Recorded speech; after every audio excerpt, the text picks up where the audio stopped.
Hello and good morning here live from Dortmund from the WRO Robot Olympiad International Final 2022. My name is Tim and I'm very happy to say good morning on day 2 of our event of the competition. I hope you all had a good round of sleep and you're freshly here this morning. We are and we have such an amazing day ahead. We will have a closer look very soon at what's going to happen today. But before we do that, we want to recap yesterday a little bit. Yesterday, all the teams arrived here in Dortmund at the venue and prepared their robots, made everything ready for the competition. We have some pictures actually for you from the teams yesterday where you can see what was going on yesterday here. Everything got prepared. Everyone made some last fixes on their robots, getting everything ready. Good atmosphere, all the teams from all over the world getting everything ready for the big competition today. It's quite crowded and full. The atmosphere is amazing and everyone is happy that it's going to start today. Here you see the picture from the stadium. Yesterday, the official opening event. Everyone was singing in the stadium. Not 80,000 people as in a soccer game, but still thousands of people, and the atmosphere was great. After that, we had the big opening ceremony in the major hall here at the venue with the flag parade, and this is the official picture. Everyone who was part of the opening ceremony yesterday saw that it was difficult to get everyone in one picture, but here it is, the official picture, and it looks amazing. So it was a perfect start yesterday, I would say. Happy to have all of you and happy that you are watching from home, and now it's time to look at this second day to Friday. And I don't do that alone. I have someone who helps me, Lukas Plümper. You come to me, part of the national organizing team, TECHNIK BEGEISTERT. Good morning, Lukas. How was your night?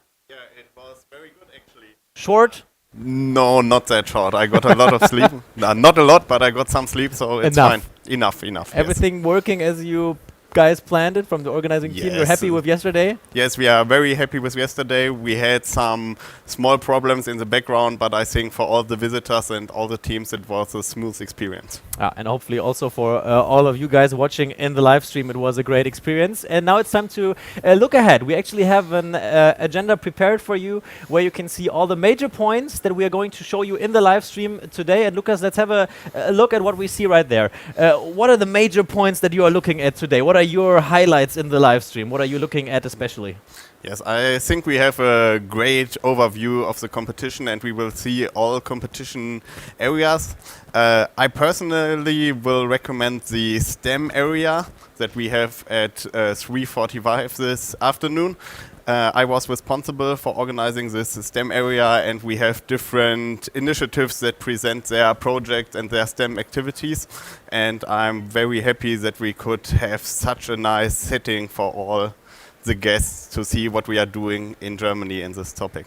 Yeah, we're also going to see, we're starting with Robo Sports very soon. We're going to have some breaks in between. Then we're going to look at the future innovators, future engineers. And also tonight we have the Friendship Night. We're also going to cover that live from downstairs in the middle of the Friendship Night. So actually a full program today. You can sit at home, lay back, enjoy the program, and actually get the full coverage here today. You talked about the STEM area that you organized. Is there any special highlight that you already can spoiler us a little bit? Yes, we have one actor at the STEM market that had a totally different view on the technology topic that you usually have. It's more a cultural view, artist view on this topic, and I think it's very interesting to see that in contrast to the normal competitions we have that are more technology focused, technique focused. So that is very, very cool. Nice. We'll be live at the STEM area later in this live stream, so stay tuned. But we're gonna start, as you just saw this morning, with Robo Sports. And there we need to talk that Robo Sports changed, because it's actually the first world final where you don't play soccer, but double tennis, correct? Yeah, that's correct. We had soccer over the last years and just started with this new competition area. Two robots from one team compete against two robots from another team. And yeah, you have table tennis balls on the field, so orange balls, and the target is to move all the balls to the half of the opponent team. Yeah, and the great thing about Robo Sports is, other than in the other categories, it's clear who won and who lost, because if there are more balls on your side of the field, you obviously lost. Like, did you already see a little bit of the, actually the area is right behind us. Did you already have a look at the teams and what they prepared? Are you excited for this? Yes, I'm very excited. We had our first national competition with Robo Sports this year with the double tennis, and it was already amazing to see how teams solved this challenge, and it will even be much cooler here because we have teams from all over the country that went through different local competitions, and I are very well. And it are a lot of teams, a lot of games. It's going to be a long challenge, and we are actually going to have a closer look now. We're going to go down to Hall 4, where we have our moderator Aya live at the ground covering Robo Sports, our first program point today. The competition, as I said, is in Hall 4 if you're here and want to watch it live. Otherwise, just stay in the live stream and watch it here on our stream. I'm going to say hello to Aya and gonna say, how is everything looking on the ground? How is Robo Sports going?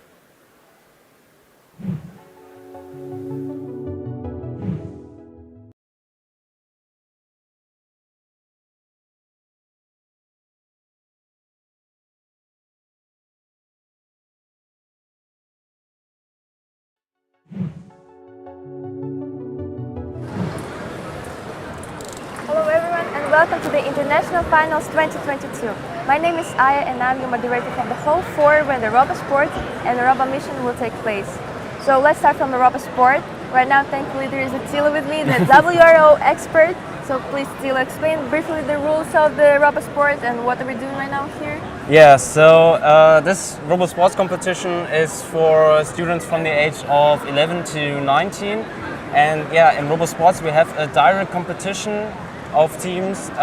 So like we see in the background, there are two teams at one time on one table playing against each other. And we are playing double tennis. Mm-hmm. That's interesting. Yeah, so how does double tennis works? So we have 8 balls in one game, 4 on each side in the beginning, and the teams try to throw with their robots balls onto the other side. So when the time is up, we are playing 2 minutes, the team with lesser balls on their side wins the match. That team usually wins the match with a fewer and less balls on the side, right? Yeah, so like we see on this table, the robots operate on their own.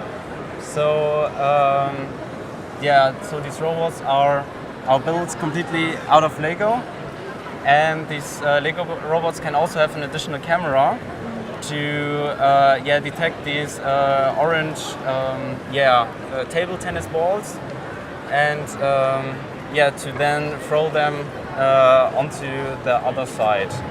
So these robots are not allowed to operate or to be controlled by their teams, but have to operate on their own.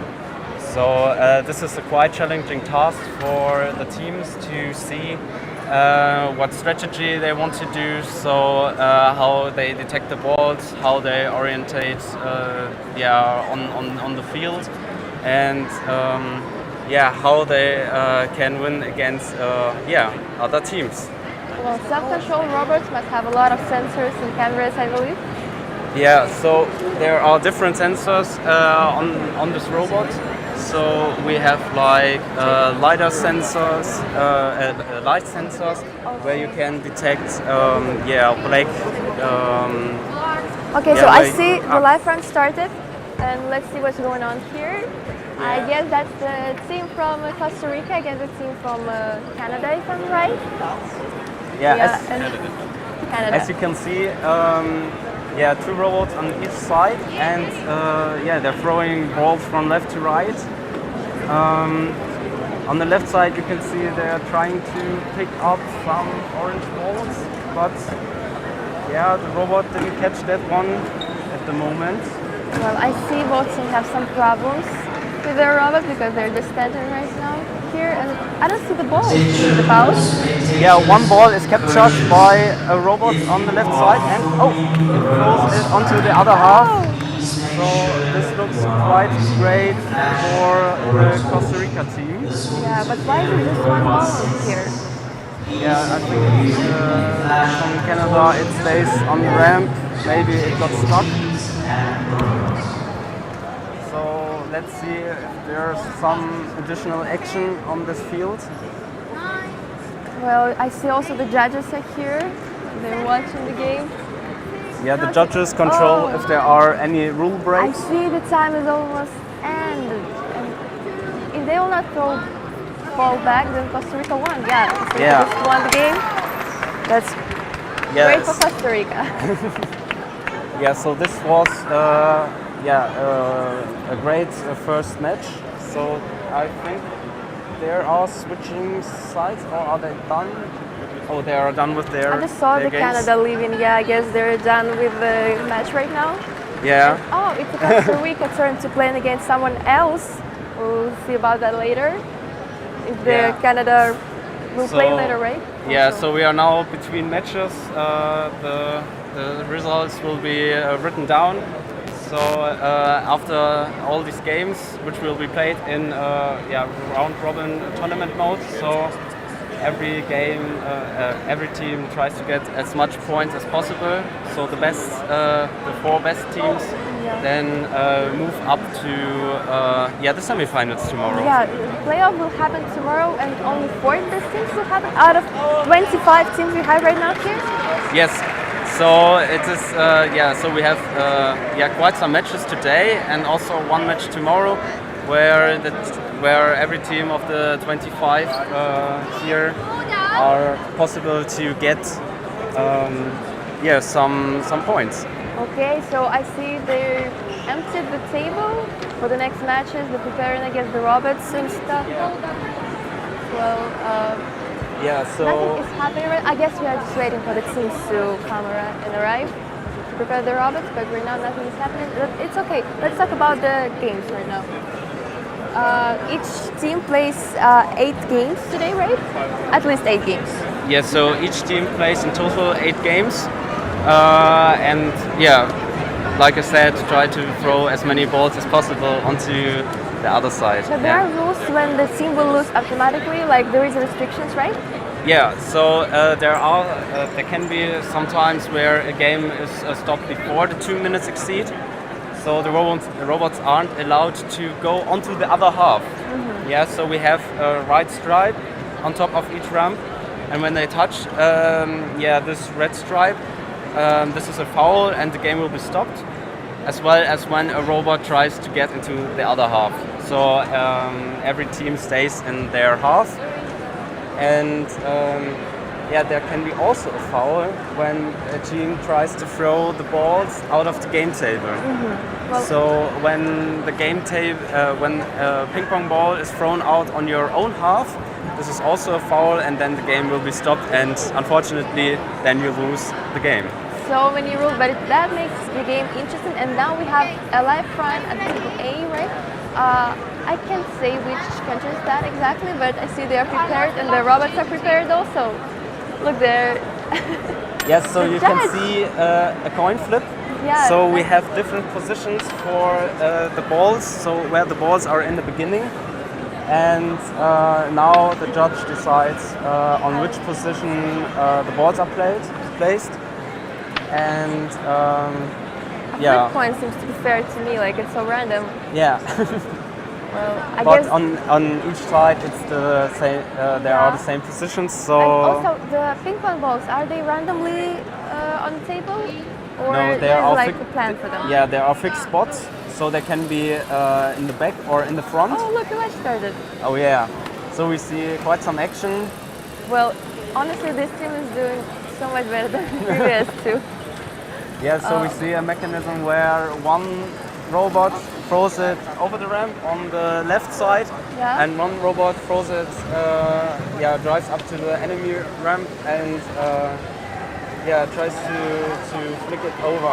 Yeah, that's quite a lot of action on one table, honestly. You don't have even time to pay attention to each ball right now. Yeah, so we have to look. And also judges are watching precisely for the balls. Oh no, one is out. I guess that one is for the team on the right side. Okay, so the game has been stopped by the judges. So the judges, have to do quite some work in a running game, which can be very challenging. Well, I see they look really serious right now. Yeah. And well, as I see, the team on the right is winning right now, right? Yeah. So the team here on the left, on the upper side, has more balls than the Yeah. other team, so they have That's to not- keep up and throw. Oh, that was close. So they almost immediately throw 4 balls over.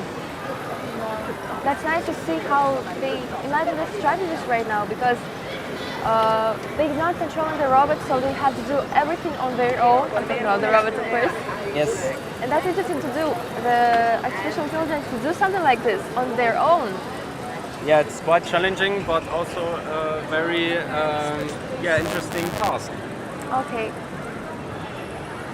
Well, that was pretty interesting. Now the match has ended. And let's see what do we have here. So, as I understand, match is paused, and here right now I have a team member from Canada, right? Yeah. Hello, how are you? What's your name? My name is Yuki. Yuki. Okay, and how old are you? 14. 14, that's such a young age, and you're in this competition. Congratulations. So I just saw several of your matches. You did really nice, and your robot did nice. This is your robot, right? Yeah. How much time did you spend in your team on this robot? Half months. Half a month. Yeah. Okay, that's a lot of effort in one robot. And how is your feelings about today? Sorry. What is your feelings about today? Do you like this place? Well, I feel good here. I'm a little bit sad I lose the match, but It's that seems. you have more matches to play, so you can take back on them. But I saw you lost to Costa Rica. It's okay. That happens. So, do you like Dortmund? Do you like Dortmund? Yeah. Is it the first time you're here? Yeah. From Canada? Well, okay, great. And what is your expectation from today? You think you can win more games with your team, or? I actually don't know because my robot sometimes it works, but sometimes it does not. Well, I hope it will work. It's made of Lego, right? And Yeah. it's supposed to have some cameras, Yeah. right? This one is the camera. 3 cameras actually. 3 cameras on one robot. And which software did you use? The software? Maelstrom. Wow. And you are only 14 and you know all this. That's actually great. And how many games did you play today? Just one? Today is my first game. That was your first game, so 7 games left, right? Yeah. Well, okay, then good luck to you. Have fun on this tournament. I hope you will win more. I will cheer for you and our team also. Okay, thank you so much. Thank you. Okay, and now we see the live run started behind me. You can see, by the way, the huge amount of viewers from different parts of the world. They came to cheer for their countries. And the match has started again, the second round. And let's see, what do we have here? Till is back with me to comment this game right now. So this is the same 2 teams right now we see, right? And in the second round. Yeah, so they are playing 3 rounds. Each is 2 minutes long, and they are trying to win as many rounds as possible. So you can see different mechanisms to catch these balls.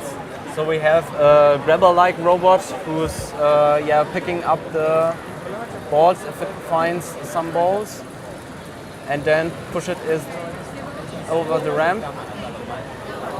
And the challenge for the second robot is to find the balls and push it on the other side over to the other table. Okay, so thank you so much for that. Yeah. That was an interesting match, and this is it for now. We have to come back to the studio, and we'll come back with the Robot Sport today later.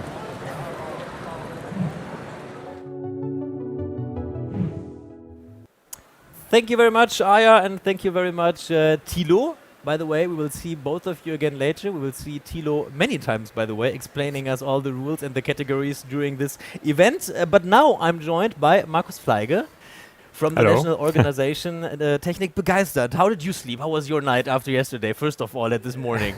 It was okay. I mean, if you organize such a big event, then of course it's completely normal that you don't sleep as normal. But I'm very enthusiastic, and I just want to continue with this great event because it was such a great atmosphere yesterday. Was everything as you hoped for and wished for yesterday? How did you feel going home after this first starting day yesterday? I would say almost even better than expected. It worked everything as planned, and that is so nice. Yeah. Perfect. We, by the way, have a big announcement here in the hall at the moment. I don't know if you hear it at home, but that's if you are on a live venue with a lot of stuff going on. We want to talk a little bit about TECHNIK BEGEISTERT, the national organization that you are part of since a very long time. You went this whole journey until you brought the WRO here for the final. Tell us a little bit more about TECHNIK BEGEISTERT. How many people are you? How are you organized? Let us be part of it, please. So TECHNIK BEGEISTERT, we founded almost on the day 11 years ago. So we had our birthday yesterday with the opening of the international final. I think that is a very good moment to celebrate the birthday of an organization. Yeah. We founded our organization because we wanted to hand over our enthusiasm for robotics to other students, because our founding members joined robotics competition in our school time as well, and we really liked it, and we wanted to hand over this very nice experience to others. And then just 2 months after we founded our organization, it appeared that the WRO were searching for a new organization that runs the competition in Germany. And we really liked the concept of WRO, and then we just said yes. And sometimes you just say yes to something where you don't know where it ends. And now it ended, or not it ended with an international final, hopefully not. But that's a very nice highlight for us. Yeah. But we never thought that at the beginning. So when we started with organizing WO in 2012, so 10 years ago, we had only 30 teams in Germany, 2 regional events. And now we have 40 regional events in Germany, and so many people helping us to make all this possible. We want to look at the numbers quickly again. We showed it to you already, but we can show it to you again because you talked about so many volunteers. We can show you the numbers again. I mean, 65 members in your organization, 11 years of experience, 600 volunteers. I mean, that's an insane number. By the way, we will see some of them later in our live stream. We'll talk about that more in detail. You cannot say thank you often enough for all those people making this possible, and 50 partners. Those are huge numbers. Like, is it difficult to get so many people together, or are there enough people amazed by robots and the whole topic, or how do you get all those people together? Yeah, I think it's all our partners and all our volunteers share the same enthusiasm for this topic, and the partners we have in Germany are from different it's companies, it's foundations, it's city departments, everyone who wants to inspire students for STEM and technical topics. And they share the same vision, the same goals, and then everyone comes together. Yeah.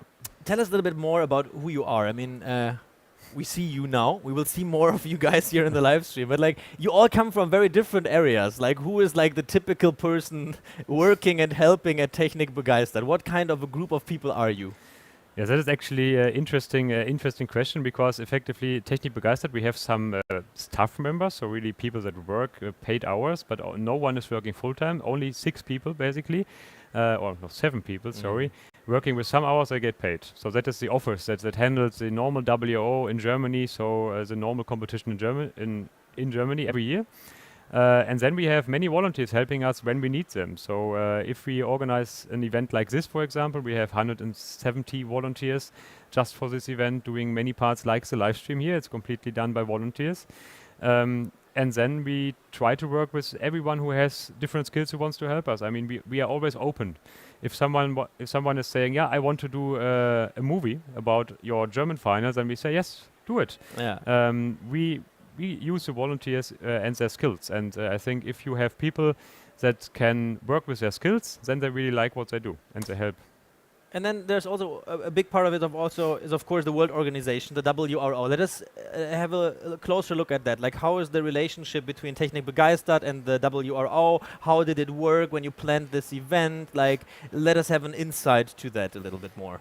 I think World Robot Olympiad Association is an international non-profit organization. They are situated in Singapore. And this organization has a national partner in more than 90 countries. And we are the national partner for Germany. You can say a kind of franchise partner to compare to other things. And working for an international final is actually a lot of work in the country itself. Because, of course, there are many preparations can only be done locally. There's a tournament guide. There are rules and regulations, what we need to follow, how we need to set up things. But in general, a lot of things we are free to do and we decide on our own here in Germany.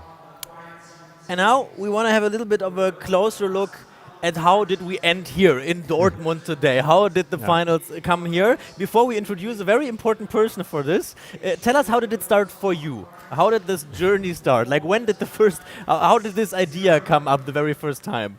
So actually, it was June 2016, the day before our 16. Yes, 16. Yeah, 6 years ago. 6 years, almost 7. It's almost Christmas, ladies and gentlemen.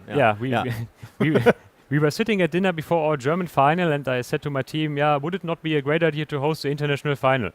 And I can tell you, not everyone liked the idea, because some people said as well, it could be a lot of work. Yes, it is a lot of work, but and then we started preparing. We were searching for a city. We will talk about that now. And then you need to apply for this, like at a real Olympiad, and then it takes time. And finally, we are here 6 years later. Okay. You said you were looking for a city, and this is where our next guest comes into place. Ulrich Sierau, you can come to us, join us. Just good morning. Good morning. Good to have you. Hi. Okay, we need to explain. You had been the Lord Mayor of Dortmund when all of this started. How did you experience it back then? When did you hear of this idea for the first time? Well, the first time I met Marcus is a long time ago, nearly 11 years, 10 years something.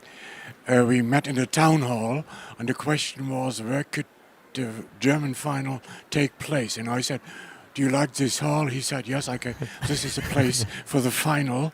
And this was a starting point. And I was really liking them, young people, determined, inspiring, swarm intelligent, friendly, but very professional.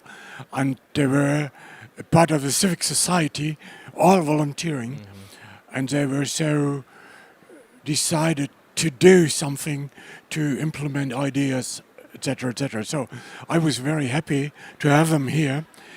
The guy who introduced us to each other was Henry Cho from Australia. He was here from IBM, and it was really an international situation. And I met Henry yesterday. We've been at the assembly in the stadium, and it was really a kind of historic moment. So they were very determined, as I said, and they were very, very happy to be successful, growing numbers. Yeah. And so I said, okay, this is something which matches with our strategy, talents, technique, tolerance. And so it was perfect. And then when they said, okay, we have run a lot of these national finals, we would like to do the international final, the World Robot Olympiad. I said, oh yeah, okay, Sounds good. But they will do. So this is why we supported it, and it was growing here, and we had the infrastructure, the halls and hotels, and etc. And well, we have a lot of supporters, firms and others, and we as a municipality, we're supporting as well. And well, it was an incredible success story, actually. So if we would not have supported them, we would have been stupid. That's actually, I couldn't agree more. Let us be a little bit, maybe someone is watching who also is thinking about organizing one final one day. How important is it to have a good relationship between the hosting city and the organization? Like, I mean, you worked so much together. Like, how important was that? I think that's critical. I mean, of course, there is one time this official political statements that you want to do it, but as closer it gets, it's a working relationship. You are organizers. You need to do many things together. It's not only a mayor of the city that helps you. There are many city departments. There are many things that need to happen to make this happening. And I think for the city, it's wonderful to have people from 70 countries here. So it's very important to have a good relationship. Yes, definitely. So find a good partner. It can be a city. It can be a overall regional government or other partners. Yeah. Why is it good for a city? I mean, you already said that there is talent, there are values that also you share as a city. But why did you really want to have this final? What was your motivation as a city? Well, we are an international place. We have a lot of relationships. We have twin cities. We have project partners, more or less all over the world. So we have an international attitude. Such an Olympiad is a kind of a peace project as well. You moderated last evening when you see these children, young people coming in with the flags, standing close to each other. I think they will get friends, perhaps for a lifetime. So this is one aspect. The other aspect is we are a place which is undergoing a very, very severe transformation. We have had coal mining, steel cooking, beer brewing, machine building. Nowadays we are a place for IT, for digitalization, for machine building with the help of digitalization. So we need to do something to recruit talents for all these processes. We have a lot of enterprises who need young, talented people. Yeah. We have a very good university, technical university. We have a polytechnic and other universities. But this is not the only thing. I mean, we need a lot of more young people who are interested in mind, in international cooperation, who are able to look in a broad way of views. So I think this is just one impulse, and I think the firms should be more active in order to accompany such a process and to recruit young people from this process as well. But for us as a hosting municipality, it's really a big event. I mean, if you see all these young people in the hall and everywhere, it gives you a good feeling that this municipality is hosting a good process, and hopefully many of the young people will go home, keeping us in mind in a good way, saying, okay, it was a great time we had there, and then perhaps one day when they meet in, let's say, 10 years or so, they can say, oh, it started in Dortmund, and this would be good for us as well. Last question. When we saw this picture yesterday at the open ceremony of all the people in the stadium and then the opening ceremony itself, after this very long journey, how did both of you feel yesterday when you saw it's finally happening, it's here? Like, what had been your emotions? It was very emotionless, and Marcus was sitting one row in front of me, and then he looked back and I said, yes, we did it, yeah? And I think it's a grandiose success story due to him. It was his initiative and the initiative of his group, and I am very, very happy that I was able to support it a bit as a mayor when I was in charge. Ulrich Siro, thank you very much for taking us through this journey. Markus, you will stay with me, and we just talked about we have so many international countries here.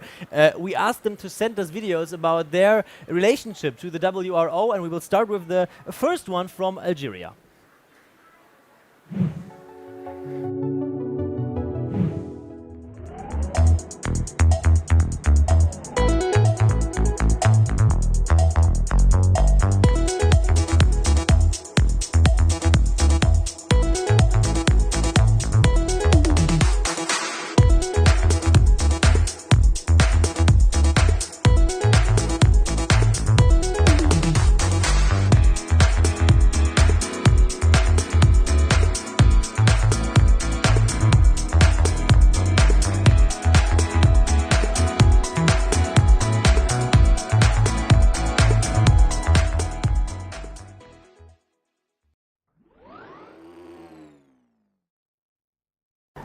As a judge, my last participation in national qualification to WRO, I got a large experience and I discovered that's extremely hard because you are dealing with kids coming from different places, having various ideas, different robots designers, and passionate to win.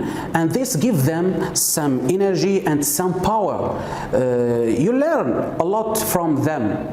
But you know, as a judge, sometimes you have to take tough decisions. You are not forced to explain your decisions, but you have to do to keep stress level down.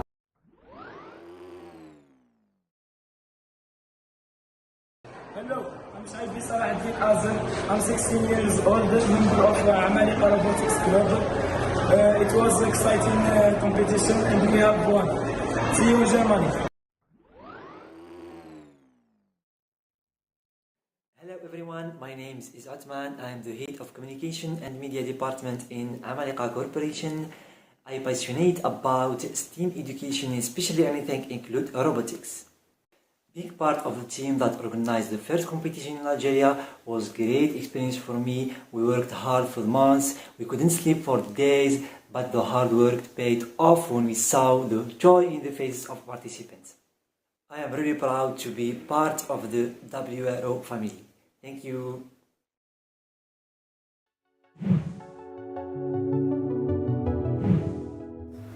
And we are back in the studio. Marcus still with me. That was a very motivated mayor.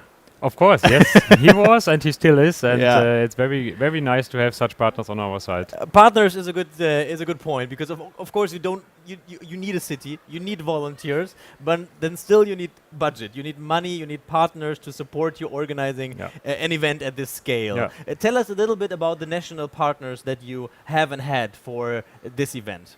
Yes, I think you are completely right. We need a lot of partners because the budget for such an event is more than €1 million, and for a small non-profit organization, we are at one point as well.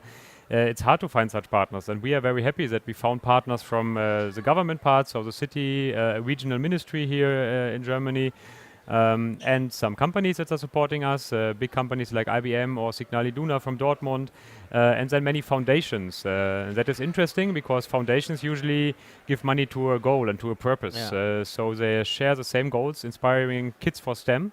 And so we have, overall, we have 13 partners that share our vision of hosting the event here. We can show you an overview of all the partners in full screen.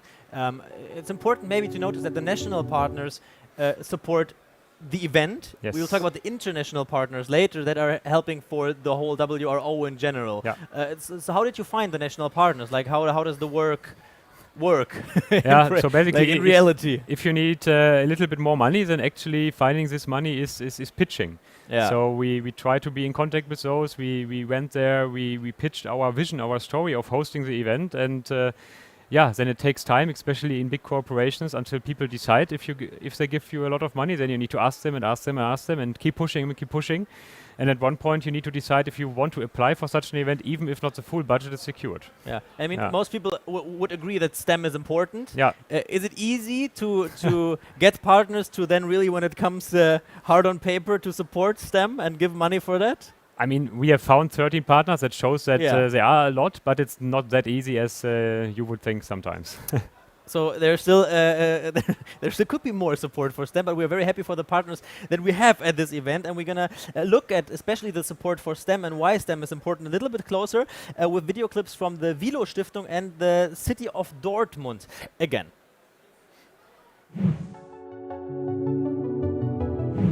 My name is Evi Hoch. As a member of the executive board, I'm responsible for the foundation's social engagement. We are associated with the WRO Group, who is an international manufacturer of pumps and pump systems with its global headquarters and brand new smart factory here in Dortmund. WRO has a remarkable tradition. This year we are happy to celebrate its 150 anniversaries. To take on social responsibility means for us to focus on key people and key issues for the future. That is why we choose empowering young people as our funding motto. Key people for the future. These are surely young talents like you are. In the field of education, our engagement focuses clearly on talent promotion, accompanied by future skills and STEM-related issues. That's why the World Robot Olympiad seems to perfectly match with the aims of our foundation. And TECHNIK BEGEISTERT brings enthusiastic people together with their strong network and mentorship approach. I'm excited to visiting the World Robot Olympiad for the first time. And in case there should be any time left for the youngsters and their families, we would be happy to welcome you at the Velo Park.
That had been a closer look at two of the national partners that you have. Before we look at the international partners, maybe we need to define the difference between national and international partners a little bit closer, because maybe not everyone knows what the difference is and who is supporting for what. I think the German partners, it's very clear, they mainly support that the event can happen, that we have everything paid what is necessary to host this event. And then of course there is the international umbrella organization, we mentioned that earlier, World Robot Olympiad Association, and they of course have work to do as well. They work with all the member countries, the 90 countries, they select a yearly host country, they develop in cooperation with the host country the yearly games and rules. And of course sponsors from an international organization are then supporting the team at the World Robot Olympiad Association doing what you need to do at a global umbrella organization. Yeah, and we also have an overview for all of you at home about the international partners that are supporting the WRO. Tell us a little bit more about some of those international partners, who they are, who support it. I think one big international partner is LEGO Education. And LEGO Education, of course, has a vision to inspire kids by learning with play. And of course, obvious, they have robots like this robot we have here on the table. That's a LEGO Mindstorms robot, and many teams use these robotic kits in the competition here. And then there are other partners that have other robotic equipment, for example. They are interested that this equipment is used in the competition as well, and some partners supporting as a CSR or marketing-minded sponsor like Red Hat, for example. We'll also talk about and talk with many of the international partners here in the live stream coverage today and tomorrow, just to let you know. But at this very point, I first of all say thank you to you, Markus, for being here and taking us on this journey from starting point to finding a city, to finding national, international partners, volunteers, to introducing your team. Thank you very much. Thank you and for having me here. In the name of everyone watching, thank you for your work and thanks for making this possible. And now here we look at two of the international partners a little bit more close. You just said it before, LEGO Education and Red Hat.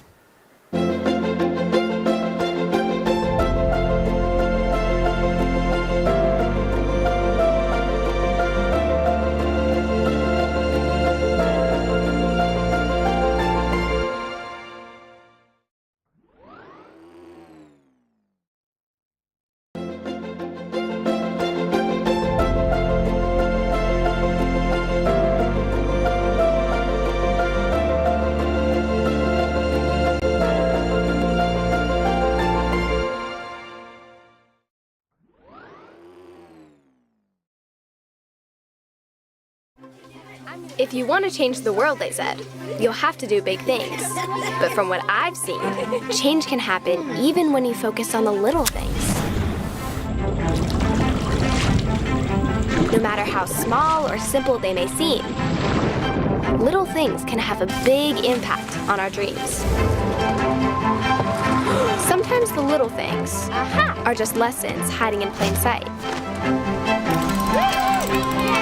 giving us an opportunity to find a solution that's just right.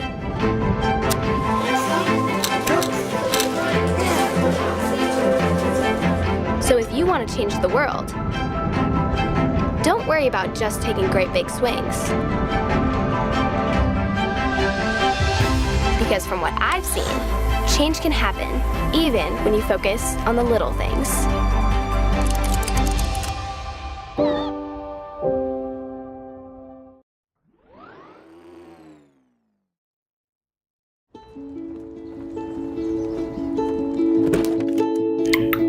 I've always loved to build things. But not everything I built turned out quite right the first time. Which is okay, because half the fun is rebuilding. Spud, come back! It gives you the chance to try something new.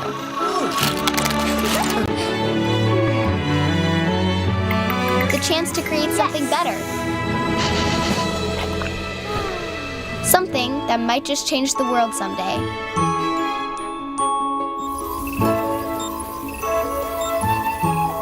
Or even a world millions of miles away.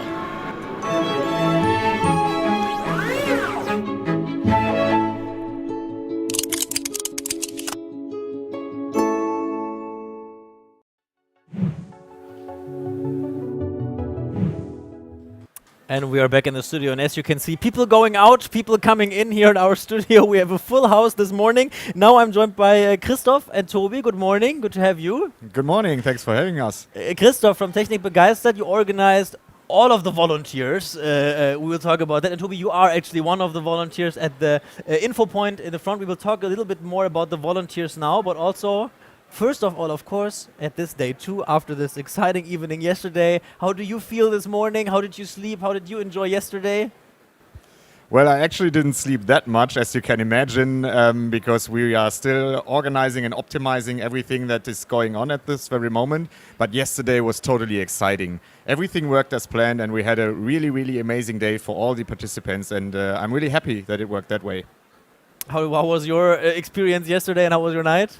Yes, I'm really happy that everything works so well, and it's really cool to see how many people visit this event, and yeah, it's a really good feeling here. Because if you organized the volunteers, that was your main responsibility from TECHNIK BEGEISTERT for this event, and they are a lot.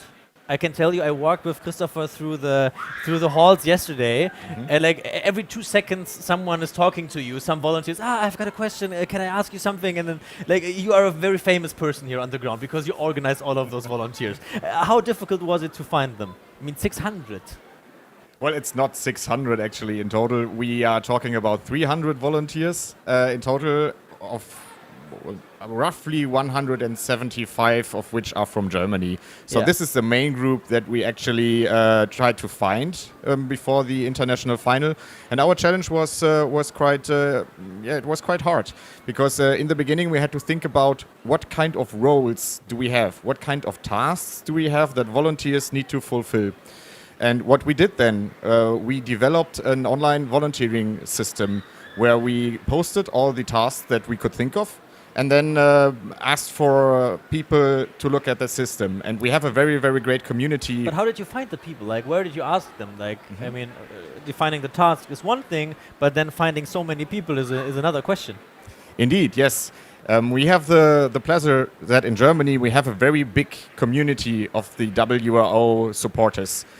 Throughout the years that we did the WRO in Germany for the last 10 years, we met many, many people that support us, and this community has grown ever since. And therefore it wasn't very hard to actually find the people, because they were partly just calling us by themselves, partly they were seeing our tasks that were written online, and in the end we found just the right number of people that we needed to get this event done. When and how did you hear of it, Toby? How was your way to here today? Yes, I started with our organization from our info point, and we worked here since last year with our first steps. And yeah, now I'm happy that everything works well, and we collected all of our information, so what we need at our information desk.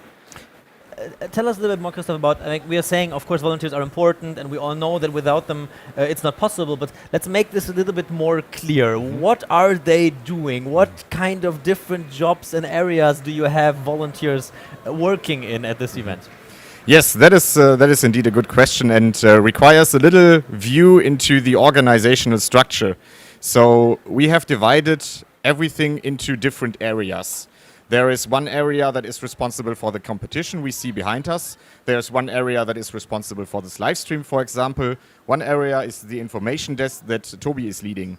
And then we have a first group of volunteers. We call those coordinators. These are roughly 25 people in total, which is the main organization team. And also 2 or 3 volunteers, depending on the area, are always supporters and coordinators of one area, and they lead this area. And then within each area, we have several more volunteers that are coordinated by those coordinators. Yeah, and it's so many people. So, for example, at this very moment, also the person behind this camera pressing the button, if it's this camera or this camera, also he is a volunteer. Yeah, this switch without a volunteer, not possible. So there's volunteers everywhere. Tell us a little bit more, Toby, about what you are doing here at this event, and what are your main tasks and what are your main challenges? Did anything go wrong yet? Of course, yeah, I lead the information desk, and I started with our organization last year, and we collected all of our information, so what is needed for our competition, and yeah, you can say that we are the central point of our nerve system from our competition.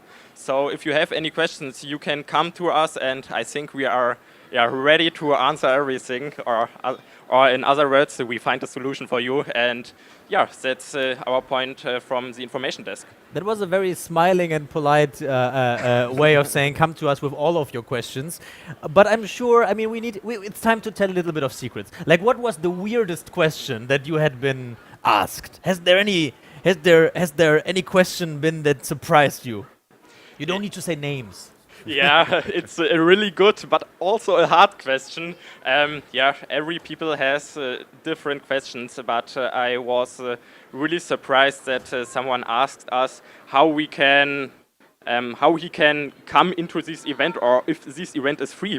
And I answered, yes, of course. We are happy that every visitor comes to us and want to visit our event. And there are so many things where I have a smile in my face, and it's really happy to see all of these people here. What is the most asked questions? Where are the restrooms, or what is the most asked questions at the info point in front of this venue? I think one really funny question was that someone looks for the toilets, and it's really scary when I saw that the toilet sign is behind our desk, and but of course every question is welcome. But everyone knows that. Usually, always, if you ask a question, usually there is a sign right next to the person you're asking that would give you the answer. That's just like a general law. Christoph, we're running out of time, but if you're looking, we have today, we have tomorrow. What are you excited about? What are you looking forward to? What will be the big challenges for you and your team? Well, one of the most important challenges that we need to get done is to get the competition organized as planned. This is happening at this very moment, and it will happen until tomorrow, until the closing ceremony. And we are very, very happy that we have many volunteers who support us in that part and who also know how to run this competition. So there's a big knowledge within our volunteers, which we rely on. Without it, we wouldn't be able to do this event. And as you have a lot of stuff to do, we need to let you go now. Back to your work again. Yesterday you said you had the first 5 minutes doing nothing yesterday. There was like, and then immediately someone came, you told me. So thank you, Toby, Christopher, for being here, sharing your experiences with us. Thank you for your work. Thank you to all of the other volunteers, and some of them actually we will hear and see now in some video clips to get a little bit more of an impression who is doing what here at this WRO International Final. I'm Christian Dunker. I'm from Hamburg, living in Mainz, working in Rüsselsheim. And since 15 years, I work with robots and kids. because I think Technik is a really important thing for our future, and I see how the kids love it and how they develop in the process to making robot. And the World Robot Olympiad is, my point of view, the best place they can learn it, because they learn a lot of social things, they get a lot of new friends. I had this experience, a wonderful experience in Thailand, and it was great. And all the people who organize it, nice and friendly people.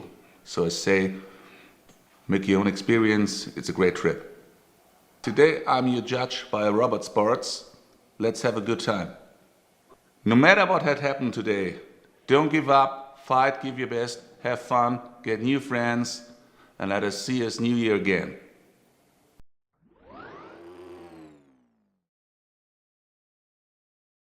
I'm Pia, I'm 26 years old. I really like the atmosphere at the event and it makes fun. I'm here in Dortmund today and I'm helping at the live stream, being an assistant for our moderator. I hope you're having a wonderful day and just have fun.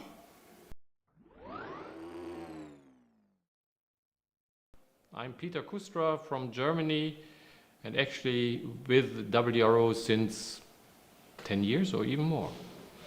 Why I support TECHNIK BEGEISTERT? Because actually the team begeisters. Team is really exciting to work with the team and the subject. I mean, it comes together, you know, to help kids and youth to enjoy building their competencies in a lot of different disciplines, you know, from programming over to teamwork, over to delivering at a certain point, you know. So it's something which really excites me since the beginning and also all over the years. For the international final, I'm part of the team who delivers the live stream. So it's the first time for an international final that we plan to have a live stream, really a program, you know, over all 3 days with 3 different settings. And so my role is actually helping it and trying to do the script mainly.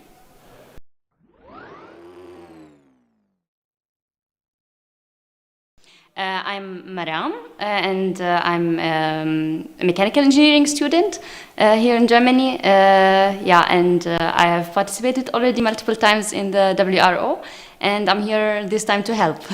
I know how much good feelings the participants could have and how much good experience they will get, and that's why I would like to help TECHNIK BEGEISTERT to realize that for other people. I'm helping as a category manager in the new category Robot Sport. So I will coordinate between the main organization team and the head judges. As a participant, I really had a lot of fun during the last participations, and I hope that everyone will have fun today. So have fun, and it's one of the best events that you can come to. Yeah, that have been some more of the volunteers working here, and actually we learned a lot about the organization, about the final, about the volunteers, but now it's finally time for some action again. We already had Robo Sports this morning, the double tennis event. Now we're switching to Robo Missions, where robots are doing things that even some humans are not always able to perform. Aya is back for us on the ground in Hall 4 with Robo Mission, and we are happy to see how the robots are developed and what tasks they do.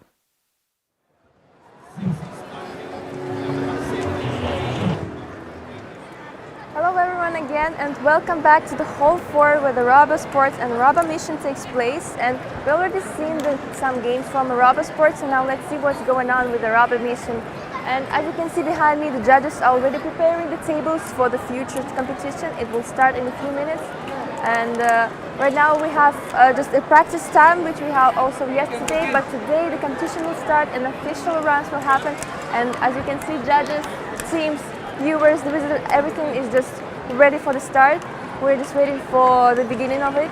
So Robo Mission has 3 age categories, and right now we are at the elementary area where this is the children from 11 to 14 years old. and they have a special task for them prepared. That also they have a surprise rule for them, but it was announced only this morning, so we don't know yet what is it. And happy to say we have an expert with me. That is Tilo, again, the WRO expert. He knows a lot about the categories, the special robot mission, I guess. So please, Tilo, explain us what is the rules for the elementary age group? Yeah, Aya, like you said, we have 3 age groups, and we are now here at Robo Mission Elementary, which is the age group for students from the age of 8 to 12. Here they have to build a garden robot who solves different tasks on this game field, which we can see behind us. So the teams build a Lego robot, which can be in total 25 by 25 by 25 centimeters large.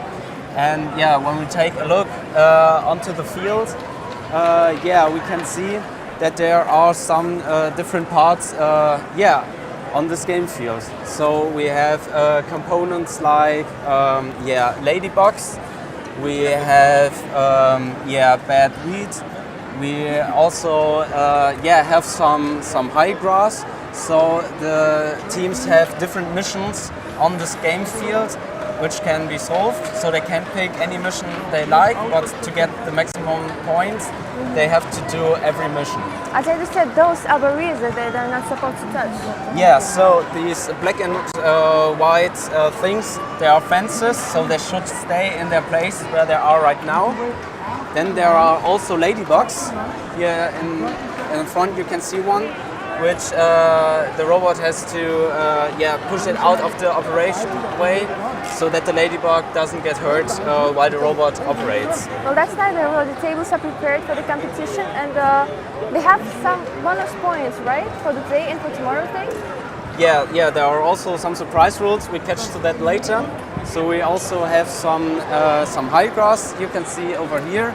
These are the green parts where the teams need to push off the upper part to the ground to cut the grass. But this little thing is supposed to stay here, right? Yes, the lower part has to stay here, the upper part has to be removed. The red ones are bad weeds, which need to be collected, and they should bring them back to collection points. And the robot also has to indicate that it is done with its operation, so then it pushes it up, and the resident knows that it is done. Yeah, so these are some of the missions we see here on the table, but there's also a surprise rule, and like I heard, you have an expert with you. Yes, thank you so much, Tilo, for the explanation of the rules. And right now here we have an expert with us who will explain us all the surprise rule, right? Well, this is Duncan, he's an expert. That happens. He's an expert in, are you an expert only in the elementary age group or in the whole category of the Robot Mission? I'm the head judge for the entirety of Robot Mission, so I know every single challenge, backwards and forwards, everything that's there. Can you please explain us the surprise rule for the elementary age group? Of course, so the surprise rule for the elementary age group this year is the robot has to collect 2 red weed elements, which we have on the tables. These are the red weed elements over here. And the idea is that the homeowner wants these 2 red weed elements because they look very pretty. The robot needs to collect them and place them into the My Robot, My Friend logo. Both of them completely in order to score 25 points per elementary piece. 25 points, and what is the maximum amount of points that's in? So the maximum, I believe, for the elementary category right now, with the surprise rule added in, should be about 190. 190, okay, that's a hard task for the kids. It's quite a lot, it's exciting. What amount of time do they have to prepare their robots for this surprise rule? So the teams were only told the surprise rule this morning. They have 5 minutes which they can tell to their coaches, after which time they have to come and basically, from their practice time, it's up to them to decide if they want to do it or not. They then have an hour and a half to get the surprise rule ready if they're doing it, and then the 2 minutes that they run within the scoring time, which is about to start now. So the competition has not started yet, right? But do you have any expectation about the future competition? So competitions has started because the teams are running. Oh, really? That's just Just the this scoring table run then, that's about to start. Okay. Right now, all of the teams are nervous. I'm expecting a lot of them, because we're in the elementary category, it's their first time competing. I'm expecting a lot of them to hopefully do well. But the thing to remember here is that these are the top 83 teams from around the world out of thousands of teams. So all of the teams here are winners as far as I'm concerned. Well, we have 83 elementary teams, right? Yes, I believe 83 83 elementary teams, and they're right now in this hall practicing for the this surprise challenge. rule. And how do you consider the results will be? Will the team be able to contend with the surprise rule? It's very difficult to say, because we don't quite know how the robots are going to behave. Of course. These robots have a mind of their own sometimes, and the thing to remember is the children are very nervous. This is their first scoring run, so some will make mistakes. I believe that a lot of the teams will do very well, and I hope that a lot of them are attempting those surprise rules just to set them apart from some of the other teams. So I'm going to wish them the best of luck to do it, but I'm really hoping teams will get full marks. I know of some teams that definitely will, others, I just hope that they participate and have fun. Can I just ask what other teams you are so sure about? So there's some of the South Korean teams that I believe will be doing very well, as well as some of the Indian teams and some of the Chinese Taipei teams I believe will do quite well. And the German teams, but everybody has their own way, and how I believe it should be judged is not by how the teams do against each other, it's how that team wants to do at the competition themselves. Okay, thank you so much for that interview. Really appreciate that information. Thank you very much. Thank you again. Thank you. And now I see the live run started, and I see the team already has the robot on, and unfortunately I see they're not doing so well, right? See, look, he's back again with me. Yeah, so they're solving some tasks. I can see they removed the ladybugs from the operation path. But oh no, the barrier. They damaged one fence. Oh. So that's not critical. I mean, that's bad, but it's not that huge, so right? it can happen. So they stopped the robot, so the run is done. And now the judges start counting. So what can we see here? We can see that they try to cut the grass. So here in front of the run, we can see that they successfully cut the high grass. Yeah, Unfortunately, the lower part was moved on the other side. Or is that just several points out? Yeah, they are losing points because of that. Yeah. So the bad weed was just a little bit thrown around, but I can see one in the collection zone Wow, too. they made something. Maybe I can't see it from here if it is completely in, and so maybe we get some. The team gets some points for that. But for the first run, I think it was quite good.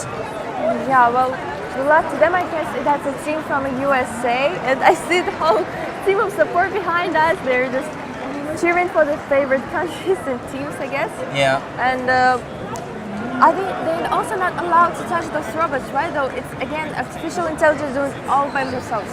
Yes, right. So they are allowed to start the robot in the beginning. So the robot knows now it has 2 minutes of time to do its work. And after these 2 minutes, or when the team says, "Oh yeah, we are done," then they can also stop the robot. But between these times, the team isn't allowed to touch the robot. The team isn't allowed to control the robot like with a controller or something. Yeah. So they programmed their robot, and it operates completely on its own. So quite some challenges for these young students. But as we can see, they are trying their best, and already getting some points from the first round. Okay, great. So we have another live round on another table right now, and wow, it's a team full of girls actually. I'm happy to see that. So the robot is doing pretty well. Oh no, let him go. Oh, is it okay? Is this what they did? Yeah, so we can see there are 2 bad weeds collected on collection point 2. The girls gained some points, so 12 points times 2, so 24 points for these red pieces in the collection point 2. Unfortunately they needed to stop their run as well. but yeah, as we can see, they successfully cut the high grass, which is great. But you did not connect the grass to the point, right?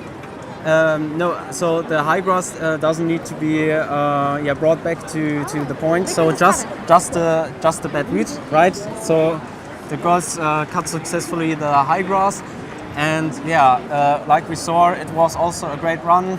One fence, got some damage, but yeah, that happens sometimes. So now they are calculating the points together, and yeah.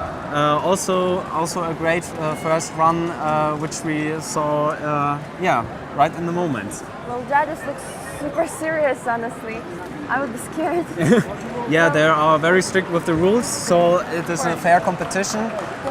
They had a few briefings beforehand, and they are all experts. So the best judges from each country came here to help out at this big event. And provide their skills to do some judging at these robo mission tables. Okay, well, I also like how colorful those robots looks like, right?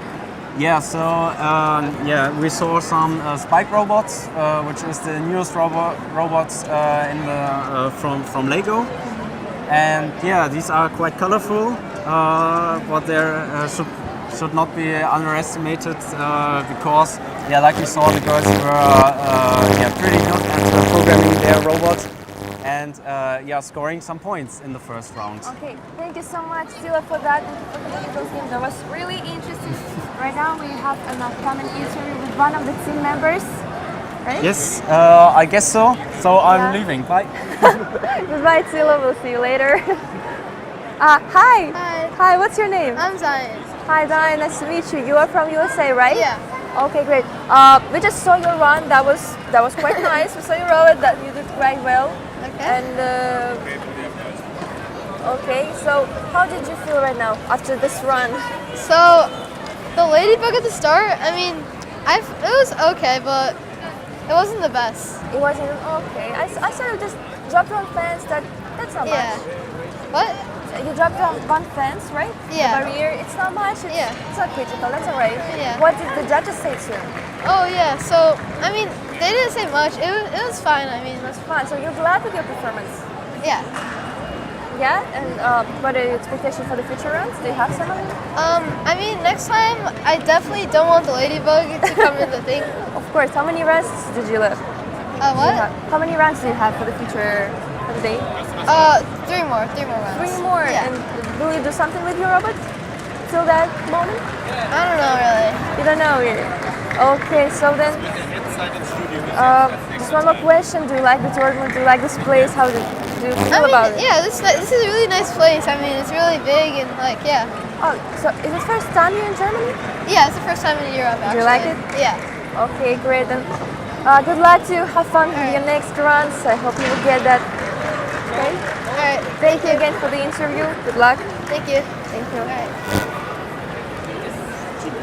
2 minutes and then to the studio. Just one. Thank you. The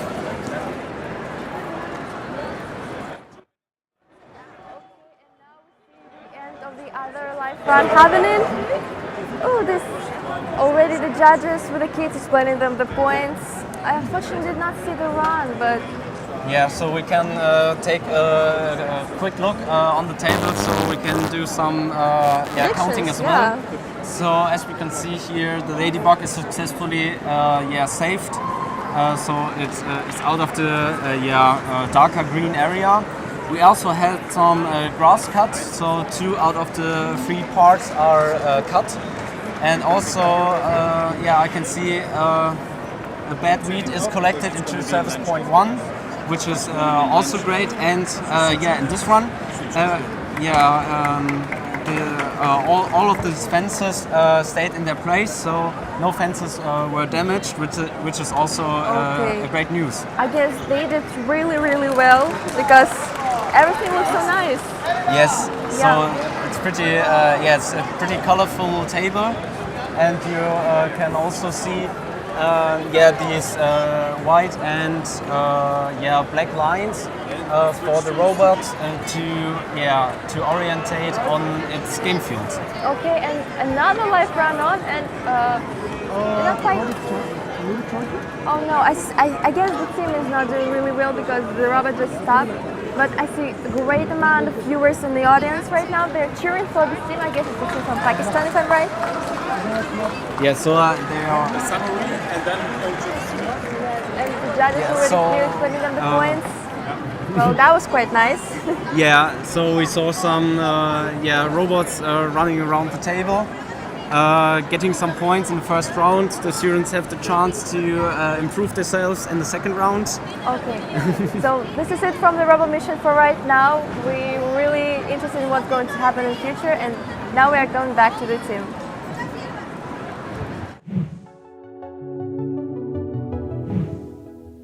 Thank you, Aya and Thilo, and we are back in the studio together with Lukas. Hi. We just watched it. We're very excited. What happened there on the? Do you feel with the teams when you see the pictures? Yeah, it's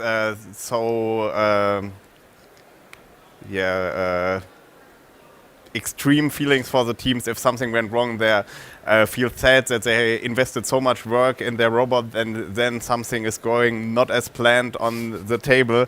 That's very bad for the teams. It feels bad, but they have a second chance, so it's not a big problem if it doesn't work at the first time. Do you become mad at your robot at such moments? Yes, definitely. Yeah? So you will scream at the robot and make him responsible for what happened. So yeah, definitely. Yeah, make the robot responsible for what happened. That's a good general life rule. But don't crush it, please. Don't. No matter how mad you are, it still deserves a second chance, and you luckily have it. We are close to our break. We will take a break very soon for until 1 p.m. But before we make a break, we want to have a look and show you what you can see here in our live stream later today. We still have our agenda for day 2. And Lukas, let's have a look at that together. What are your highlights? What do you want to point out after 1 p.m.? So we are before the break, 11:45. We'll have a break at 1 p.m. We will be back, and then what, Lukas? Yeah, I'm really looking forward to see the future innovators category, because that's a very interesting category. Teams are not limited in the materials they use, so they can use basically everything that they want to use for their robot, and they build a project which is presented in a booth. So we will see quite interesting projects with some of the presentations from the teams, and that is very nice and very interesting. And they are free in what they do, right? So yesterday there came someone came to me, one team, and said, "Yeah, we built a robot that is disinfecting and cleaning school tables." So very interesting ideas. Then we have Robo Sports again, future engineers. Those are the driving cars, right? Yes. That are autonomously driving through this parkour. Yes, the challenge in future engineers is quite close to the real challenges that cars have if they drive autonomously. And so teams have to use a camera to detect the way they have to go, and they have to detect barriers and do not have to overdrive them. So yeah, that's quite interesting to see as well. And then we're going to take another break, and then we come back, and as you just saw, we're going to look at the STEM area. That is your part, you organized it. That will be at the third part of our live stream today. Tell us a little bit about that STEM. Maybe not everyone really knows what is presented at this area. Yes, that's a specific thing we just did for the event in Germany. We want to do stuff around the competition itself to attract more people to this event. The competition itself is very interesting, but it's quite complex to communicate to visitors. And so we added the STEM program with lectures, with workshops, and with many exhibitors. So they can detect or see new things and technology-related things and have hands-on activities that they can do during the competition. And there's great stuff to see. I already walked through it and can tell you there's many things you can discover. Then we're going to have Robo Mission again, Future Engineers again.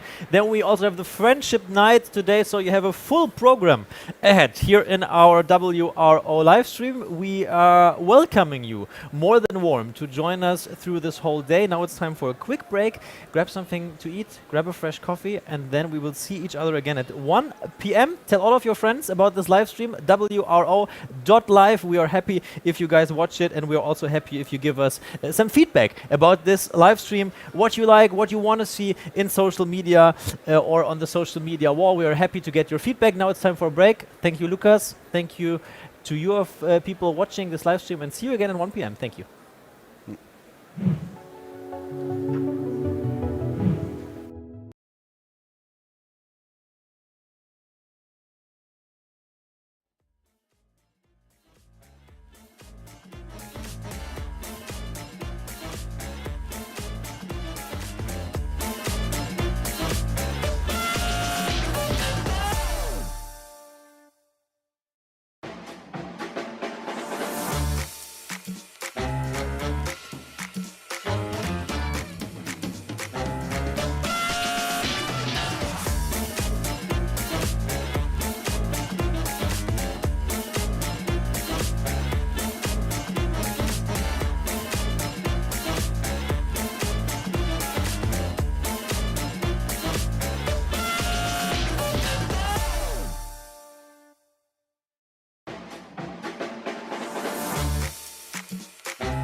weiß gar nicht.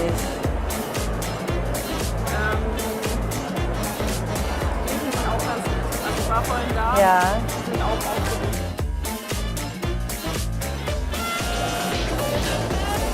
Our project is called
Klappt der Ton, wenn ich hier rede?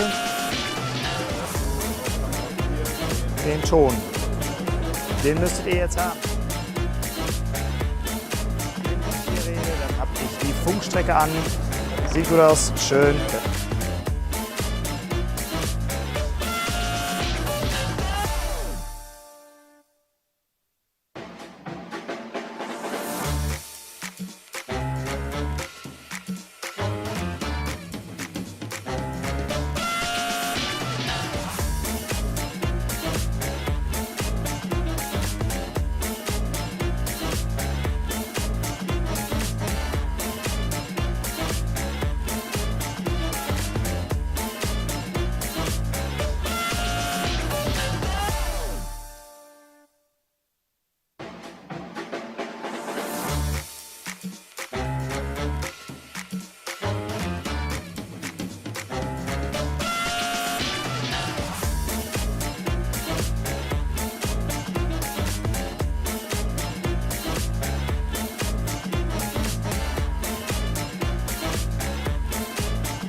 Hey there, I'm Simon. I live in Osnabrück in Lower Saxony, and I'm researcher at the German Research Center for Artificial Intelligence. When I was young, I also participated in different robotics competitions, and they very much fueled my interest in STEM subjects. Therefore, I joined TECHNIK BEGEISTERT shortly after it was founded, and there I was responsible for different tasks like managing the regular category, which is now Robo Mission, and organizing events at the national and the regional level.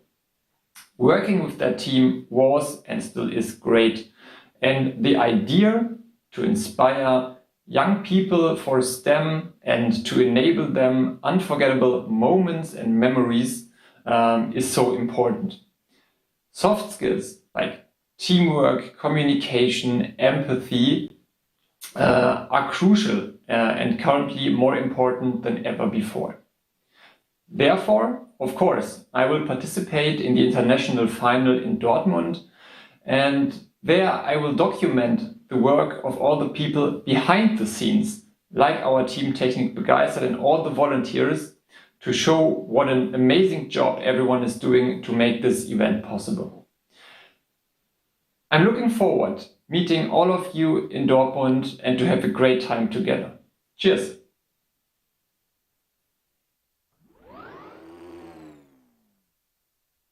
I am Simeon Stürmer, I'm 20 years old, I'm from Ida Oberstein and I'm studying cybersecurity in Saarbrücken University. I support TECHNIK BEGEISTERT because I was a participant between 2015 and 2019, so 5 years, and there I participated 2 times in a German final, and this was quite good organized by TECHNIK BEGEISTERT e.V. And that's the reason why I wanted to help to bring this to the future and make it better than it was. I'm here because I'm helping with the live stream. We are streaming this to you, and I hope you have a nice live stream. As a tip from my side, stay relaxed and don't take this too serious, but have fun. We are TECHNIK BEGEISTERT.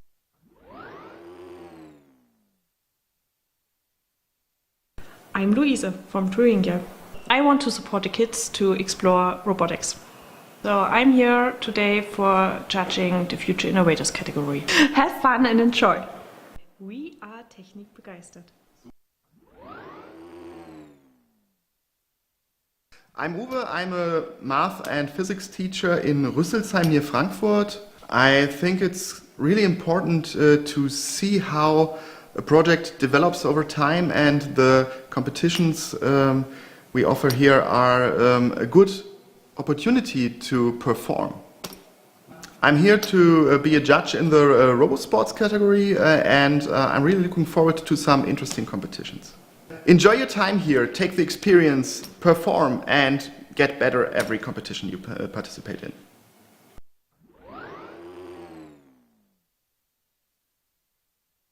I'm Alexander, I'm 22 years old and I'm part of the live stream team of the World Robot Olympiad, mainly because it makes fun and I'm helping to make the competition happening. Today I'm in Dortmund to support the live stream. Now have fun and smile if we're pointing with our camera at you. I'm Lukas, I work for TECHNIK BEGEISTERT and I'm responsible for the Robo Mission and RoboSports category. I study computer science and now I want to motivate people for STEM topics. I founded TECHNIK BEGEISTERT e.V. together with my friends to organize a robotics competition, and I love to inspire children and people for Technik, for robotics and for programming. And that's why I do this together with TECHNIK BEGEISTERT.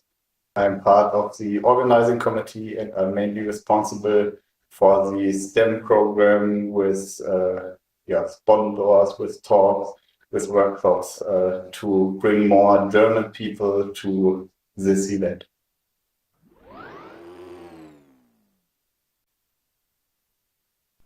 We are TECHNIK BEGEISTERT.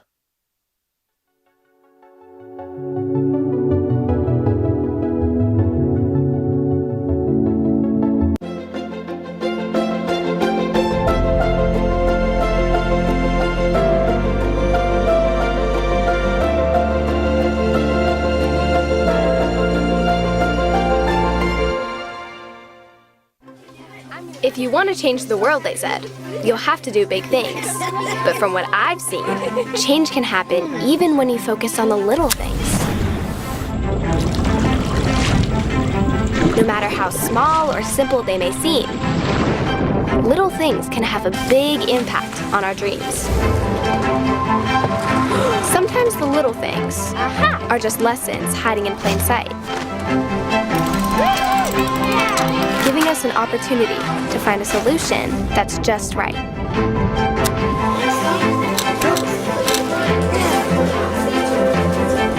So if you want to change the world, don't worry about just taking great big swings.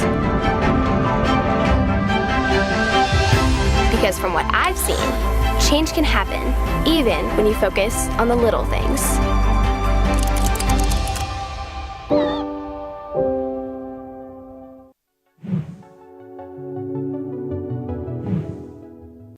And welcome back to our live studio here in the live stream from Dortmund. We are back after a quick break. I'm not alone, I'm with Thilo. Hello. How was your break? Oh, very good. I could catch some lunch, and now I'm ready to tell you more about the different categories. Yeah, enough break. Now it's time to go back to the competition. We already had a lot of Robo Mission this morning. We had a lot of Robo Sports. Now it's time for the Future Innovators category, which is a special one, right, Thilo? Yeah, right. So the Future Innovators is a category for students from 8 to 19. And I heard that we already have a little clip to show you some impressions about this category. Yeah, so that you get an idea and then we talk about it later.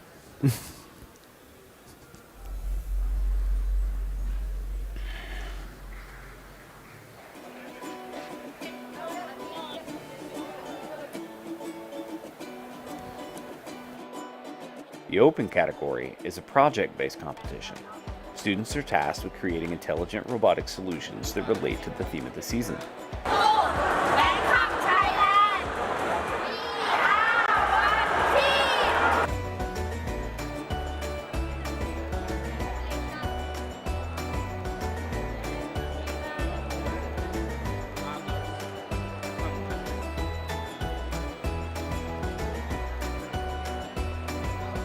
The presentation of the project takes place in a booth, which is 2 by 2 by 2 meters.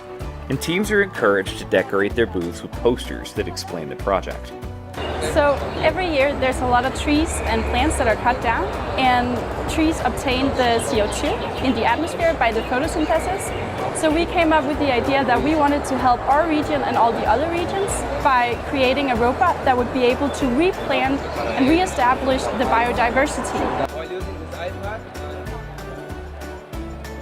There are 3 age groups in open category: elementary, junior, and senior. Teams present their projects and their robot model to a group of judges on competition day. Projects are scored on overall project, programming, engineering and design, presentation, and teamwork.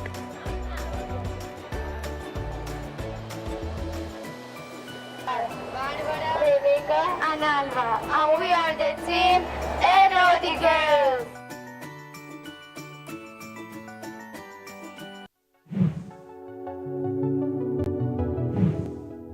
Yeah, that was a nice first impression from this category. We saw it was named Open Category, now it's Future Innovators, but the idea is still the same.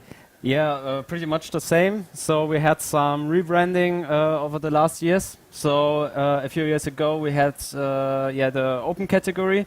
Now it's Future Innovators, but the basic idea is the same. So we have each year a general topic. This year it is My Robot, My Friend. And in this general topic, the students find an innovative solution with their robots. So in this year they can build robots which help you at home. They can build robots who are rescue helpers, or they can build robots which help you in the healthcare sector. So there is some creative space for all of these students where they can look where they can find a problem and have an idea how it can be solved. Before we look at some of the specific projects, like are there any limitations, any rules, anything, or is it really completely open to what you want to create? Yes, so you can pick any material you like. So you can use the Lego robots we saw prior. But you can also use like a wooden model or something else. But it has to be all in your 2 by 2 by 2 meter booth. So you cannot build a large robot that wouldn't be allowed and you can't wouldn't build be a possible. huge transformer. That's not. That's not the idea. That's not allowed. Okay. Yeah. Sad also, but maybe better for everyone in here. And how is it judged? I mean, because you have very different projects, right? I mean, it's hard to say what is better than the other, or like how does that work? Yeah, so like in every category we have some judges.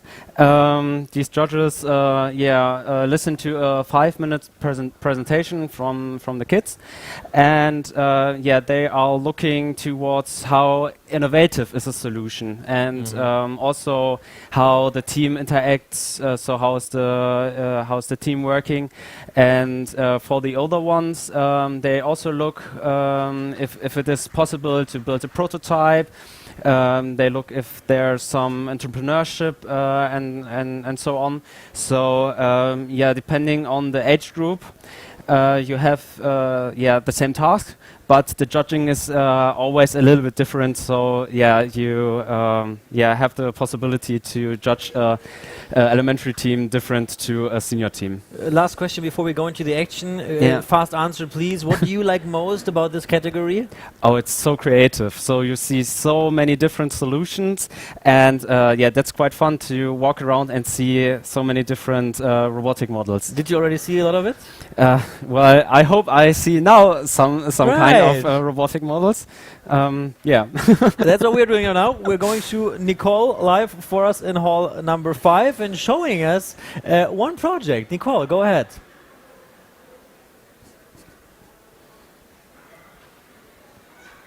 For the explanation of the rules for the future innovators. I am here in hall 5, and I can tell you it is really fascinating to walk around to see all these diverse and very innovative solutions that are presented here, and that are especially also presented by lots of different countries.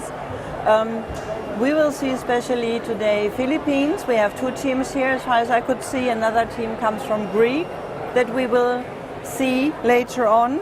And you can see also when you take a look at the place here how creative the project is, and that's the case for all the projects that we have around here. So it will be up to tomorrow afternoon, so it makes sense to come here and take a look by yourself. We have a team here which consists normally of 3 persons, 3 children. They come from the Philippines and are in the age group elementary. All 3 are 11 years old.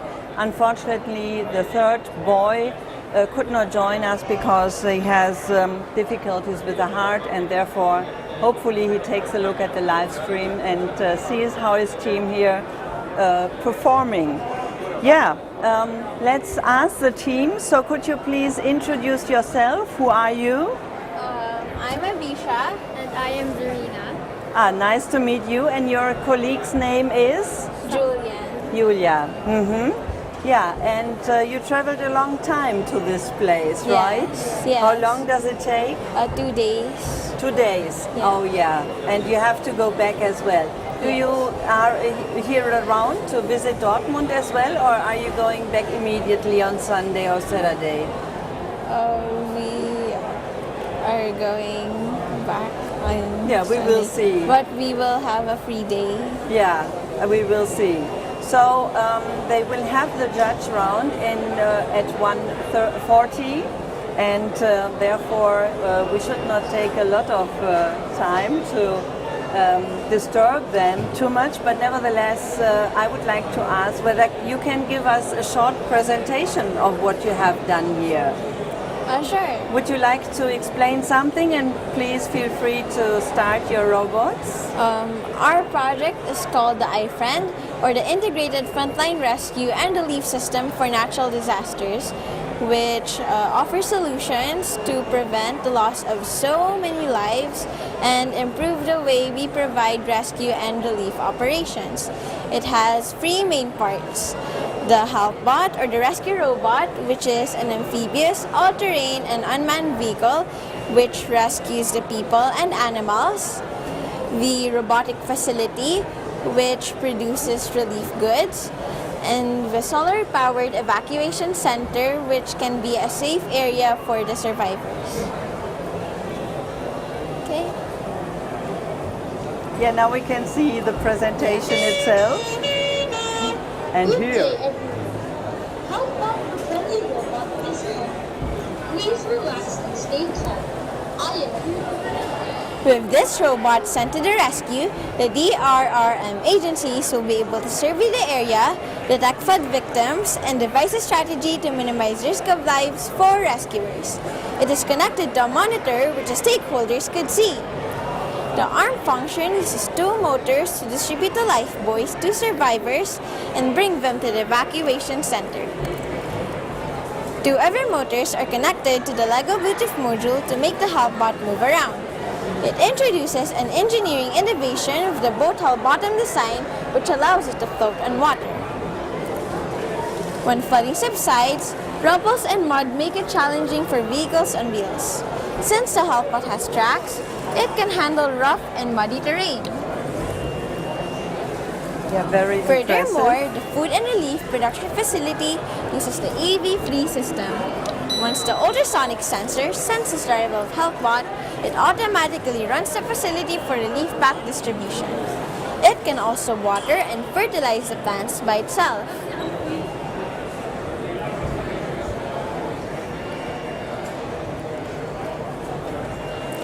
See? The HelpBot collects food, medicines, and other supplies from the facility and delivers it to the evacuation center.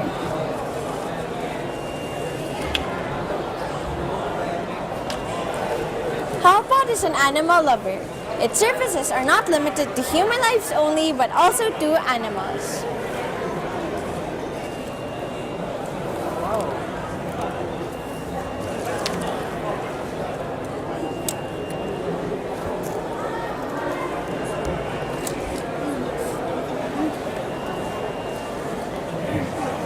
Yeah, a great presentation. Thank you very much. As you said, you are solving three problems instead of only one. So very impressive what you have demonstrated here. And what you can see here as well, that it's not only a question of technical knowledge and skills. You can see how they presented, how self-confident they act and speak to the whole world right now. And therefore you can see that this category, Future Innovators, is something that really builds up a lot of skills. Besides the technical skills, a lot of team skills.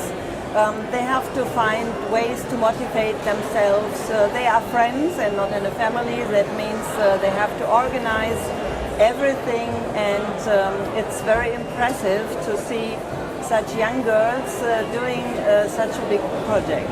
Thank you.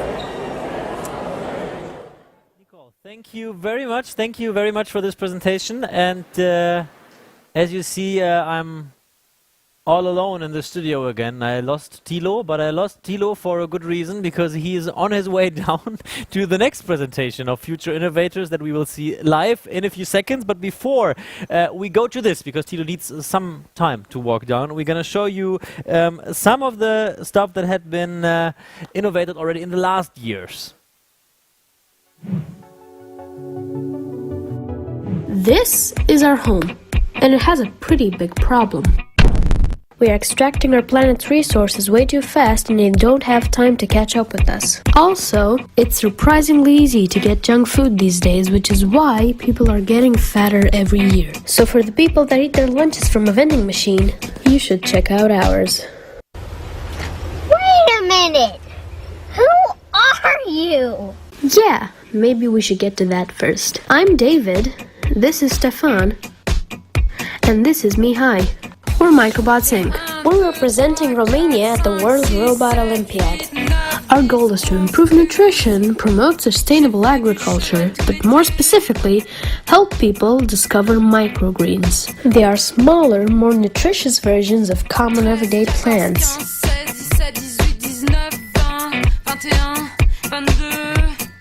Now that you're all caught up, let's get back to the robot.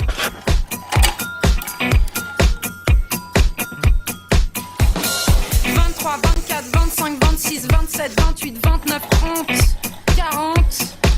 Si tu as un plan cheval, let me know.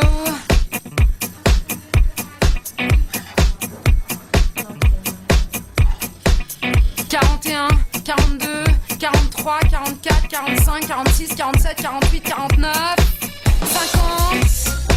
I ride and I forget it all. 60, 61, 62, 163, 64, 65, 66. Même si je tombe parfois, ça n'est rien. 67, 68, 69, 70, 1 million.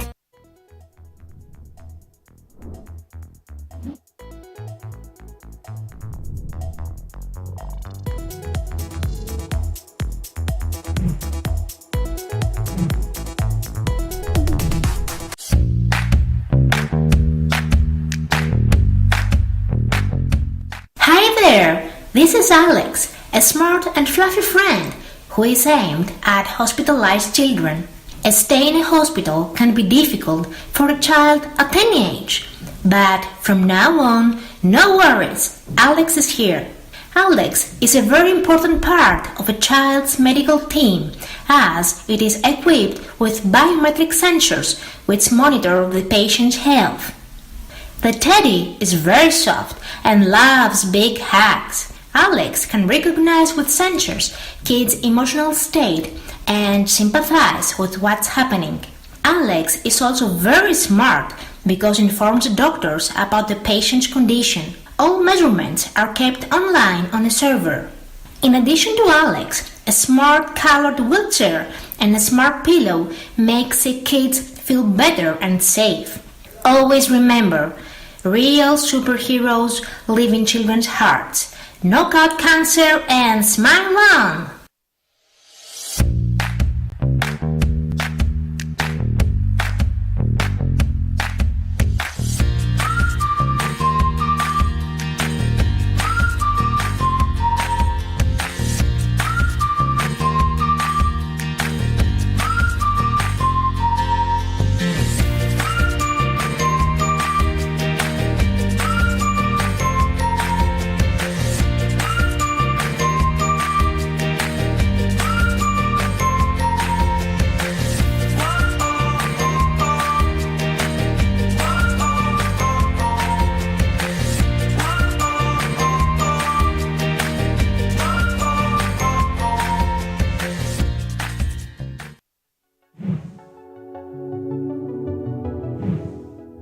Yeah, we just saw very, very creative solutions and ideas every year. And now we're coming back to the here and now, live from Dortmund, this year's project. Thilo, as I see, arrived downstairs in time. Nicole is with him. And with both of you guys is the new team in the Innovators category. And we have a new project. And we are excited to see what it is about. Please, go ahead.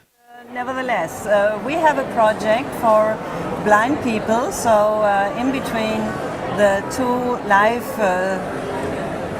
between those two live situations, we had seen some videos. One for sustainable agriculture, and the other one is Teddy the robot. Again, we are at the Future Innovators, so we have to take a look at another project, which is for blind people which could not see our videos. And thank you for Tim to give me the chance to introduce a team from Greek that has another innovation made. So please, would you like to introduce yourself and your team, of course? Yes, of course. I am Alice. We have Konstantinos and Yannis. We are representing Greece with the project Pop2C Smart Class. Pop2C is a portable system powered by artificial intelligence, which enables blind students to integrate into the classes of general schools and unis.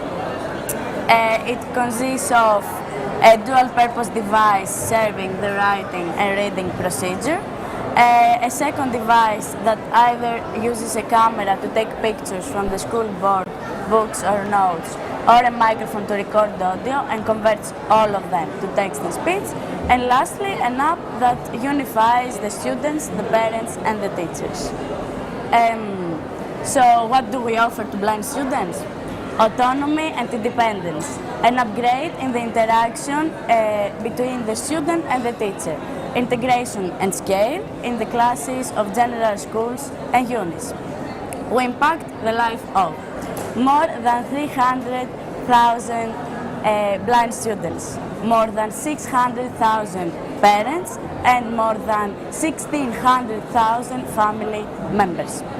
Our innovation is the sum of simplicity, integrations of mature technologies, and cost efficiency in order to create a ready-to-use and elegant solution. So, Pop2C, my robot, my friend, in order to create an inclusive world for all children. Yeah, that sounds very great. So maybe you as an expert, Thilo, again you are joining us, so nice to see you. Do you have some more questions for the team, which is let's say, waiting for the judge, which will come in a few moments, right? Yes. Well, the booth looks quite nice. So you already built some prototype, or can we see something? Yes, of course. So you can see here there is a prototype. Blind students can read here using the Braille code, and they can also type here in Braille, and it is automatically converted into English so the teacher can get their exercises and all of that. And here you can see the camera which take pictures from the school We love boards. Greece. We love Greece, of course. What else? And converts any picture or any text to text and speech so they can read, write, and facilitate the whole process of a lesson in the class. Well, this looks like a great prototype. Oh, thank you. I'm looking forward to see that in real life in a few years soon. So yeah. Quite a nice project, I guess. Yes, and you worked as a judge as well in this category. No. Unfortunately not. Okay. Nevertheless, I think that's exactly the questions, or some of the questions the judges will ask as well. So again, you can see that it is not only the technical skills that are important, but also how to present, how to prepare, to think about what to prepare, to convince people, in this case first time the judges, and later on maybe investors for your idea. Yes, of course. To sell the project and make it available to the world, as what you have said. So I'm very excited what other projects are here, and as I said before, I can really recommend to join the World Robot Olympiad here in the Westfalenhallen in Dortmund.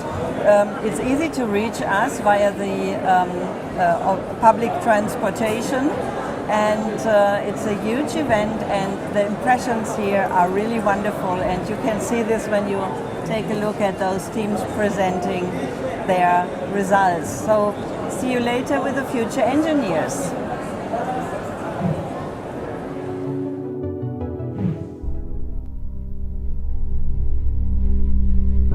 A million people have been killed or injured by anti-personnel landmines. 26,000 people a year become victims. That's 70 people a day, 1% every 15 minutes.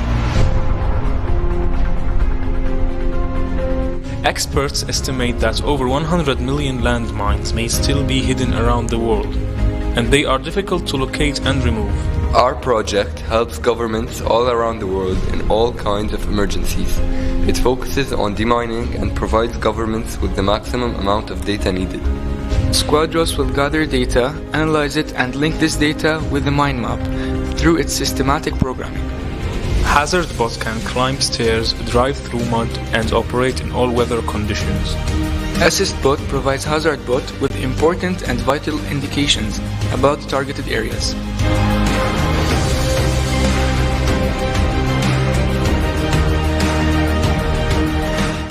Our project is the first step to achieve smart governments, smart cities.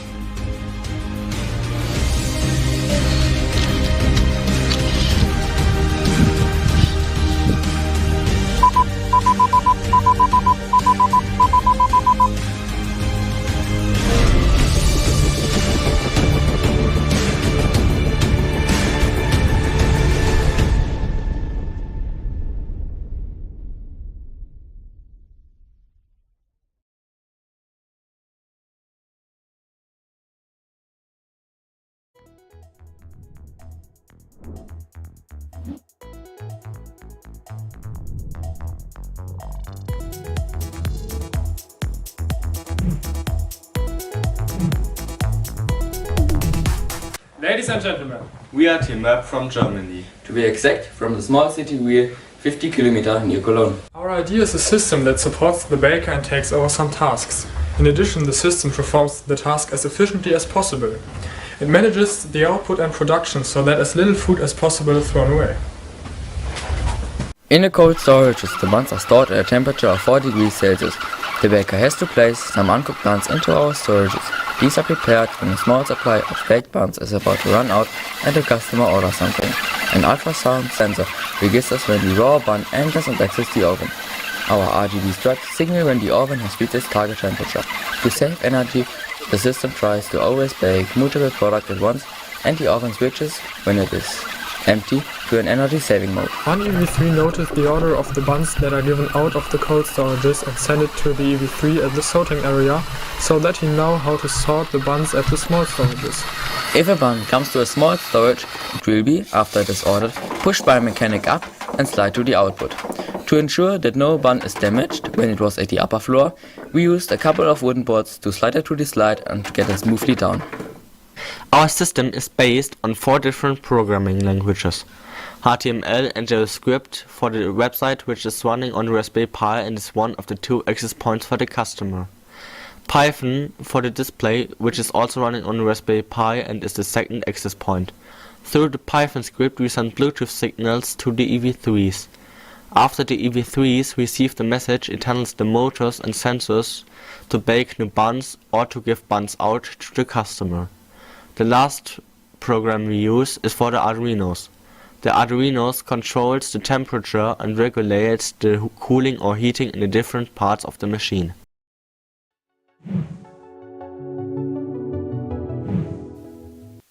And we are back in the studio with another guest. I'm more than happy to have Mark Hosking with me from Red Hat, one of the international partners of the WRO. Good to have you. Thanks for having me, Tim. Great to be here. You just said when you look at the pictures, but you also walked through the area and saw many of the different solutions. What does impress you the most? Well, yeah, Red Hat's stand is down in the open or future innovators section, and I think what impresses me the most is the diversity of ideas. We have these young people who are looking at different problems to solve and coming up with incredible ideas. So it's mind-blowing actually when you think about how these young minds are looking at problems, working in teams to collaborate to solve these problems, and then presenting their solutions. We think it's brilliant. And it's a creative process, and it's also a very open progress. So Correct. Everyone can develop their own idea, their own solution, and that's also something that's important for you. Absolutely, Tim. Red Hat is all about open. So our company is based on the principles of open source software development. And we believe that by being open, you can solve problems better. So the open organization is all about inclusivity So finding ideas from the widest possible audience you can, collaborating, sharing ideas, working as a community to solve a common problem, and then within that being adaptable, because you're going to find obstacles and challenges along the way. And coming back to what impresses us is you see these young kids and learners, not everything goes their way. They have challenges. Sometimes things aren't working, but they bounce back and they solve the problem. And you see them helping each other, right? I mean, that's No, it's also brilliant. part of this thing. Like, it's not that everyone is only protecting his or her solution, but you learn from each other. You look around, and I'm quite sure everyone walks away from here and was able to develop his or her own idea further because of what you learned here. Exactly. They're getting ideas from each other. Yeah. It's great to see how much time they spend looking at each other, apart from showing their own stuff. Yeah. And the camaraderie is clear for everyone to see. How did you personally and how did Red Hat come across with the WRO? How long of a story is that? Yeah, so personally, I trained as a school teacher many years ago, and I believe passionately that we have a responsibility to make a difference in the lives of children. And WRO clearly does that. I've seen firsthand, coming from South Africa, how the trajectory of young people's lives has been changed by getting involved in STEM programs like WRO. Professionally, I've worked for a number of technology companies that have partnered with WRO over the years, and so I'm a champion for WRO in Red Hat. Hopefully we will go on to strengthen our relationship, but you know, big organizations, I think, are very keen to find ways that they can make a difference, and this is a wonderful way to do it. Quickly at the end, what is your highlight? What are you especially expecting from this World Final still? Wow, my highlight is being here. So seeing the opening ceremony and all the flags on the stage, 73 countries represented, that for me has been the highlight. I love seeing people compete, and you can see it here. So the passion, the energy, and really just in a time in the world where things are quite challenging, this great feeling about people coming together, working together. So inspiring. Yeah, and working together on something friendly in a good atmosphere. That's exactly the spirit we have right here. And it's time to go down again into the competition. We're looking at Robo Sports again with the Aya, who's actually right behind us. Everyone to the Hall 4, where the Robo Mission and the Robo Sport takes place. We are coming back to the Robo Sport right now. And again, each team has 8 games to play today, at least 8 games, of course. And right now behind me, you can see that already 2 countries are playing. It's a Taiwan against the Hong Kong, and actually I'm seeing what they're doing right now. It's just a next level play. And behind me you also can see a crowd that is cheering for these 2 countries because competition already started, and it's a lot of games already played today. And we already have some results, but of course we get the 4 best teams playoff tomorrow. But today still please stay on with us, because a lot of games still have to be covered. So again, 4 robots on 1 table. That's a pretty large amount of robots on 1 table, and so we can see that the 1 table already stopped, and soon we have a live run to happen on the stream. So please stay with us. You'll see the real game in a real stream. I can say it's which countries exactly are playing, but I see that they already started, and soon judge will be flipping the coin for which country will start this game, but it's still the same amount of ping pong balls on the table for each team. So on this side and this side, and yeah, flip coin.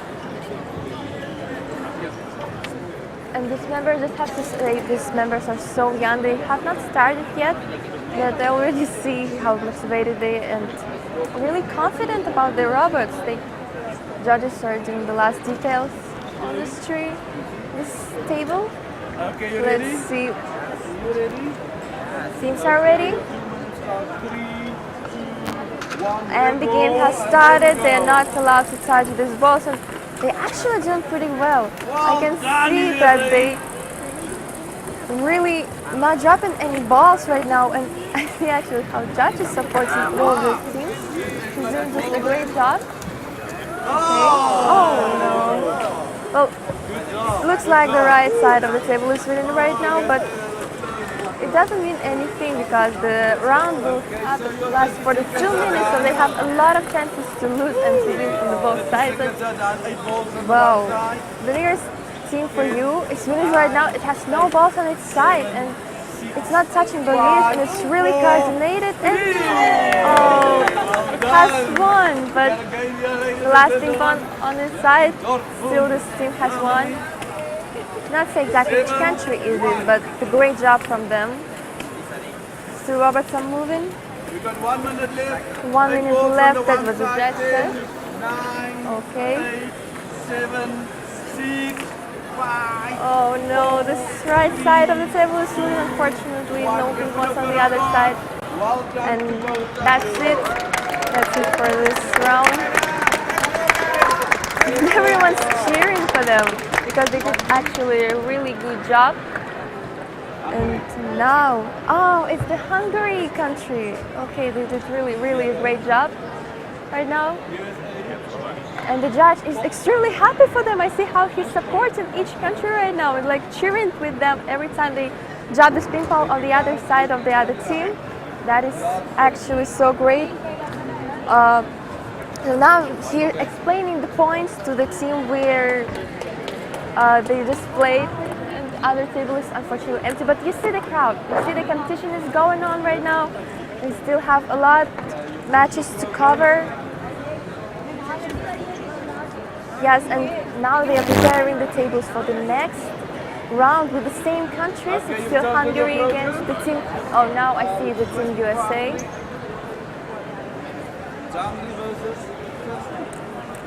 Okay, and again the flip coin from the judge. Yes.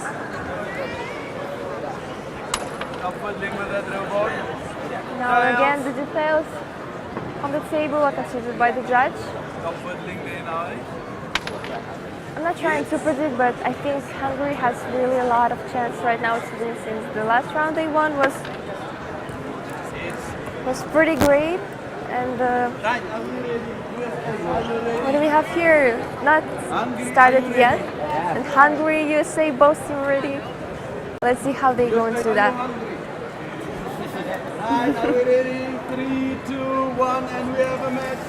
Okay, the match has started, but unfortunately we're not going to see all of it, but we can see at least some parts of it. So right now, again, so Hungary winning, and unfortunately we have to come back right now to the studio, and please stay tuned with us, maybe you'll see the end of it later.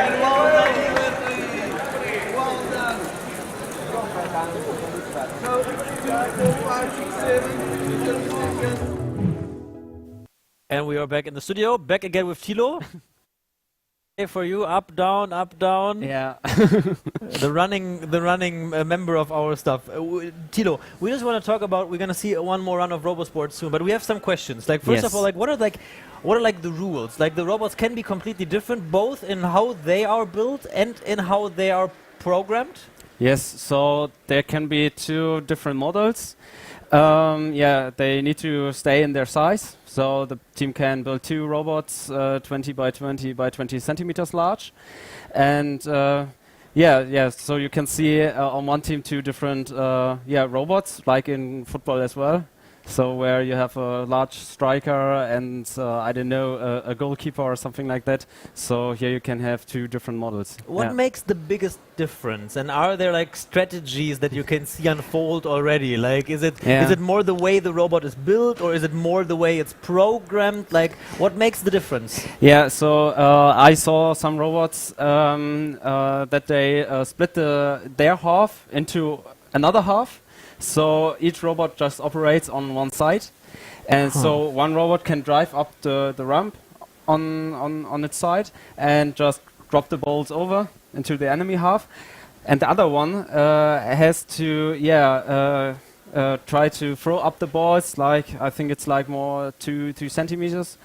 So the robot has to pick up the ball and throws it over the ramp into the other half. So there we have some differences, how the robots are built. So there's really a lot of strategy about it, right? Yeah, Yeah, some robots also can communicate between each other. Oh, wow. So I saw in the national finals a team where they decide that one robot collects the balls, pushes it over to its partner, and the other robot just throws all the balls over the ramp on its side. Couldn't you just wait until the end of the round and then just at the very end just push all the balls to the other side? Well, that is a question that everyone asks. And the answer is? It's not allowed. Ah. So when you keep more than 4 balls on one robot, on both robots at the same time, this is a foul, and then you are losing the match. So to keep it interesting, you aren't allowed to just grab all the balls and have them Makes with sense. you. And I thought I had broken the system, but no, I haven't. We're gonna go right back into the competition. Aya is again live for us. We are back on the hall 4 with the Robot Sport competition right now. And yeah, the game has started already. You can see right behind me the judges again at the table discussing the details with the 2 teams. I believe it's the team from Emirates and 1 team is for Japan. And now let's see how they're doing. Again, the flip coin, I expected to see which side will start. 8 balls. 8 balls on each side from the table. And again, the tournament will happen in a round-robin tournament mode. It means that each country will play as much matches as possible today so that we can figure out who is the best tomorrow. At the playoffs, we will have a knockout games, which will find out who's the winner of the Robot Sport competition at all. And again, the teams are getting ready. We hope we'll have a great performance just from the previous countries, like the Hungary did a very nice job.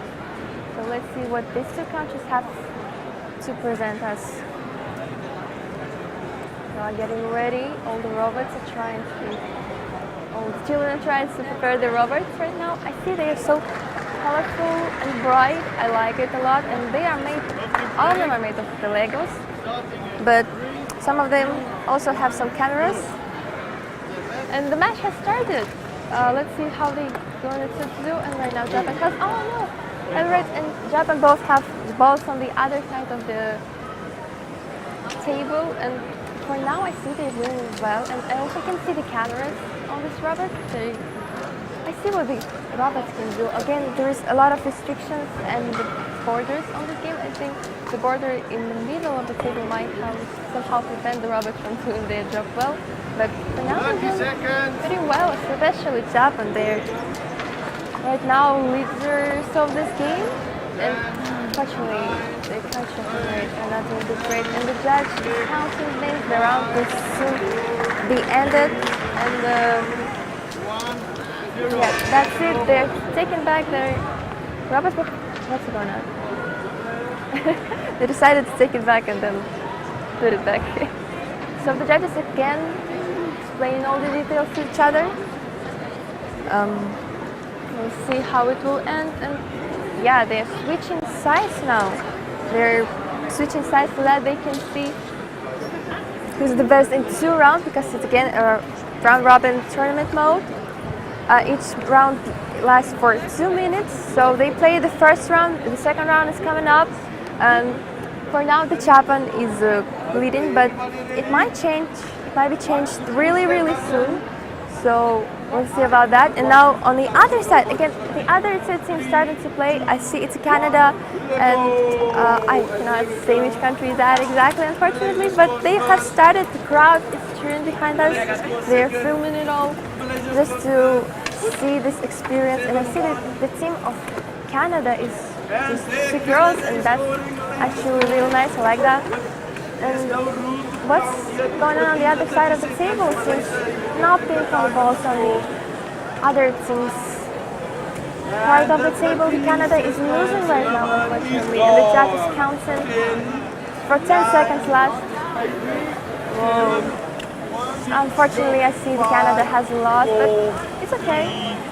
They can win later because, again, the tournament round will afford them to play as much matches as possible, and right now they're talking about the details, and yeah, Canada has won, but the ethics has been that's in great news, and the judges talking about the points, discussing it. 8 points, okay, not that bad for Canada. Oh, now we can see which country is that. Malaysia, pretty nice. Here are the children from Malaysia doing their best right now. This is the robots, that's quite impressive. They are so young and they have such a great experience right now already at the robotics sphere. And these robots are not controlled by people, they're doing everything on their own. And it's the artificial intelligence that controls those robots. And the other game on the other side has started.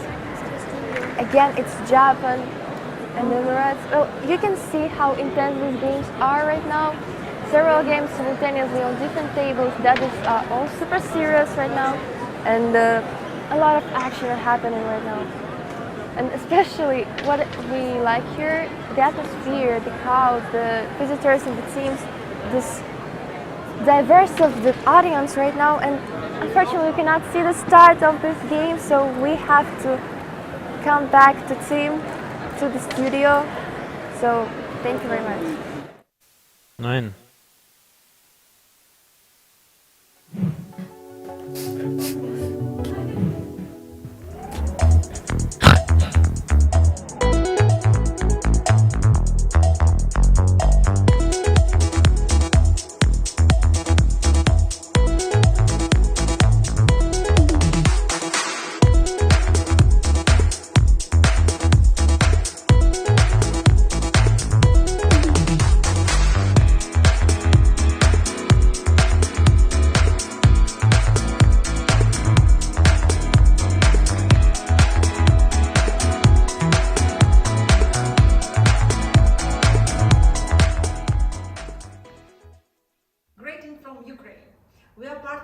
WRO from since 2008. From this time we organized a lot of competition in Ukraine. Our competition named Robotica. Thousands children participating in Robotica. And during the time a lot of children happy what they know now what is WRO. Not only children happy, but also we are, as the teachers and the leaders of this community, happy that we are part of WRO. Since 2008, a lot of children, coaches, education institutions took part, and we are planning to extend this cooperation for years. It's a hard time for Ukraine now, but we still are part of the WRO, and we are looking forward for brighter future of our community. I'm very happy to be a part of WRO community, and I am very proud of all Ukrainian young robotics team, and they in such hard time take part in WRO and win Olympiad. And I'm looking forward all of you in Dortmund in November. We wish all of us success in Dortmund. Привіт! Змагання ВРО – це найкраща олімпіада з робототехніки. Я люблю приймати участь в ній за особливу, навіть трохи напружену атмосферу та нові враження. А я очікую від ВРО грандіозного змагання, де ти можеш перевірити та покращити свої навички, а також класного шоу, де ти можеш познайомитись з іншими людьми та командами. До зустрічі! Вітання з України! Нам подобається WRO, тому що кожен учасник Олімпіади відчуває себе частиною світової спільноти, незалежно від того, де він знаходиться. Чи в маленькому містечку, чи в великому мегаполісі. Вирішуючи завдання сезону, діти проявляють наполегливість, креативність, творчість, працюють в команді, а це розвиває навички лідерів майбутнього. Від змагань завжди очікуємо нових вражень, пригод, гідної оцінки нашої роботи. Бажаємо всім командам, фіналістам ВРО 2022 успіху і вдачі. Нехай вона прикладеться до ваших зусиль. Vielen Dank. Alles Gute. Hi everyone, my name is Marina and I'm from Ukraine. I joined WRO as a judge from 2013. It's a really important event for me. I'm happy to see all participants from all over the world, to see my colleagues, to see your growth and improving your skills from year to year. After 1 year offline break, I'm looking forward to WRO Final this year. I know it will be very special for you and for me. You already did a lot to be here, and I wish all the best to all of you. Be brave, be creative, be friendly, and do your best.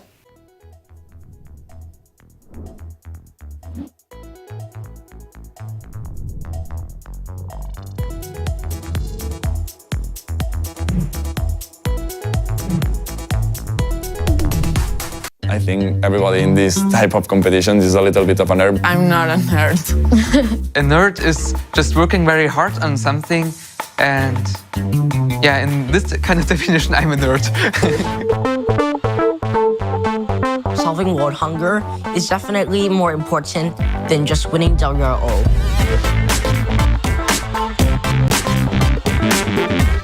Hello, my team is a Demon Challenger from Japan. Robotics can be in medicine, in space, you can do whatever you want. Teams will work on things like ending world hunger. That is an amazing thing to do. We can show that girls can also rock robotics. It's not important if he's from Syria or from Germany. If he likes my hobbies, everything is cool. We have only 2 weeks left to finish our final product. Less than 1 minute and 30 seconds. Late submissions will not be accepted. 3, 2, 1. This one is late. 9. Our computer died. Even the parts that always worked didn't work. If we did our best, that is the biggest, most important success for us. You are not in an ordinary class. You have to do things for yourself and learn for yourself. What you do, really, it has an application. This is the main theme of robotics, I believe, to set the plan.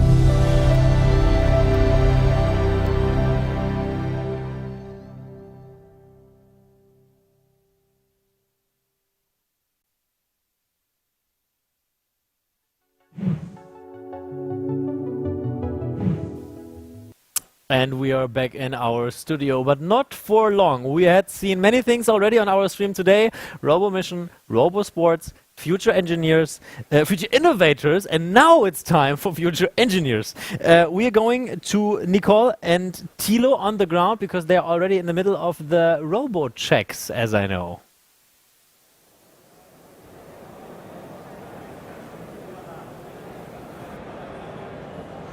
Yeah, thanks Tim for announcing the next category, a very, very hot topic in my point of view.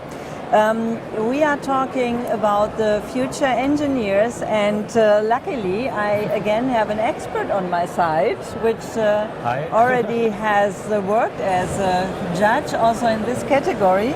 So I would like to ask you, what would you like to tell us about the future engineers? Yeah, so the future engineers category is a category for the older students, so from 14 to 19. And here we can see some self-driving cars in a few moments. So behind us there is a 3 by 3 meter large parkour with inner and outer walls. And yeah, the robot shouldn't touch these walls and tries to go as fast as possible, around three rounds. Do you think Elon Musk is watching us? Oh, I'm not quite sure. His future engineers? Maybe, we will see. So yeah, today we see just the cars driving around, and the inner square can change in its size. Mm-hmm. So we can have like a big rectangle or a small square, and this is decided randomly by the judges. So there are some random facts. Yeah, thank you very much, Thilo. I would like to do an interview with one of the real judges and would like to introduce Frank, you are a judge in this category for Germany mainly. So could you please explain what happens afterwards? We would like to try to see some live runs. What will happen here and what are the rules precisely? So now we are in the qualifying year. So we had already one qualifying round, now it's the second qualifying round. So the teams with the best time and most of the points will go to the final rounds. And in principle the task is as follows. The cars have to drive 3 rounds in the prepared area. As we talked about, they should not touch the walls and they should be as fast as possible. Yeah, and the square will change in the size. Yesterday I remember the square was much smaller. How long are you working now as a judge in the World Robot Olympiad? I'm quite new to this category. I have started in the German finals a few months ago. So that's your starting point. And exactly. yeah, we saw each other as in the German final. Would you like to continue to do this work? Can you recommend this to others to join us as a volunteer? Yeah, it's a lot of fun.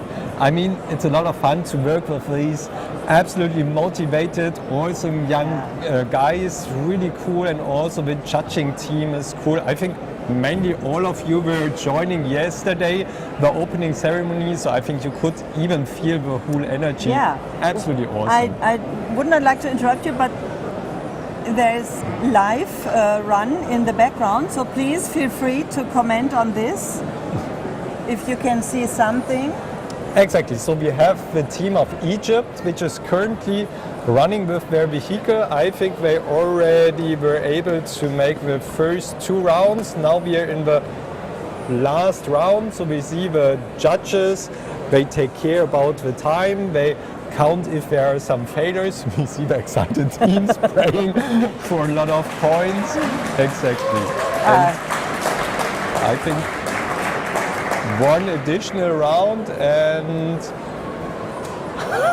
they are quite quick as far as I could see. I expected that because they have to see the pictures, afterwards check the pictures, where they have to go, that they have to use a little bit of time for calculating everything and finish the round. But the judges seem to be very happy with this result. So exactly, and also the team seems to be really happy, so she's really smiling. So you as a judge, you can say that they were quite successful. Yeah, in the first qualifying round, this was one of the best teams. Yes, and qualifying means what exactly? We have a lot of teams on site. Yes. Not all teams can participate in the final, so we somehow have to filter which are the most promising teams, and therefore we have a qualifying round where all the teams can participate, which are invited to the world final, and then the best will be able to start today in the evening and tomorrow in the finals. Yeah, so maybe this team will be the one or one of the ones that will be shown tomorrow in the final as well. Yeah, so you already said your main motivation is the expressions of the team, the motivation of the team, the people, or is there anything else? Yeah, I think especially here in Germany we are really lacking in young engineers, and I think this is such a cool opportunity also to give to really young kids an idea that engineering is so much fun. Yeah. Because I think most of the young kids are a bit afraid about engineering, too many math, it's too hard, but I think if they come here, they see all the fun. Yes. Perhaps it could change some minds. I can really imagine that this will be very fascinating. I agree. Did you participate as participant before? No. So you just jumped in as a judge, and exactly. Great to see that you are so motivated. So I'm quite sure that you will join us the next year once again to do the judgment. I would love it. We are taking a look whether another team will start, so that we have the chance to have a live run. As far as I could see right now, they are in the starting point, but not already started. So this is the team of Kazakhstan. Thank you. So Yeah, maybe you have seen our co-moderator Aya. She's from Kazakhstan as well. Maybe she's here and watching as well. So first round successfully. And you could also see that the design of the vehicles is completely different here. So the teams have all degrees of freedom to build some vehicles.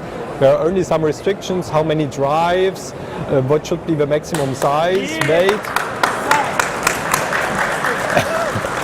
Yes, really seem cool, to be really successful cool. once again, and you are impressed as well.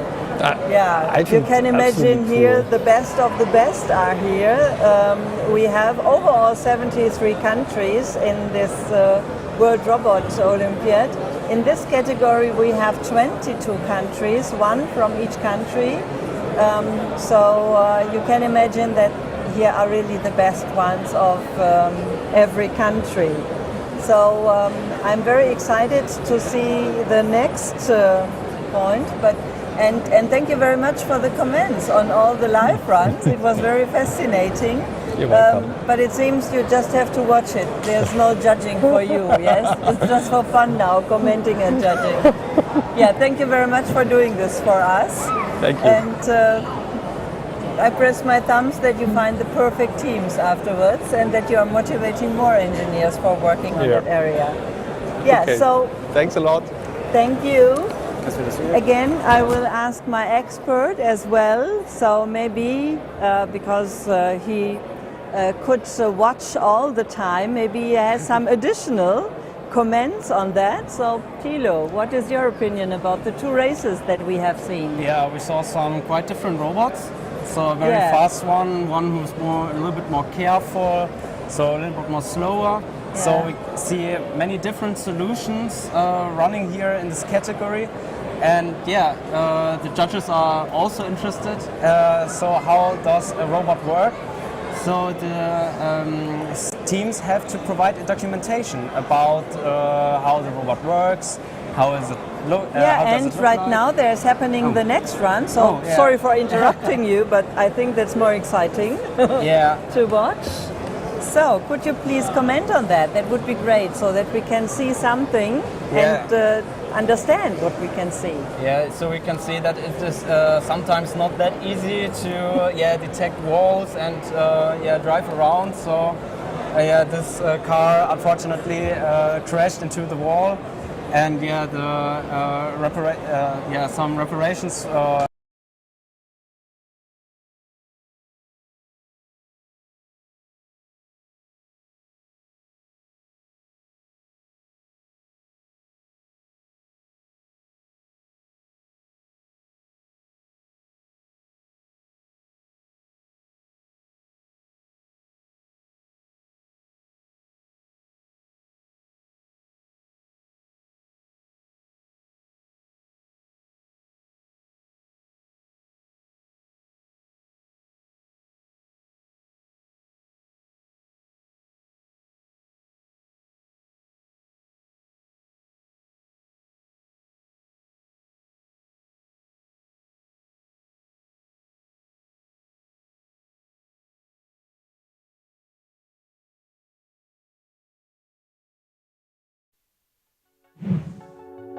Do you use how?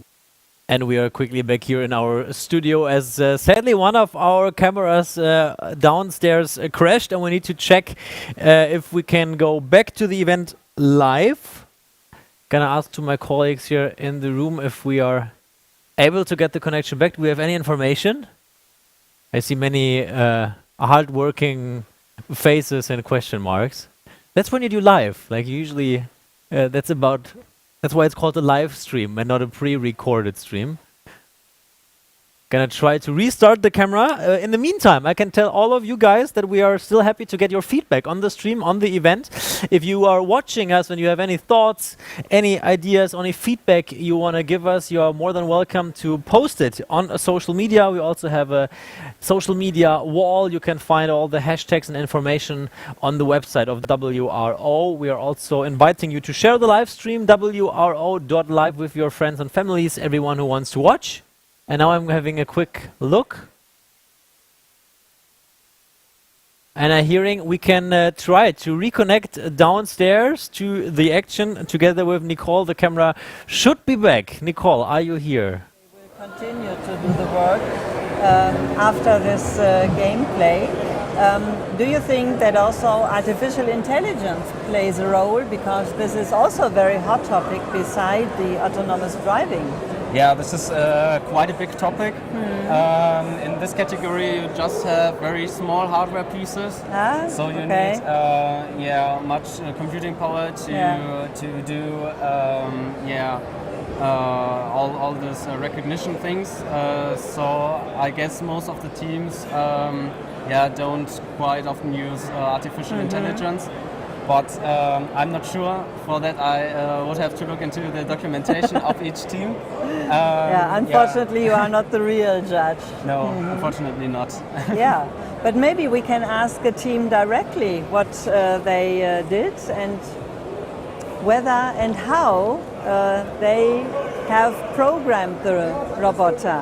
So, nice to meet you. You were one of the members of the teams that had successful done 3 rounds here in the racetrack. Yeah, this round we are successfully won the 31 points. Yes. In this round, we are the Spanish team. You are the Spanish team. Yeah. And how did you solve that? We are already speaking about that it might be possible to use artificial intelligence. Is this something you are using, or how did you solve your challenge? Well, artificial intelligence, we cannot use it.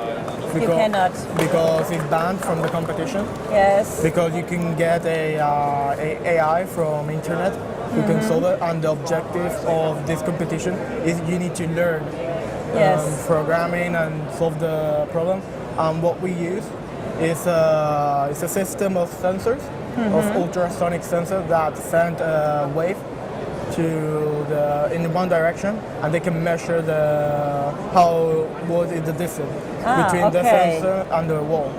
We use bats. Yeah. You're working like bats, like the. Yeah. Well.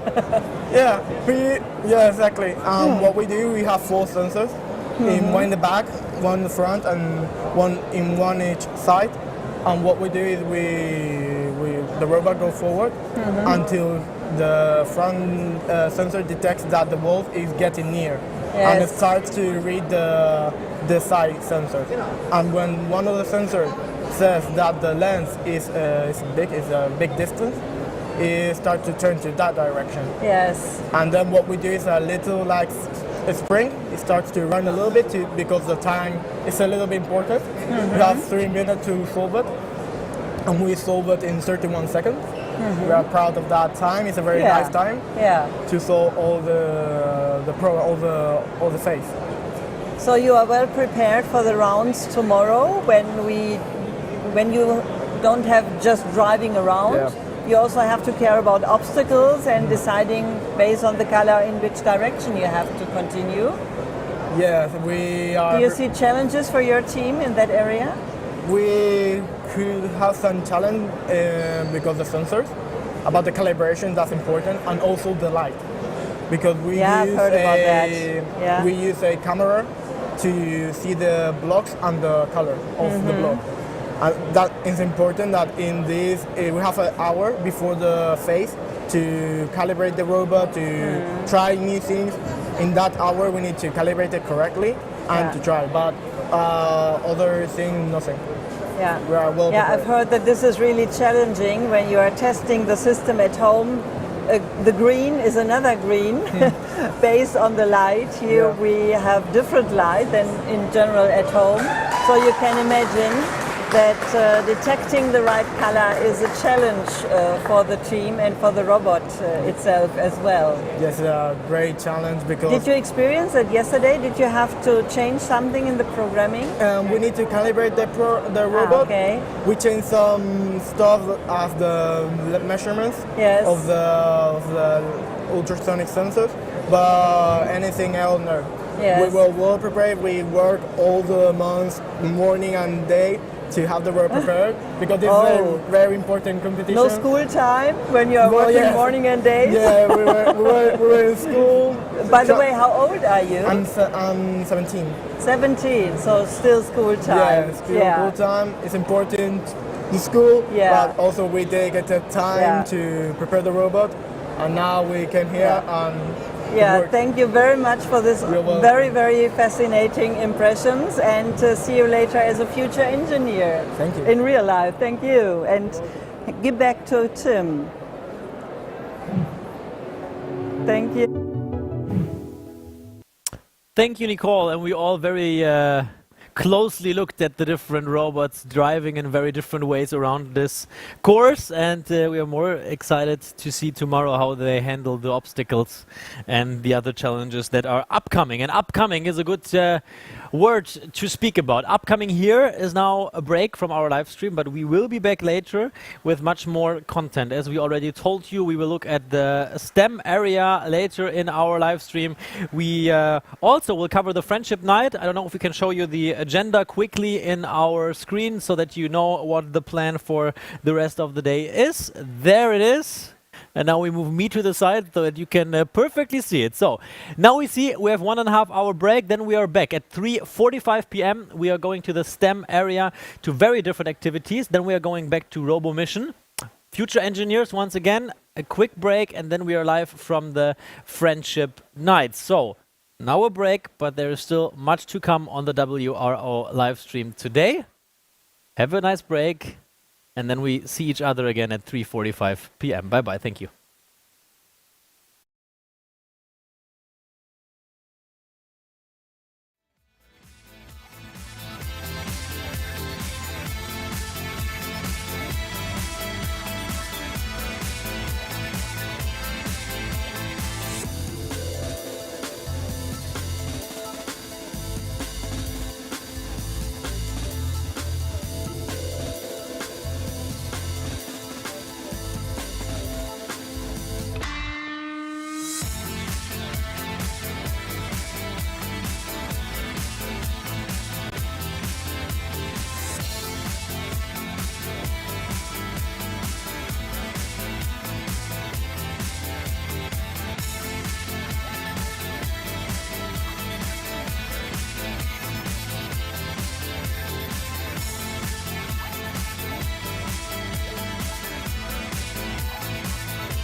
Pia passt aber wirklich gut auf, ne?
Ja, könnt ihr euch vorstellen,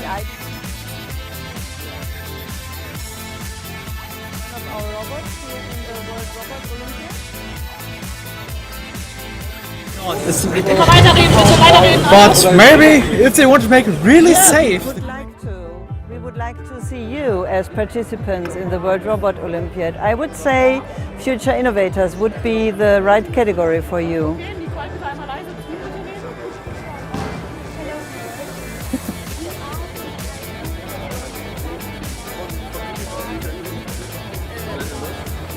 STEM school near Cologne, Germany.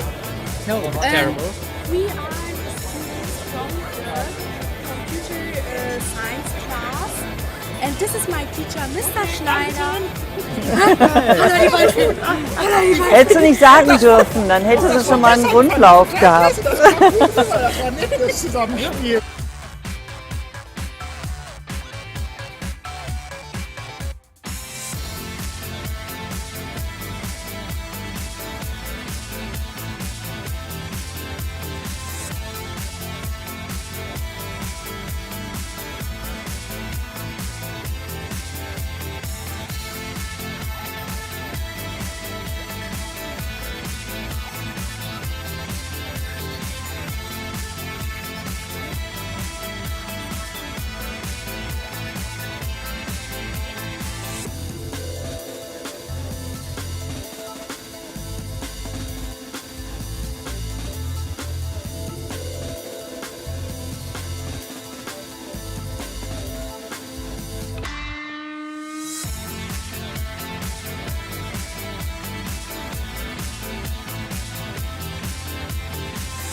Ladies and gentlemen, the WRO is not just a platform or competition to win medals.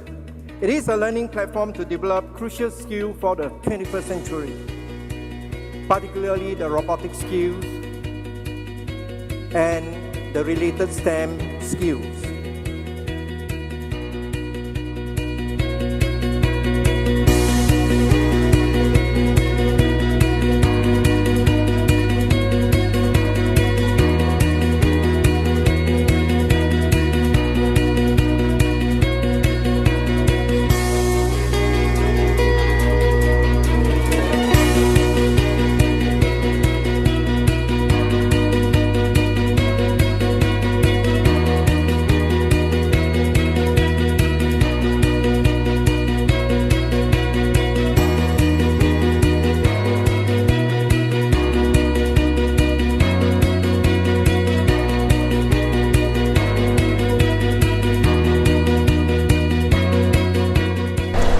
In today's fast-changing world, there's nothing more important than the ability to think and act creatively.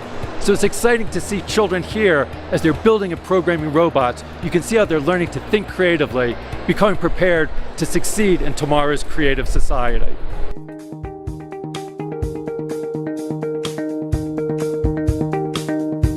We have no words to explain how honored we are to host the first World Robot Olympiad in America.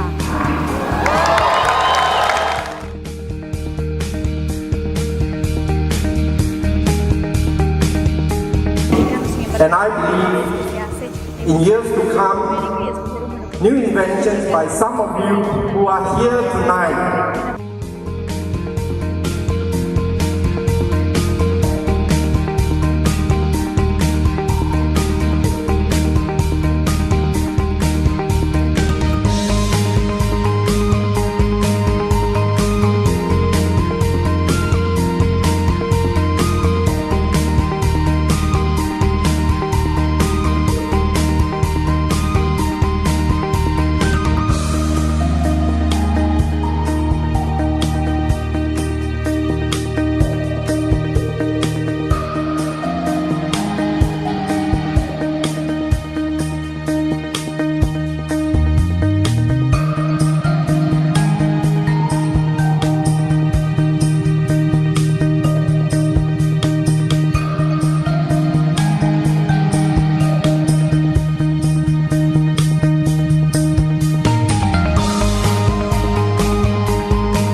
all the activities that is going on here in each year's final over the 2 to 3 days give them a lot of fun.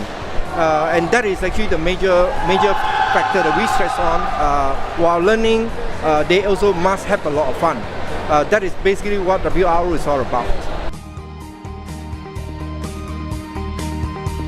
We have been waiting for this for 2 years, and now it's happening.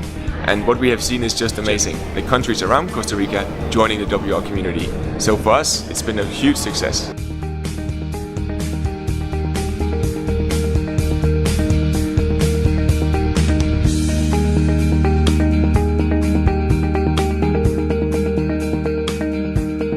Thank you for your visit. We wish that Costa Rica has left a positive footprint in your mind and heart.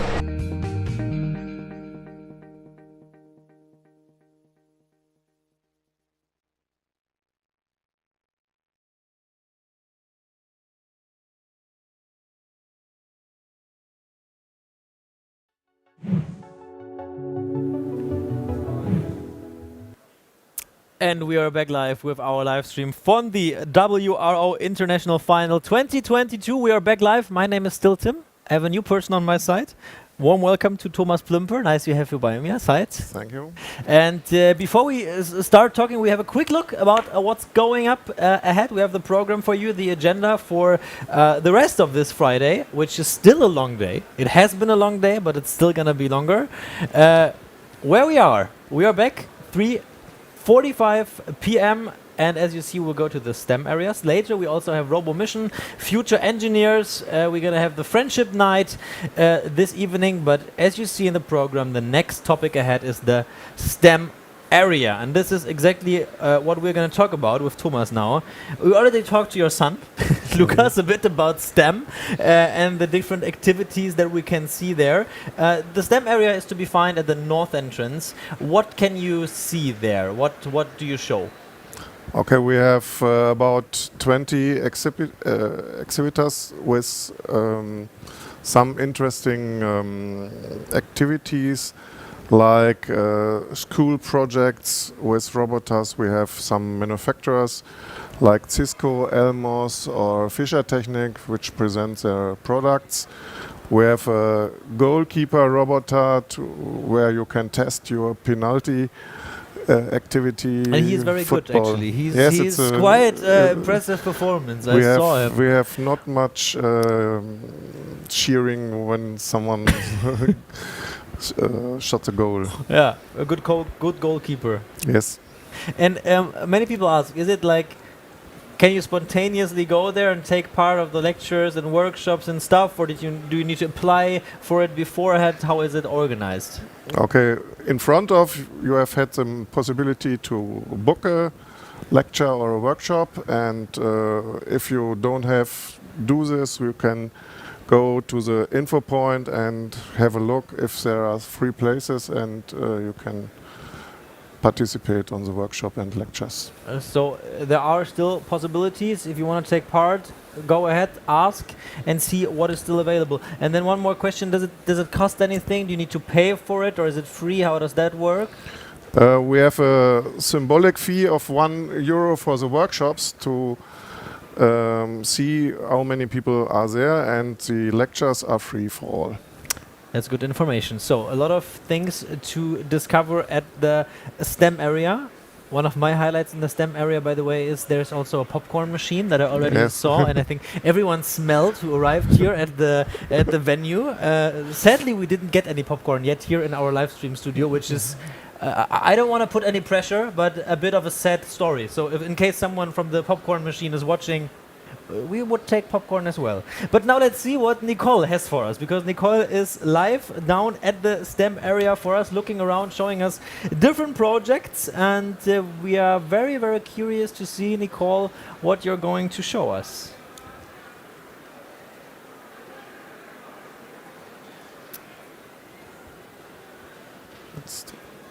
All right, maybe Nicole is not yet available. Then one more question to you. What is your highlight at the STEM area? Do you have a favorite? There is a Dortmund initiative with some little educations which have built some interesting robots, I think, and it's very nice to see. Okay, and now I heard we are ready for Nicole downstairs, live.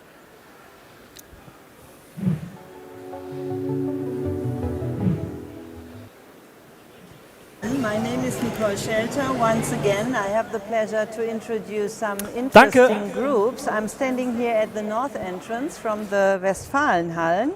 And if you're interested to come, here's the area where a lot of institutions are introducing their products, their services, their ideas, and also what's happening here. So still, if you're interested, here are a lot of lectures regarding specific topics like software development with Python or workshops that are offered. So feel free to join us here and learn a lot, not only from the lectures, not only from the workshops, but also from all the exhibitions that we can see here.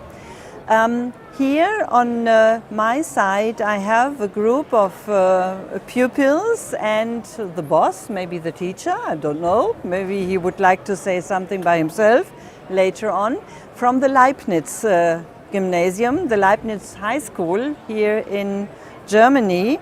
So welcome Jörn Schneider, first of all. Please introduce yourself and your role, and clarify in which way you are the boss of all these nice people. My name is Jörn Schneider. I'm the teacher of the students of the Leibniz Gymnasium in Dortmund, and I'm the developer of this experiment you see later. Now, Delia says what we are. Hello world. We are from the high school Leibniz Gymnasium in Dortmund. a STEM school near Cologne. We are students from the computer science class, and this is my teacher, Mr. Schneider, my friends Jette, Anna, Max, and me, Delia. And now Max will go on to explain our project about quantum cryptography. You can see, just a short interruption, that especially Hello World is used in every programming class as the first thing you have to develop. So you can see the proof is done. This is really a computer science class. But nevertheless, the interesting part comes now. The experiment that they have developed, the quantum cryptography model. Hopefully I pronounced that correctly. Roughly. So, in this experiment, Alice tries to transmit a message to Bob. For that, she has a laser, and Bob has two photon receive detectors. If I press on this button, you can see that this light will light up.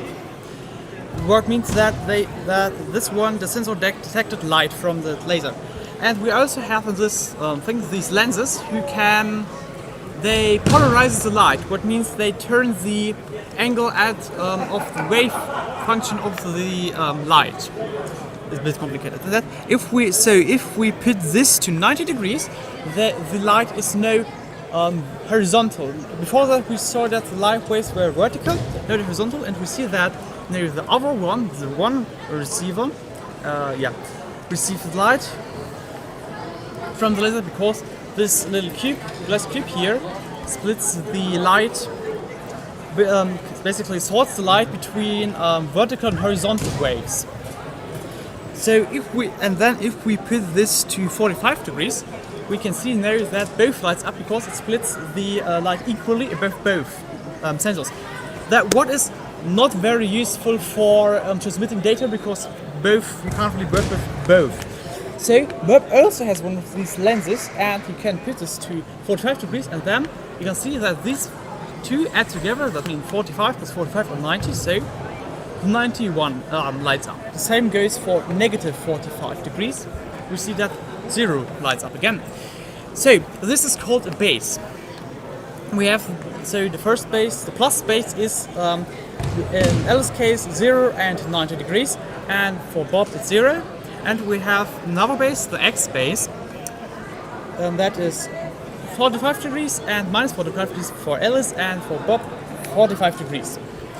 These bases are used for that if somebody tries to interrupt the message and read the message that Alice tries to send Bob, they don't know in which base Alice sends the information to Bob, what means she has to guess which base was used and which base she has to use to send the information further to Bob.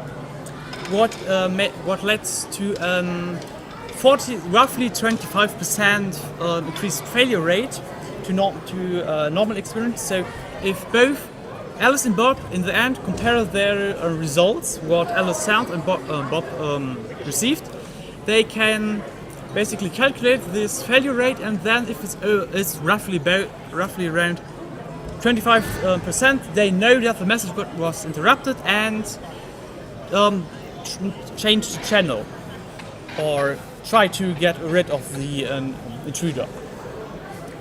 So to summarize this roughly, it is a kind of way how to translate things into others, and based on the failure rate you can switch to another version and test whether this works better. Yeah, to a different line.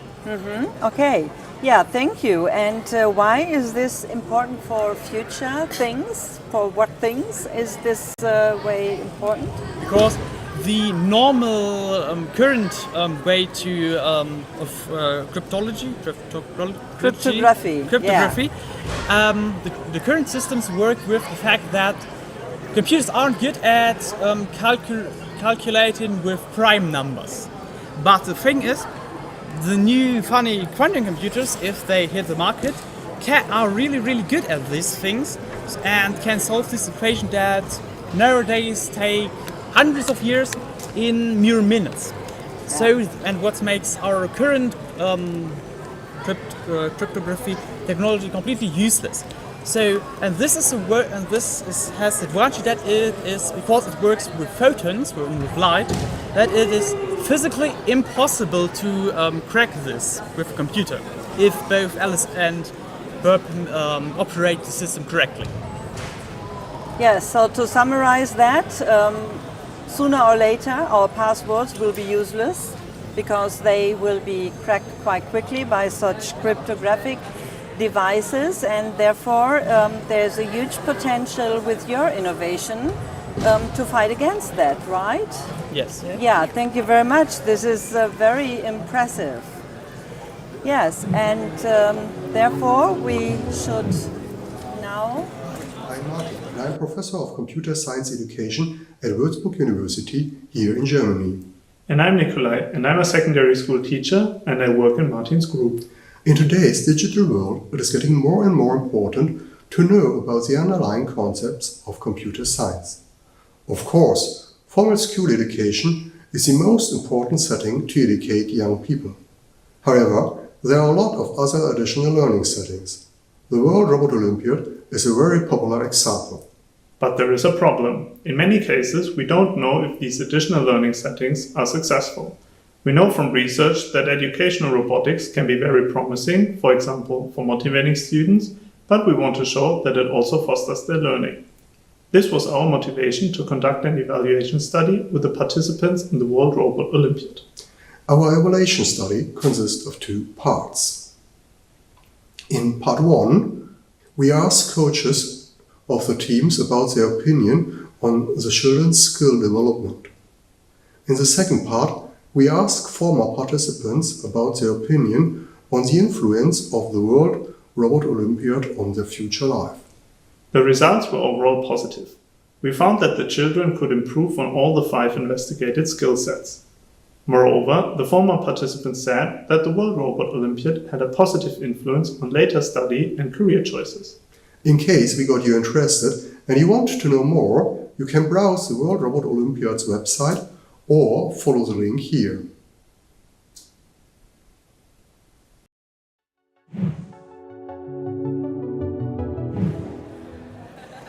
Yeah, the next interview will happen with one of the institution Junge TüftlerInnen. Means that we have one girl, one woman, which is introducing what you are doing. Let me introduce Philomena from Junge TüftlerInnen. Yes, sir. Yeah, please introduce yourself and your institution. I'm happy to be here. Thank you very much. You're welcome. My name is Claudia. I'm Philomena couldn't make it to unfortunately. The day. No worries. I'm Claudia. I'm from Junge Tüftler. Junge Tüftler is a non-profit educational organization. We are based in Berlin, but we also have an office in Düsseldorf. Our mission is to empower people to use digital tools to shape the world. Yeah, exactly. During the pandemic, it becomes very clear that it's very, very necessary to have more education on that. Yeah, more than that, yes. And we offer a lot of learning and also teaching material in where you can use or where you find how you can implement digital education in schools, in libraries, in museums, and other learning spaces. So therefore we have our online education platform, Tüftel Academy, where you can free download all the material to run your own workshops according to topics on digital education, or you can also hire us and we run the workshops in your place. We come to the school and do a workshop with the kids, and we also do workshops with teachers according to how to use digital tools as support to solve problems. So, for example, we use VR or AR technology to build the new city, how your city can look in the future, for example. Yeah. And then we also have our own makerspace, the Good Lab in Berlin. Yes. Far away from Dortmund, unfortunately. Yeah, but in Dortmund, I'm sure you have a lot of makerspaces as well. Libraries already started to build up their makerspaces. So we run our workshops in the Good Lab, and there we also develop new ideas and give the space for you to develop new ideas and try out how a 3D printer works or a microcontroller can be used to solve problems. Yeah. Maybe the short explanation of the name for our international audience is important. Tüfteln means something like to be experiencing something, to try out something, to be creative. You started before the pandemic as a non-profit organization, right? Yes. So you detected quite early that it's an important topic. Could you shortly tell us why do you find it's important besides the situation with the pandemic? Yeah. So the company Junge Tüftler was founded in 2015 already. 7 years old. Yeah, and so we think it's very important that to make a difference and to feel like you can also make a difference to change the world. It's very important to understand, to get a very basic understanding of how computer works, how you need digital skills to survive, I think, in the digital world. Yes.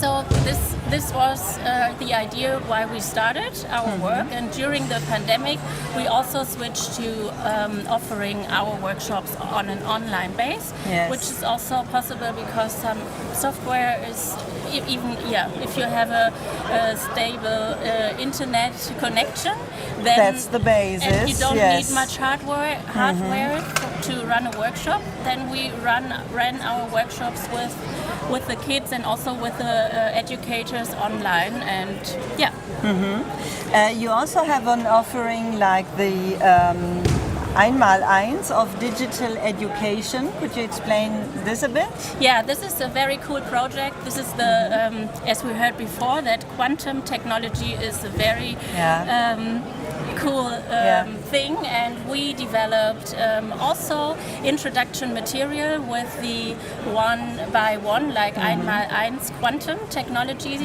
We developed games where you can easily get an introduction to phenomena of the quantum technology, and this is for our international viewers also available on our Tüftel Academy website in English, because most of the things are German. But we are working on it to get it international. But this is definitely happy to have a look if you're interested in our work. To have a look on our website tüftelakademie.de, and there you can search for quantum 1x1, and you find the material in English. Yeah, especially quantum technology will make some things useless that we are used to, like passwords, as we have heard before, and it's a very new technology, and currently it seems that only the programmers are missing to develop the right software for all the computers that are coming up right now. Yeah, so it was very interesting to have you here and have the introduction into the Tüftel Academy. Thank you. As we said before, it is a very impressive work, and you have a lot of offerings. You have cooperations with schools, with other non-profit organizations. Yes. I have seen that on the website as well, so you can search for that on the website quite easy.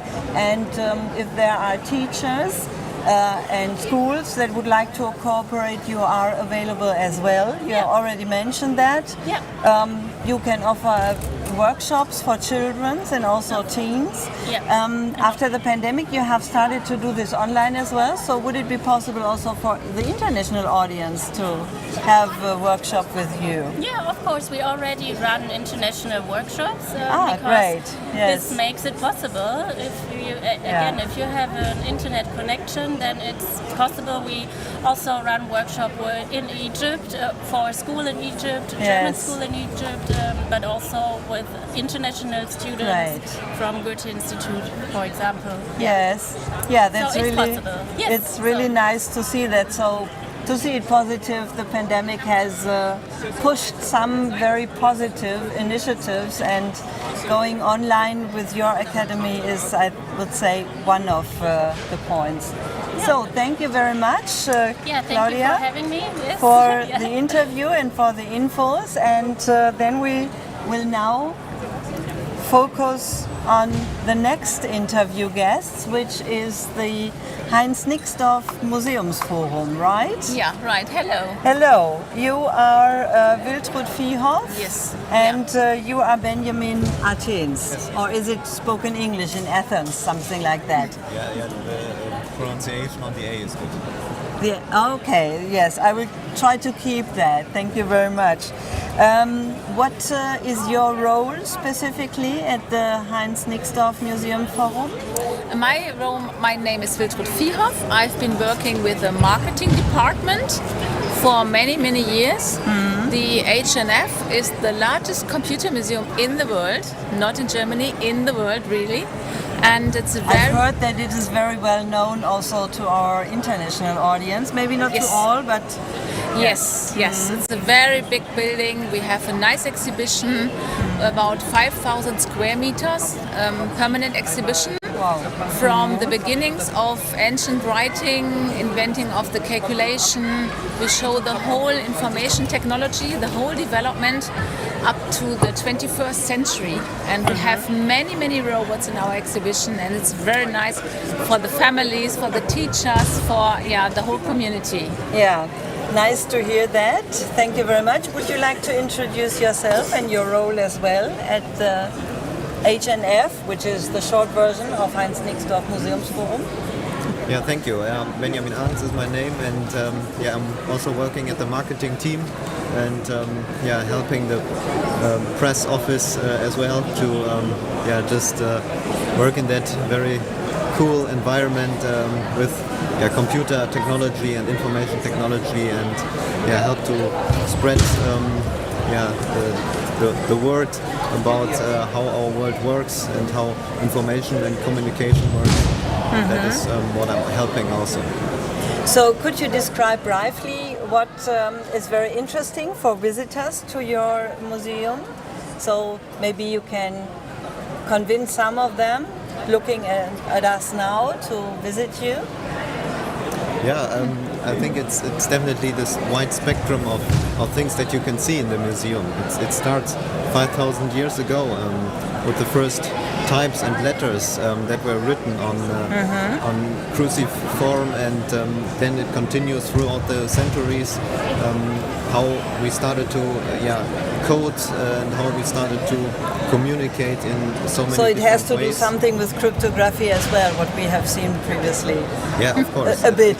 It ends. It is simply it a ends way. in the present. Yeah, it ends in the present and with robots and with computers, and that's also the reason why we are here today and this weekend, because we really love robots. We have a lot in our exhibition, and we show the people how different robots can be and how they help us today. But you do not have only exhibitions, you have also activities offered. Which type of activities, or could you name an example maybe? Here we have our permanent exhibition, and we have temporary exhibitions. At the moment, one on computer unplugged, computer science, and it's very interesting for families. We are also conference center. We have lots of events in a year, about 1,000 events a year for different target groups. We have family days, we have lectures for different target groups.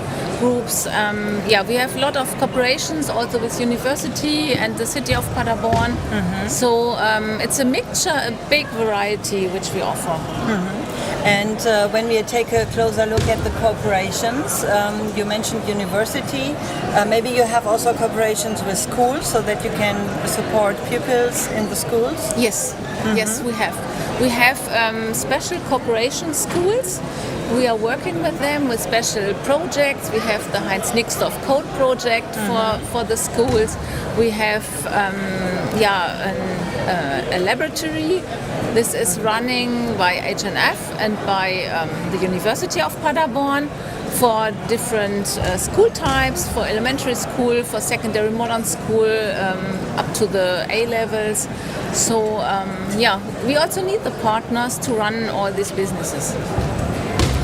Yeah, thank you very much for this nice introduction. Hopefully we could motivate a lot of other schools to cooperate with you and therefore make your offerings available to others. Yes, thank you very much. Thank you very much. So much for the information. Yeah, thanks. Yeah, we saw a lot of offerings, not only from the Heinz Nixdorf Museums Forum. We also saw that the neue junge TüftlerInnen are offering a lot of cooperation, so you can see how important digital education is seen from different institutions, and that's of course the reason why all these institutions are existing. And when we take a longer look back at the presentation we had from the Leibniz High School, then we can see that they are taking a deep look into the future because as far as I can see that, as far as I have observed that, especially the quantum technology is coming up quickly, and the quantum technology is something that will, for example, the very important password make useless, because a quantum computer can quickly reset the password, detect the password, and therefore we need to have other possibilities to protect our data, which is not secure in these times as well, as we may know. So a lot of offerings, and hopefully some of you are now motivated to get in touch with the institutions to build up new cooperations. Also for the international audience here, we have heard, especially from Junge Tüftlerin, that they have an online offering that could be used from all over the world when the internet connection is available. So we would be very happy if we could put some ideas into your head how to cooperate with others, how to find more motivating activities for your pupils, for your young people. So maybe we will see later on that you have more and very successful people taking part here in the World Robot Olympiad, not here, but in 2023. Yeah, I am very impressed. Good luck for me, I'm not speechless. Hopefully the studio team is based on all this new and exciting information, not speechless. Thank you.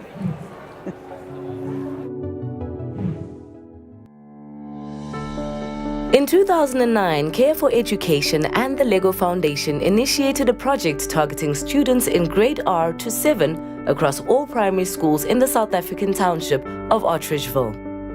Based on the belief that children learn best when they are actively involved in the learning process and construct something they find personally meaningful, the project grew to include an introduction to robotics. We started with the robotics in Otteridgeville because we wanted to bring a play agenda into the schools. We had seen how children had improved in maths and science, but we wanted to find something that was a bit more exciting and allowed them to play and experiment and to try new ideas. And we thought the robotics would be a perfect program for that. Each week, 200 children attend an after-school robotics class in the township to learn about coding while developing a breadth of skills such as collaboration and creativity. Once a year, the best teams meet to compete at the Township Robotics event in Otteridgeville. So the competition layout is a problem that they have to solve, which is a table, and they have a number of ways of scoring on the table. The whole idea is to try and build and become innovative and creative and to end with the most number of points on the table as you can. At first, I must say that I was a little bit skeptical about it, but I realized that she actually loves it very much. When she spoke about it, there was this excitement in her eyes and all that. 18-year-old Karabo Ruturi is one of the judges at this year's Township Robotics. In 2012, at age 12, she herself was a participant as part of the Crazy Divas team. This all-girl team showed so much talent and passion that they managed to finish second in the national leg of the World Robot Olympiad competition just 5 months after their first robotics experience, allowing them to represent their country in the Global World Robot Olympiad event in Malaysia. The robotics competition has definitely influenced my life. I've learned that not everything is going to go according to plan, but you still have to have patience in order to figure out what you're doing wrong. Go and fix it and then come try again. In terms of academics, I went from getting 40s and 50s to getting 70s and 80s in subjects like mathematics, which I didn't like, but for the fact that I did this, I found them very interesting, and that persuaded me to work harder than I usually do. So I'm a very quiet person, so it has like forced me to break out of that shell and be able to communicate with others. I'm back here because besides the fact that I love this, I want everybody to get an experience of what I got. So they're still experimenting with all the maths experiments, science experiments that they would have done in a normal school classroom, but this time they're doing it by touching and feeling, and so the content is much more powerful, they remember it for longer, and so robotics inspires children. It's a way to free themselves from the shackles that they feel in the township. The winner of the 2018 Township Robotics Festival will now proceed to the National World Robot Olympiad competition. And who knows whether they too will make it to the global finals.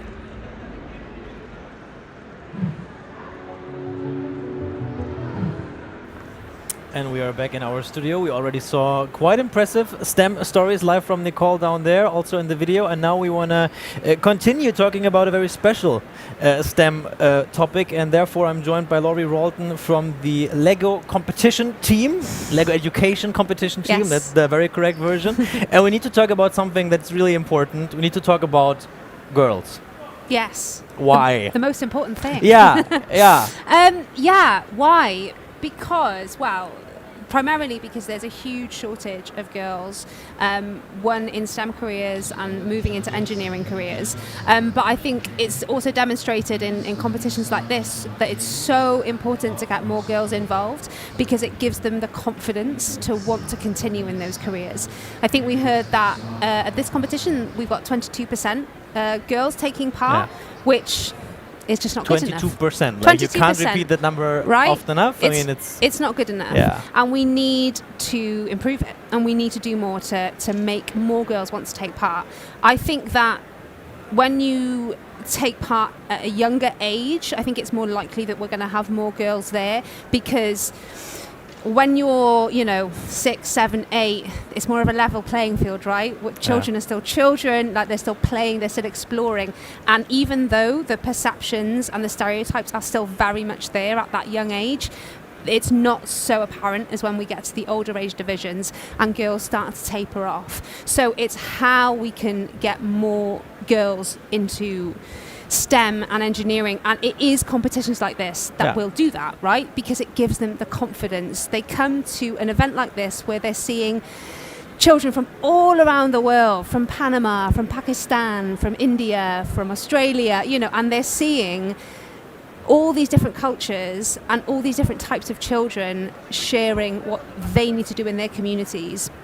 And when they do that, they're getting inspired. And the more that we can encourage more girls to do that, hopefully the more that they will want to continue, they'll want to come back, and they'll want to thrive in STEM. And as you said, if you don't start early, it's probably hard to catch up later. So you need to start early. And that's also a big topic for you at Lego Education. We have a quick video that's demonstrating a little bit of a special project that you have and how you work on this topic.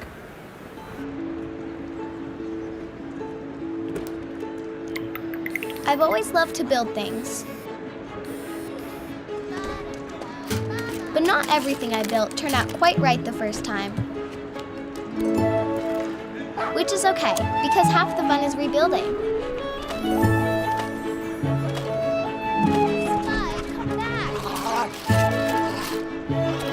It gives you the chance to try something new.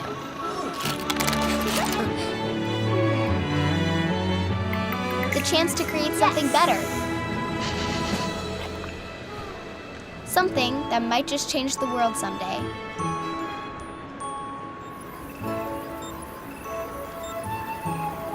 or even a world millions of miles away.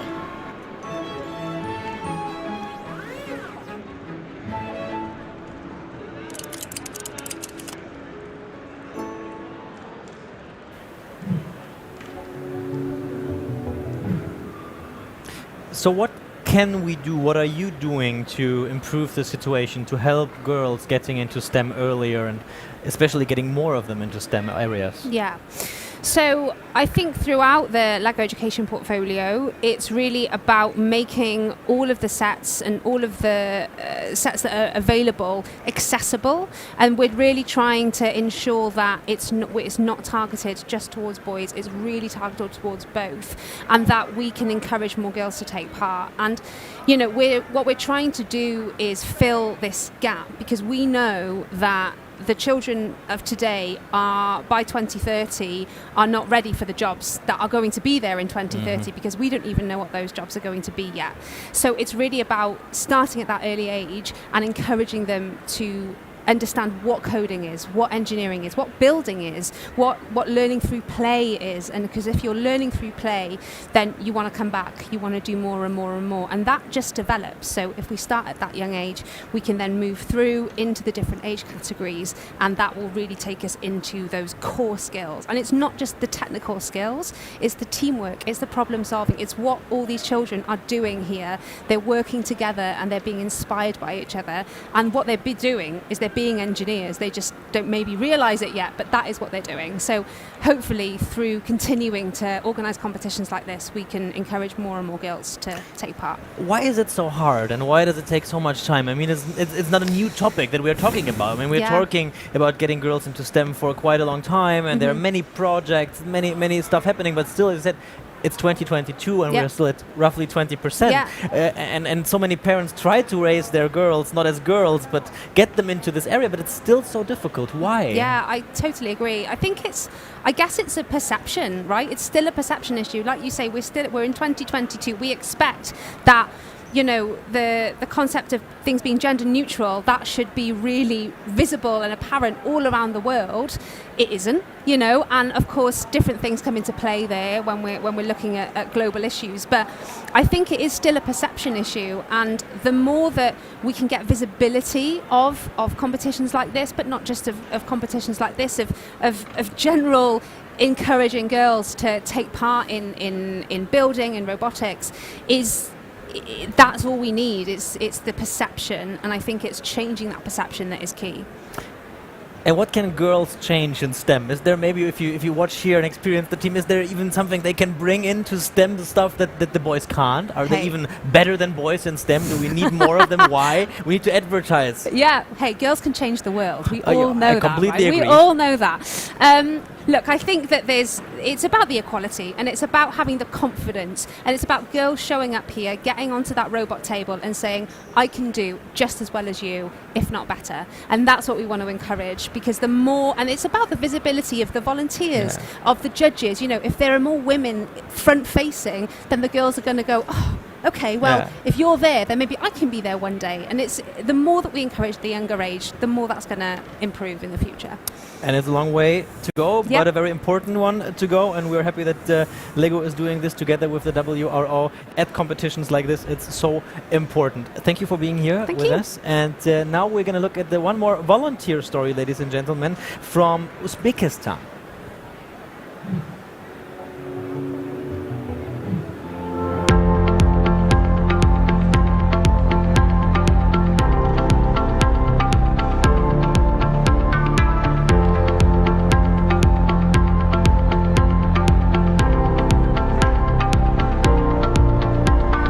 I got my son here. He's 12 years old. His name is Dakshitan. We are from India and we stay in Tashkent. It's very innovative that, you know, that lets children to think and do something on their own. And my son was interested in robotics from very childhood. Later in India, he has pursued robotics separately, fusions, and he went for RO maybe in 2018 before Corona. And this is his second experience. Children has to be encouraged in such a way so that their innovative powers in your brain will improve more. We have to send our children further, if they are very competitive. Children are very good nowadays and they're very innovative. My son is 10 and we are from France, and it's the first time for him to participate in this competition, so he's very excited. It's very interesting, international. There is I don't know, we can gain a lot of experiments to work in team and to think together, to prepare, to have this little stress before it. So for me, everything is good for improving himself. My name is Ceyhun Jabarov. I'm from Azerbaijan. I'm a physics teacher and I currently work at the British School of Tashkent. It's my second year in the Tashkent. So I'm very happy to be in Tashkent. I have experience with the WRO. When I was in Azerbaijan, I was also preparing kids for the Robotics Olympiad. Some of them went to the WRO in Thailand, and also some of our teams were preparing for the Costa Rica. And as soon as I came to Tashkent, I started preparing students for the WRO. I'm happy that Uzbekistan hosts national tournaments, so we can choose teams that can represent Uzbekistan at the international ones. I think the level of the national tournament is very good. So we have jurors, we have maps, everything is as it's supposed to be. I just wish that there will be more and more teams every year. And today here I can see that there are lots of people. In a very short time, Uzbekistan was able to attract many students to this competition. Even this place, the Technopark, where the national tournaments are happening, it's very innovative and it's very interesting. So the kids, they saw different types of robots here. And just in 2 years that I'm here, I can see how fast Uzbekistan is improving, especially in this technology field. And I hope that in 5 years, many people, they will see how Uzbekistan has improved. So I believe there will be many startups, innovative ideas coming from Uzbekistan. And I want to thank you for organizing these competitions here. I was really worried when I first came here. I was trying to find contacts. Is there anyone who is organizing the WRO? But now I'm happy, and again, I wish good luck to all our students. Меня зовут Галиев Александр. Меня зовут Ним Станислав. Меня зовут Заводов Аркадий. Мы давно уже занимаемся робототехникой, поэтому в первую очередь мы ценим обмен опытом, который мы можем получить на соревнованиях WRO. Мы уже не раз оказывались на этих соревнованиях, и этот опыт был довольно интересным. Мы хотим более-менее продвинуться, чем прошлые наши разы, и усовершенствовать свои способности в этой сфере, в сфере программирования и робототехники. Hello, my name is Igor and my name is Jehangir. We want to participate in World Robot Olympiad to check our skills in robotics and create a robot and gain a lot of priceless experience. We like this event because of the unique challenges that the robots face.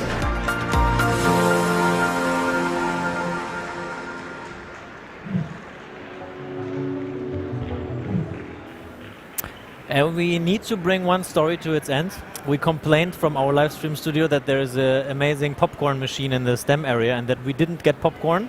We need to make clear we finally got popcorn here in our studio. Thank you very much to the popcorn machine staff in the STEM area.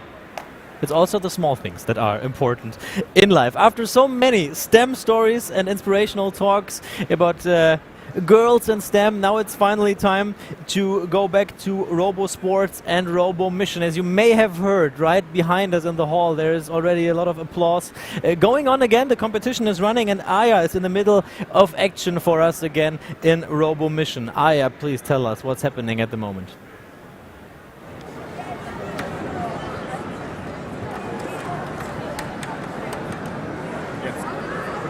Hello and welcome back to the Hall 4 where the Robo Mission is right now taking place, and indeed today is a really busy day for all the teams, so let's talk about it with one of the team members from the age group of Junior. Yes. Okay, great. And tell me, what's your name please? My name is Andras Poulis. And you are from? I'm from Cyprus. Oh, really nice. So how do you feeling about the day today? It's very beautiful.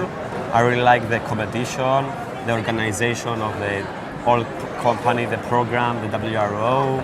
The lunch was amazing, and yeah, as far as now, yeah, I like it very much. Especially the people that I have met in these days. Nice. Yeah. Yeah, very nice. Do you have any results from your team's performance? Yeah, we have collected 131 points. 100. Yeah. Wow, that's impressive. Yeah, that's very good. Do you know which place is that? Yeah, I think it's around the 20th place. Wow, so but you top 20. yeah, but we can go again right now. Oh, you have a right now? Yeah, we have 2 runs. Wow, Yes. 2 runs left though. That's also impressive actually, because the day almost ended. You have 2 runs more. Hard day for you guys. And is everything going alright? Yeah, is everything going alright? Okay, so your expectations have become true? Yes. My expectation came true. I have always wondered how this day will feel to myself, and it's amazing. It's better than I have thought before. So yes. thank you so much for the interview. Good luck on your next 2 runs. Have fun with this tournament. Have fun too. Thank you so much. Thank you Bye. so much. And now we have live runs happening right now behind my back again. You can see the tables are getting ready right now. Judge is already at the positions with the teams and their robots. And I have Tilo by my side again, who will help me to explain the rules again about the robot mission in this category. Yeah, right. So today we are here at the Robo Mission Junior. So we saw Robo Mission Elementary, but in Junior we have a different pitch. So yeah, we can take a look on that one. So in front of me, you can see some robots. Here's the robot parking. So you can see they also built some pretty nice Lego robots. And yeah, as you can see on the pitch, this is a different theme. So there you can see a team waiting for their run. Is that from USA, I believe, right? Yeah. So maybe we can catch a run here. They start. Otherwise, we can take a quick look at the rules. So here the robot has 2 minutes of time to solve different missions, and I guess we can see a run. No? Yes. So the robot crosses the first intersection. It has to detect the chemicals. So this is the chemical part which needs to be brought back out of the factory towards a safe zone. And now the robot tries to scan if there is a fire. So in the green room we have some fire, and they could extinguish this fire with some water blocks, but unfortunately they didn't place one. So you can see they are aligning on the back of the field and try to find a person, which they then can tell the firefighters where they can find a person. Are they doing everything right now? Because I can see the chemicals in the right place. Yeah, so the chemical is still in the factory. So the colored ones are there's the factory, and the chemical should be brought back into the other area, black area. Yeah, so maybe they still have some time, right, to do that. Yeah, so when we take a look at the factory, we can see in the brown room they extinguished the fire with some water blocks. And now they are showing on the location map where the people are. So they say, this is the right choice. So oh my God! I'm looking at the faces of the team participants, and I think pretty shocked. They didn't know that the robot could solve that. Wow! Yeah, so the run is finished. And they were fun, by the way. Yeah, we saw an impressive run. So some tasks were solved, some were not solved. Yeah, and the judges are now distributing the points to their performance right now. Yeah, you're right. So look pretty serious again. yeah, so they are collecting points. Okay. And yeah, so we write 4 points. Well, so we saw an impressive first run. Yeah, to recap, yeah, this run, so we saw some missions solved, some others yeah, weren't successfully solved. So we saw that they extinguished one fire with a water block. They yeah, tried to collect the chemical but dropped it in another room, which is not that great when the factory is still burning. But they yeah, moved above 2 of the obstacle paths and yeah, gained for that some points. yeah, well, that's pretty well performance from the team from USA, and you can see the cheering behind me because some team got a lot of points right now, and fortunately not each country can perform as they wanted to, but still they are trying their best and doing the greatest job, I think, right now. And yes. yeah, so that's how the live runs happens here. The judges are really serious and team members are so excited about it. I saw some disappointed faces and some happy faces around the hall because the results are already here and we can see which teams are better than others. That's sad, but unfortunately it happens. Yeah, so to wrap up, the teams had 2 chances to solve their missions. And unfortunately that's it from the Robot mission for oh, today. okay. Yeah, we'll see you tomorrow. And please stay tuned because a lot of action will keep happening on the stream today. So stay with us and cheer for your favorite country. Yeah.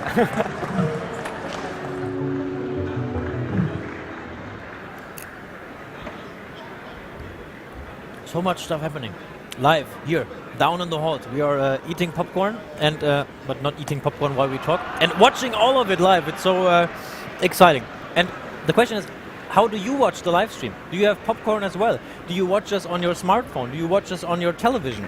We want to see how you guys are watching the WRO live stream, and therefore we would like to ask you to post your pictures. How do you watch this live stream? Under the hashtag WRO 2022. It's hashtag WRO 2022. Send us your pictures, post your pictures. How do you watch this live stream? Do you have popcorn as well? We are more than curious to see how you are seeing this program all over the world. And now we immediately head back to the action. Nicole is in Hall 5 for us with more competitions going into the final rounds.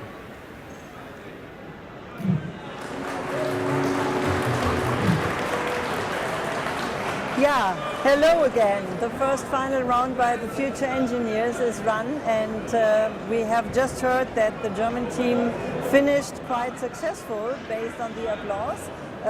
Right now we will have a start here in the back. So I have with me Tina Kemper, former judge for future engineers, and right now she is the category manager. So I'm very interested in what you can see about the run that we can see now here in the background.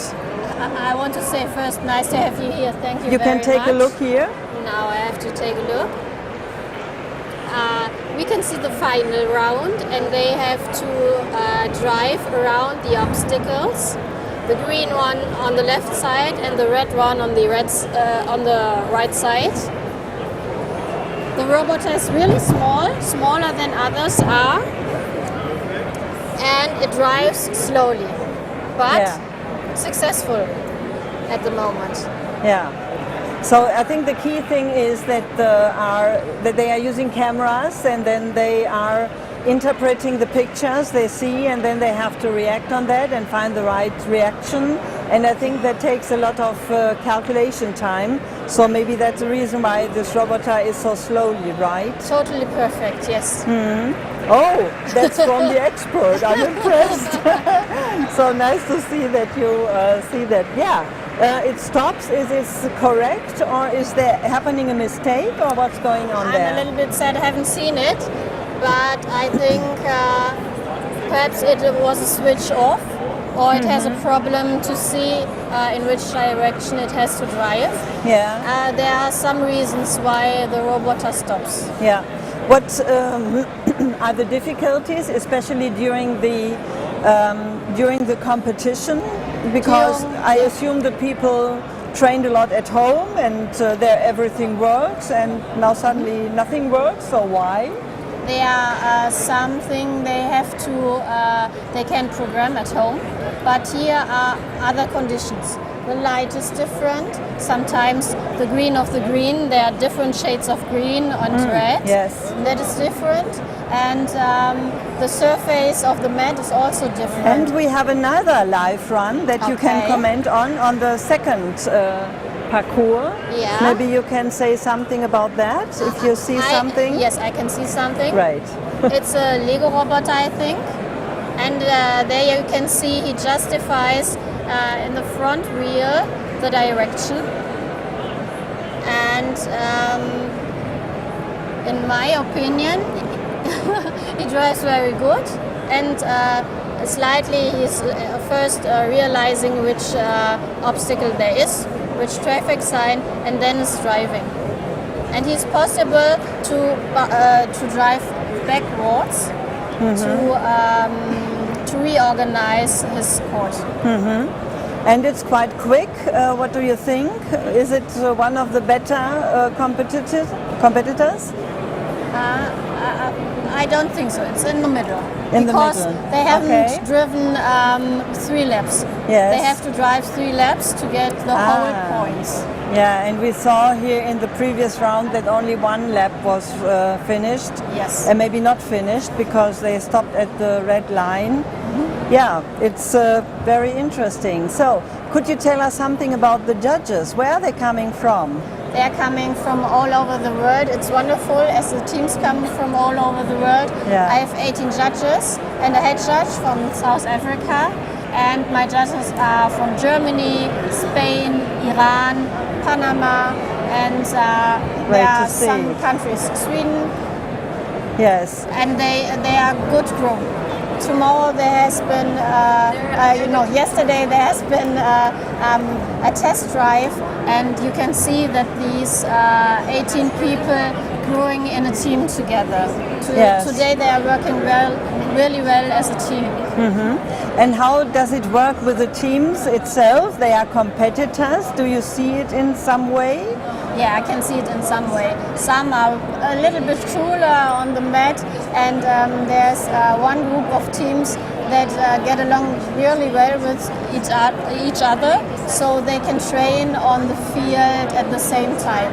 They have the ability to change that everything is fair. Yeah, you mentioned that there is also team building happening, and I can imagine that it's also within the team quite difficult to stay motivated, especially when they have done mistakes like we have seen here. An obstacle was finished, and again we have a live run, so please Tina, your support is needed. Wonderful green large wheels, and this is more technical. This car, this robot, you can see it. It is built on their own, and they have been real engineers because they don't use a set of Lego bricks or something like that. There you can see a lot of wire and special wheels. Really interesting. And it's still driving, so it seems to be a successful run. Yeah, I think 2 laps over. And they have been successful till now. And no obstacle was killed and put aside? No. Nothing. All great. obstacles are standing. So this is the team. Which country is it? Do you know that? It's Greece, I think. Greece. Yeah, the blue color. And it seems that the team is finishing successful. Maybe that's the reason for the applause we have heard in the background. So nice to see that we also have some teams here that are really working well. So the key thing, I think, for the engineers and for the competitors here is that they have a possibility included to adjust the the color detection a bit, so that they are flexible when they are coming to a space where the light and also the colors are quite different, so that they can adjust quickly on that. The better you know your material, the better you know your software, the better you are able to finalize the robot. Yeah, we will also have a friendship night today. Do you think that they are celebrating together, the teams that we have seen here? Yeah, some teams I have seen, yes. Ah, great. So you can imagine that there are friendships at the end as well. Yeah, I don't know if you have already told, but we have a friendship book. Every participant has a friendship book and is able to find friends and to draw the addresses down and to sign. Yeah, so that we have the possibility to keep in touch also after the World Robot Olympiad, and maybe they will meet again the next year in Panama. In Panama, yes. I hope so. Perhaps I will be there. That would be great. Unfortunately, maybe me not, but we'll see. I have a big luggage, if you want. Yes, I will hide in the luggage and then I come with you.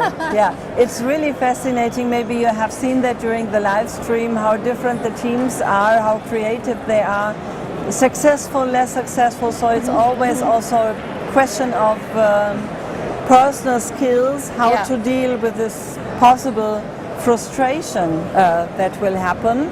And therefore you can again see that not only technical skills are necessary, but also team skills, personal skills. Social skills are really important. We are international here, and you will meet people you are common with, you are familiar with in 1 second, and another you have to talk to, and it will not be easy. But it's so satisfying to meet all the people all over the world. Yes, I can imagine. And I think Mark Twain said something like traveling is, I don't know the translation unfortunately, makes dead.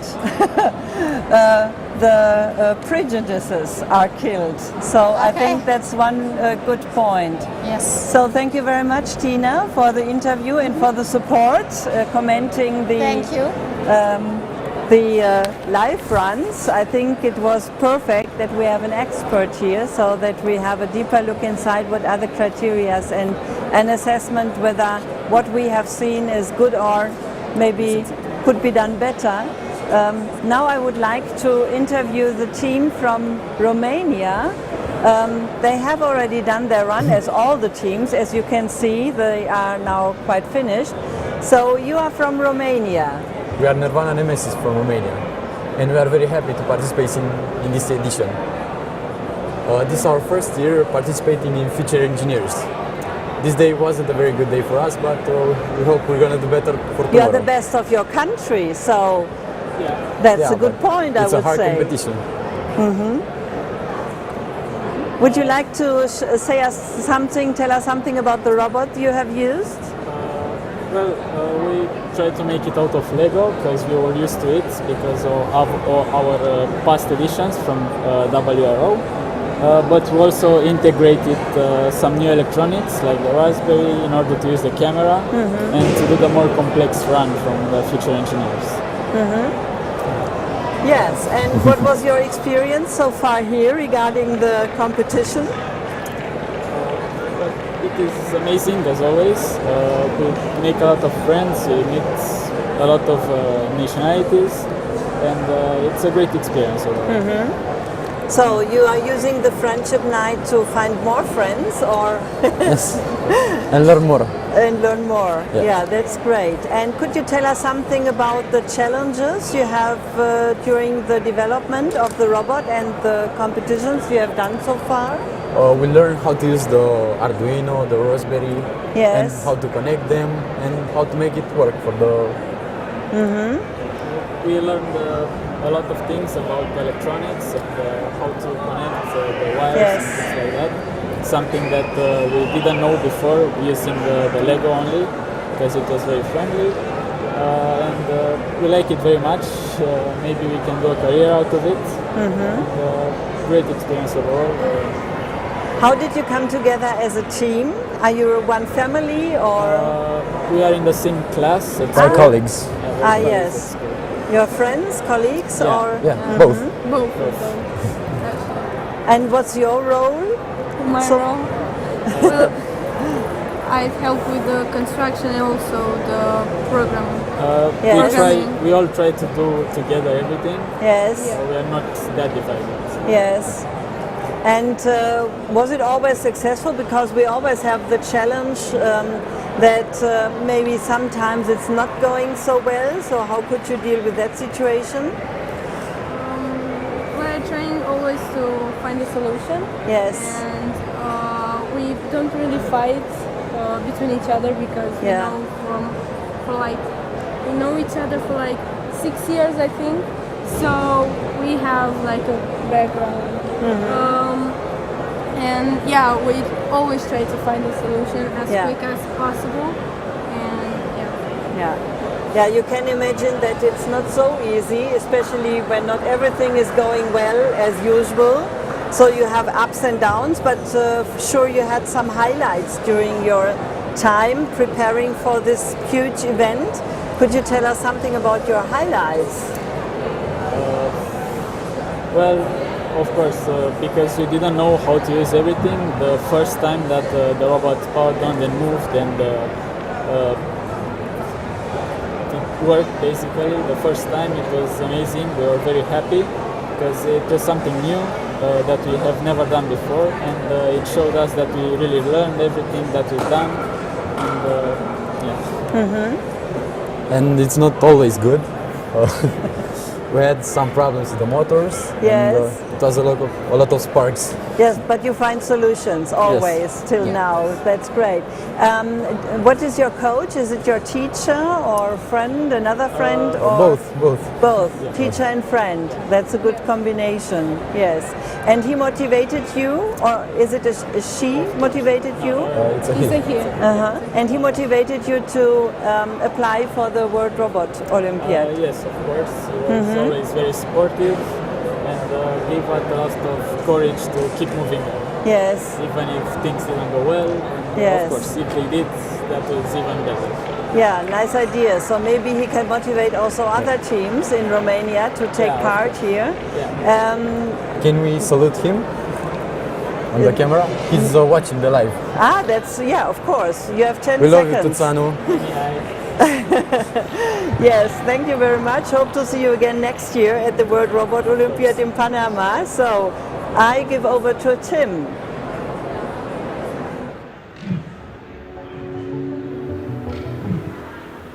And to more people watching the live stream at home, we asked you for pictures. How are you watching us at home? We got at least one person saying, this is how I watch your live stream. Sadly without popcorn in Singapore, but still we are happy that you're watching us. And still we ask you to post your pictures. How are you watching our live stream? Here it is. Hashtag WRO 2022. We are more than happy to see your pictures. Where, how, and with what kind of food are you enjoying our live stream? And now I'm joined again by Thilo. Hello. And it's finally closely the end of the competition day. It's getting dark outside, the day is fading out. I mean, you had been everywhere for us today. Yes. What was your highlight? Well, I get some impressions, but I liked the most the elementary junior, the Robo Mission elementary kids. So these young kids running around with their robots, cheering for them. It's always fun to see how they are involved in their games. The competition for today is almost over. Let's have a look at what's happening tomorrow, and let's go through the categories. If we look at Robo Sports, what is going to happen at Robo Sports tomorrow still? Yeah, so we have one round of deciding who are the best four in Robo Sports, and then we have some final rounds as well. So we have a semi-final and a final round, So there will be a decision who's the best double tennis team. Yeah, you can see here the schedule for our live stream tomorrow, 11:30. It's the semifinals and finals of Robo Sports. Robo Missions, we also have tomorrow morning. You see it at 9:40 in our stream tomorrow. What is there, the challenge tomorrow? Well, there will be a second day challenge. So they don't know what they are doing tomorrow.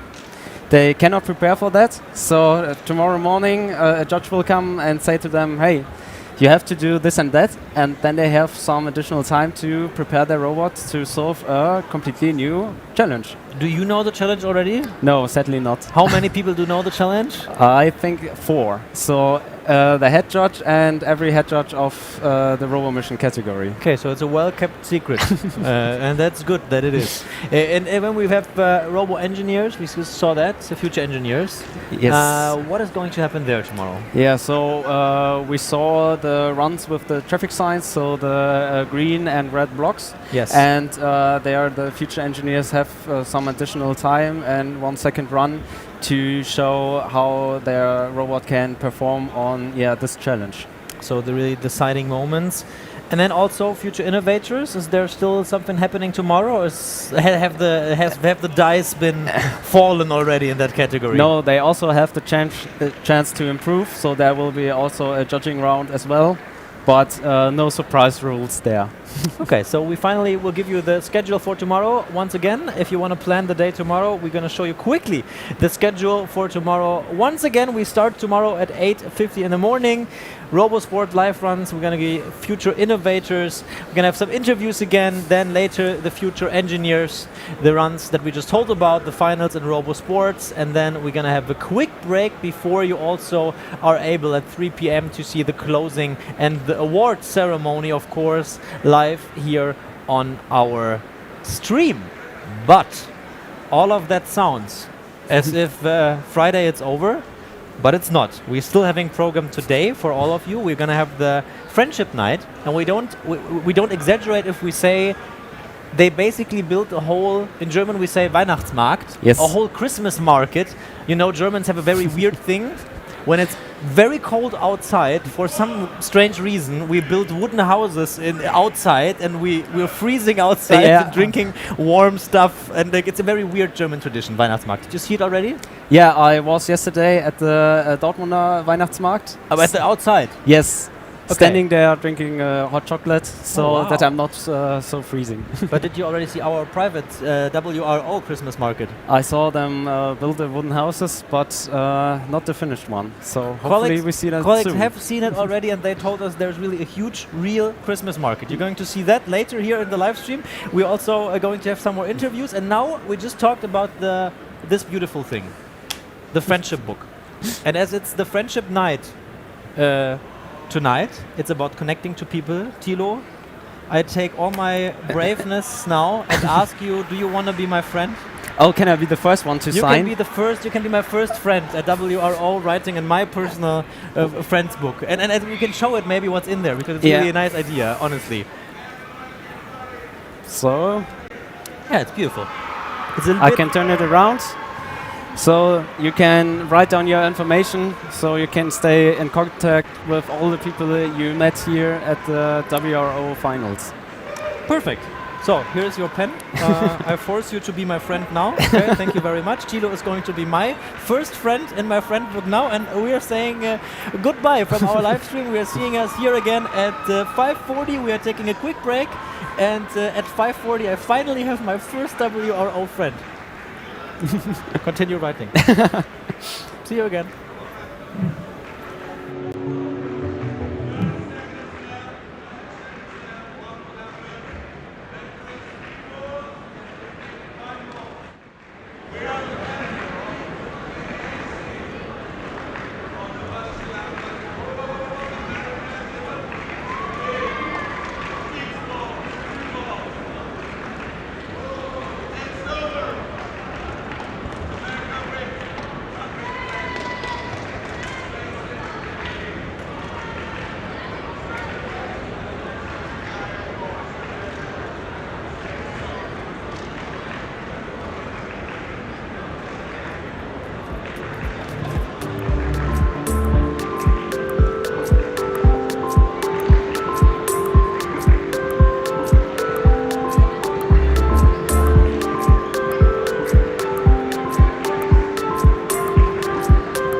Wissenswerkstatt, a European lighthouse project with the intention of fascinating children and young people for technology.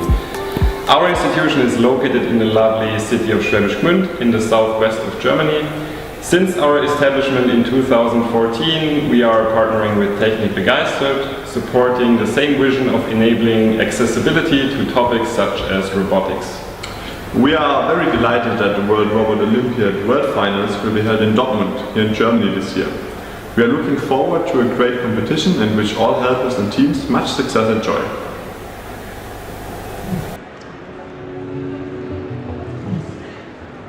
And we are back live here from our studio.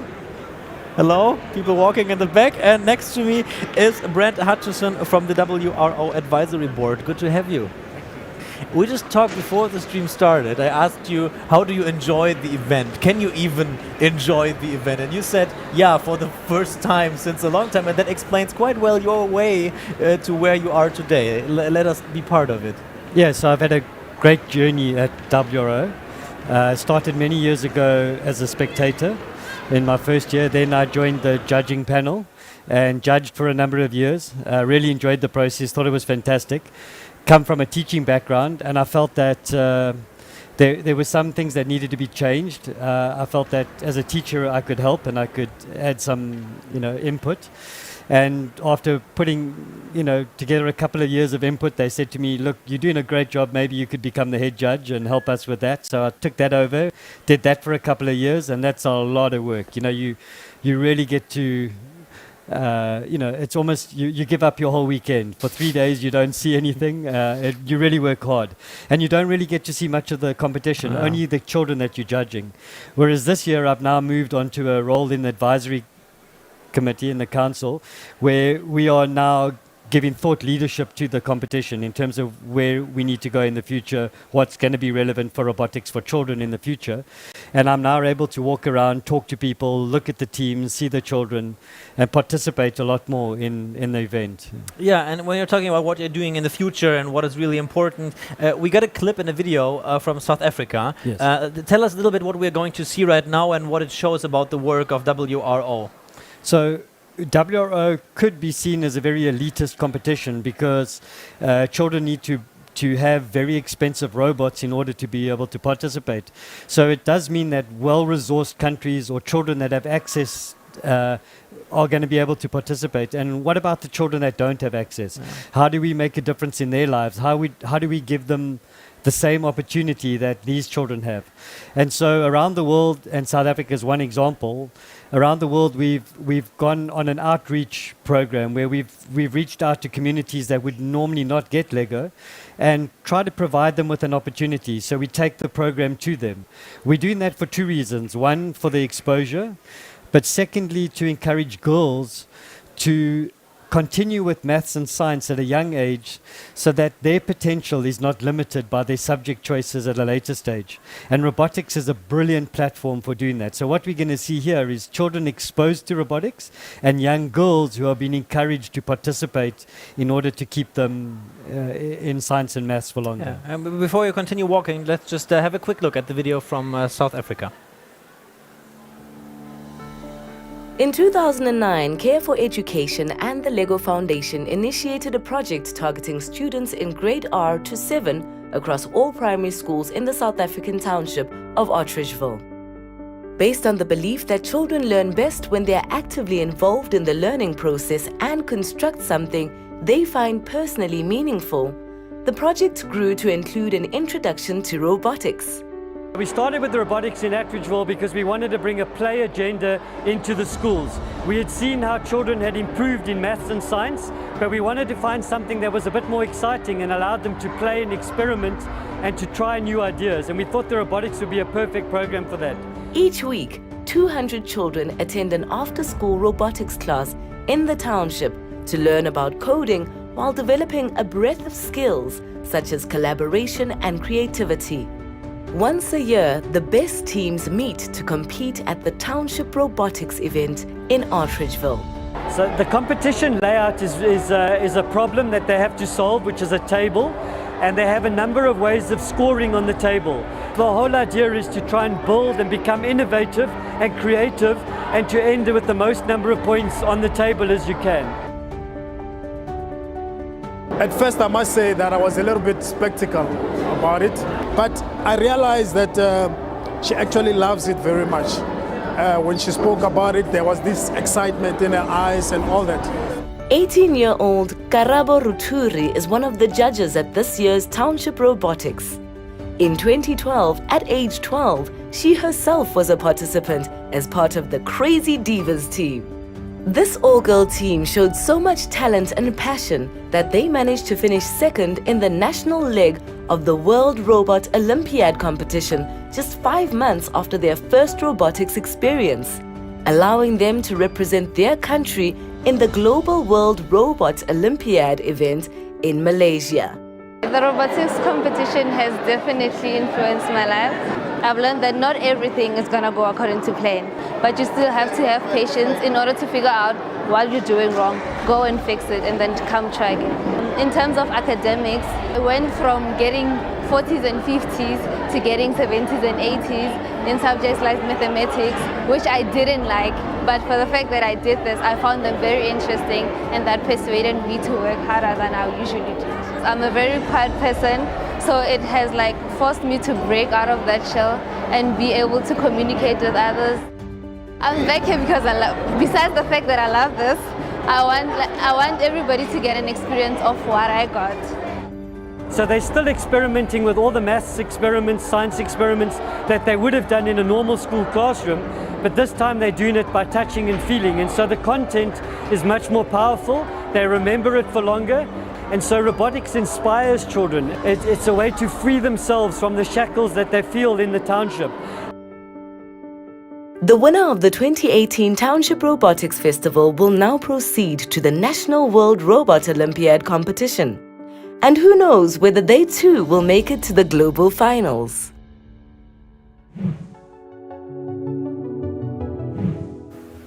Why are robotics able to make such a difference? Is it because you need to enjoy something, you need to have fun to learn?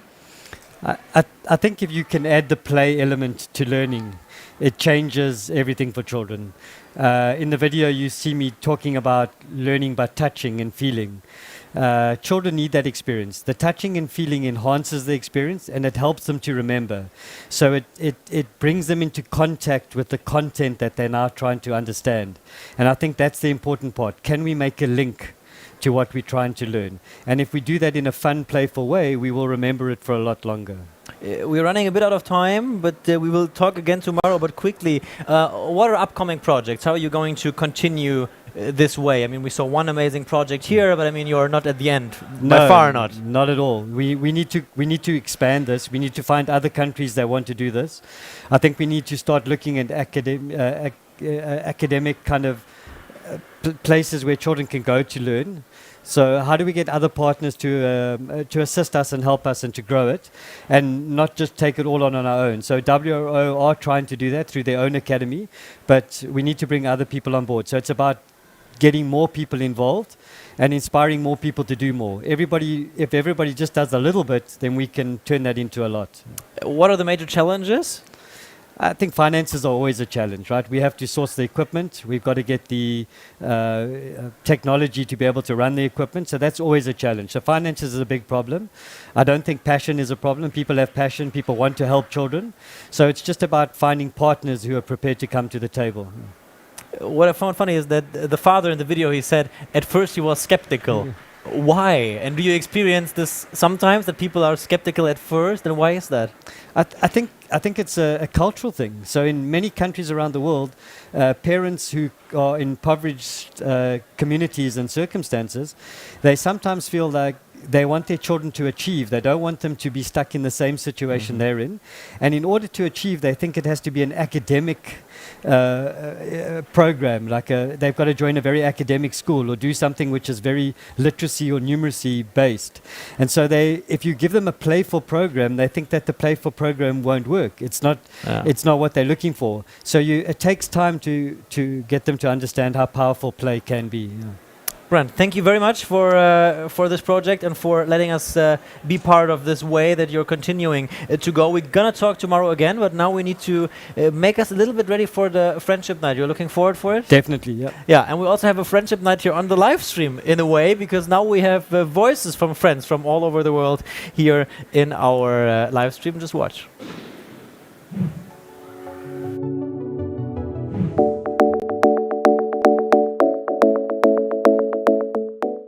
Hello, my name is Ibrahim Usami and I am from Karachi, Pakistan.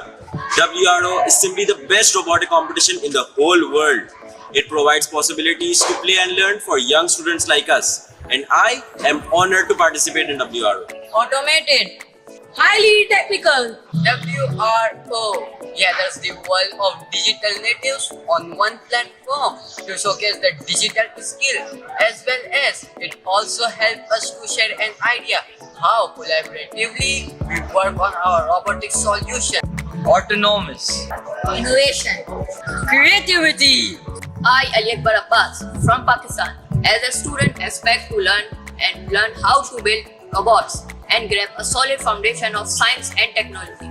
But not also these things, we know that how to work in a team collaboratively and implement our skills and ideas on the stage. Eminent, the researcher. WRO, a great learning journey. To the journey.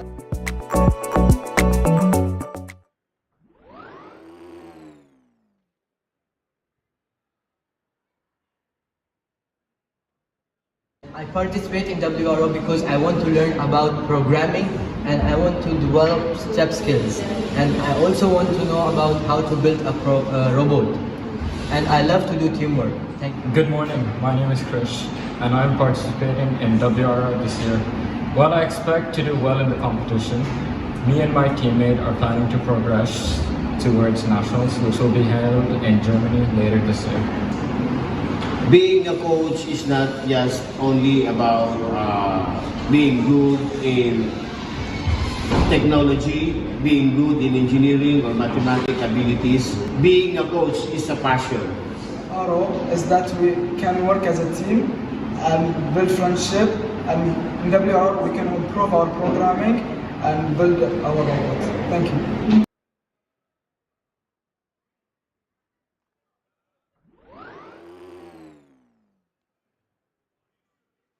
Hallo zusammen, ich bin der Quirin und komme aus der Schweiz. Ich bin der Mael und die Schweiz liegt im Herz von Europa. Unser Herz brennt für die Robotik. Wir trainieren jeden Samstag mit unserem Coach. Wir sind das Team Avalok. Wir lieben Herausforderungen und suchen gerne technische Lösungen dafür.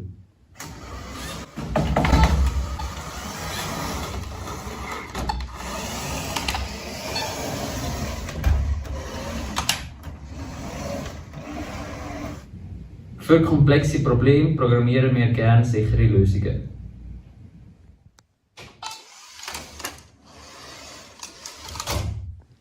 Die WRO finden wir einen super Wettbewerb, weil man sich mit den anderen Teams messen und austauschen kann. Wir hoffen am Weltfinale, dass unser Roboter das macht, was wir ihm gelehrt haben.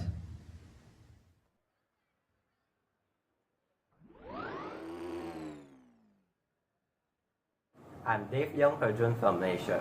From joining this competition, I'm expecting brilliant ideas and innovation from all around the world. Besides that, I'm hoping to widen my friend zone. I'm Jonas Lochayong from Malaysia. The reason why I participate in WRO is that I'm able to spend my time splendidly doing research and consulting experts in order to improve our projects. By then, I've broadened my knowledge and developed my critical thinking skills. I'm Salawan from Malaysia. It is an eye-opener for us to meet with people around the globe with different innovative ideas, which give opportunity for us to improve self-robotic skills as well as scientific knowledge in the field of science, technology, engineering, and mathematics.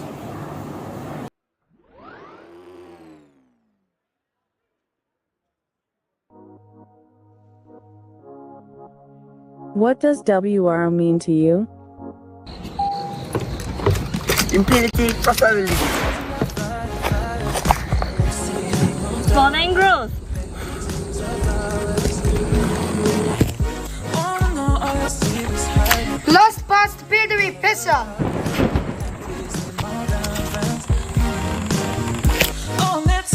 Responsibility and collaboration. Upon effort. To steer to go up the next level. I'm on the next level. Through WRO joy and growth and our dreams grow together. We are neighbor And heroes. In Korea, see you at the competition. Good luck!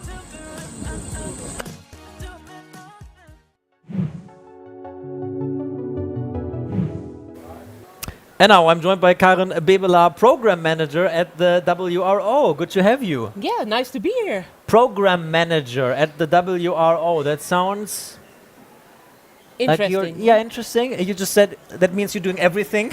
Yes. But you can't do everything, so what is a Program Manager? Let us be part. Yeah, so we are a small organization, so I need to do everything with my 3 colleagues. But my main tasks are I work with all the WRO member countries. And I work with the host country for the international final. So I help them prepare for the event. And those are 2 really fun things to do, actually. How was Germany? Like, you can be honest now. You worked with Germany from the WRO for this final. We are live here now on the live stream. How was Germany? Was it easy to work with us? You know what they say about Germany? No. Or in Germans, they are so really precise. It is really true, people. Yeah. They want everything. They have the best deadlines, and you stick to them. Otherwise, they get mad at you. But it's really nice to work with that. It has been immensely nice thing to do. Yeah, I can tell you, we have exactly 1 minute 94 left to talk, and then it's over. Yes, no, I So know it you is. should enjoy the time. What are the difficulties of your job? Like, what keeps you awake at night? What is the most fun? The most fun is actually that I get to work with people from so many different countries, and everybody that works for WRO, nobody does it because they want to be rich. They do it because they really like working and doing something for the children and giving them STEM experience. So all the people I meet all over the world, they really are in it with passion and they are really committed. Which makes my job so much fun. So I get all the cultures, all the different people, and some are very strict, like the Germans, which is good, but some are really like, yeah, everything will be okay, and it works. In every country it works. Interesting. So you really get to see the differences between Yes. the countries, and it's, I guess, really enjoyable in a way. Yeah. Yes. No. Yes. And what keeps me, it does not keep me awake at night, but what is sometimes hard is that for some countries it's lots of things going on there. Yeah, cheering in the Yeah. record. I hope you hear it. We get But some of the atmosphere. for some countries it is a little bit more easy to do WRO because they have better circumstances, and other countries we would really like to have in WRO, but it's much harder for them to participate because they cannot get the material so easily. So I really also like to help them. Would you say the WRO is like a big global family in a way? Yes. Yeah. So because of course we had a pandemic going on, we did not have an event for a longer time, and it was so good to see everybody again. It was really like, oh, I have not seen you for so long. Give me a hug. With all the countries all over the world. So, and everybody gets to have this feeling at WRO. I think because you blamed the Germans for being so precise, they changed the time for our interview while we're having this interview. So we have time left for one more question, which is, what do you expect from the Friendship Night tonight that will start in 23 seconds?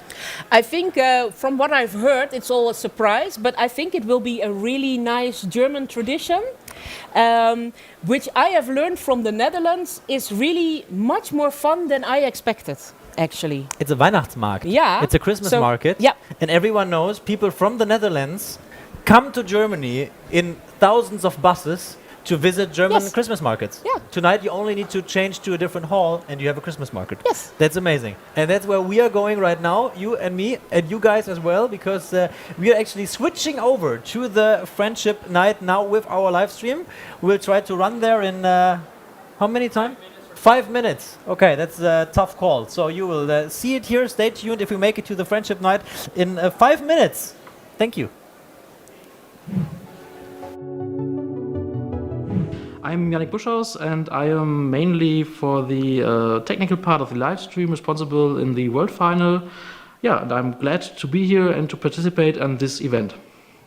I started as a team in the formerly open category, and that was the entrance. And I stick with TECHNIK BEGEISTERT and with the WRO. And it's always a pleasure to be there, it's fun to be there, and yeah, I like it.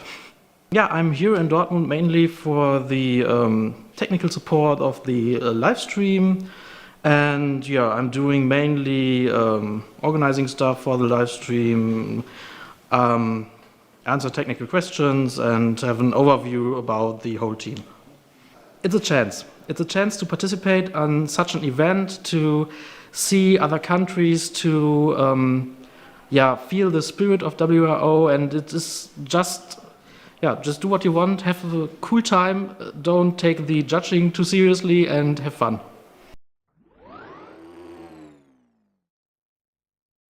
I'm Adam Fliber, I'm from Hungary, and I'm part of the national organizing team of the Hungarian WRO Association. I think robotics is something very important for children, and I like to see them to develop and to do their stuff. I am head judge of the RoboSports category at WRO.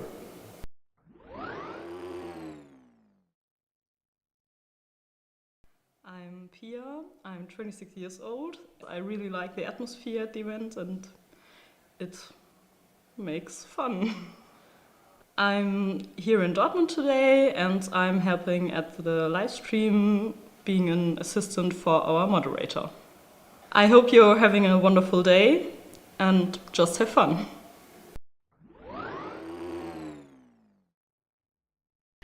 I'm Lisa, 20 years old, from Aachen, Germany. I like the World Robot Olympiad because I'm part of a great community. It's incredible how many different people you meet, and I'm so thankful for all the friends I've gained yet and all the people I get to meet at the coming events. At the International Final in Dortmund, I am a judge in the Robo Mission category.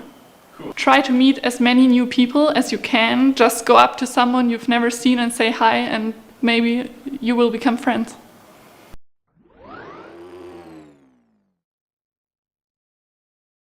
Hello, my name is Oğuzhan. I am a volunteer of Science Heroes Association. This is my first time on this organization, and it was my pleasure being a part of this organization, and it's also extra pleasure for being as a jury of this organization. It was satisfied and excited seeing the science shine on the children's eyes, and I wish success to all the groups, all the children. Thank you.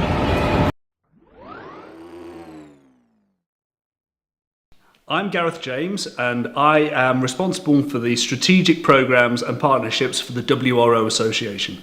The WRO Association and TECHNIK BEGEISTERT have been integral to one another for quite a while now. The German program is absolutely fantastic, and it is a great opportunity for us to try out different projects and to get expert input into what the broader WRO Association should be doing. So at the WRO International Final, I will be there because I look after strategic partnerships. I will be there working with our partners, supporting them, ensuring they have a good time at the International Final.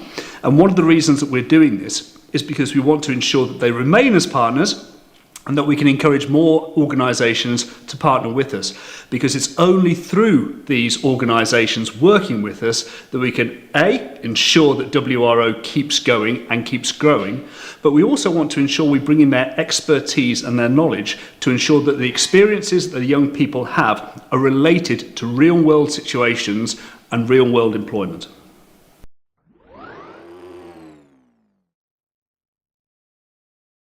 Hi, I'm Toby, I'm 29, and I'm a member by TECHNIK BEGEISTERT since 2018. I think STEM education is very important and necessary for people because the school can't teach them all the stuff they need. So competitions like the World Robot Olympiad can bring more effect to them when they learn informatics, programming, robotics and so on. I help at the international final. I am with a camera around the competition and film a movie behind the scenes. We are Technik begeistert. Hi, my name is Max and I'm 22 and I'm a judge of the WRO. I'm very interested in sciences and also mechanical engineering, and I've been participating in the WRO for 3 years. Now I'm a judge for the 4th year. So I'm going to be attending the international finals in Dortmund and I am a judge.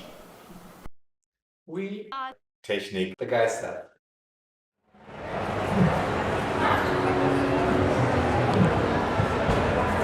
And we are live at our Christmas market in Dortmund. It's quite loud here, but I'm pretty sure you can hear me. And I'm just going to give you a quick impression of what we have here.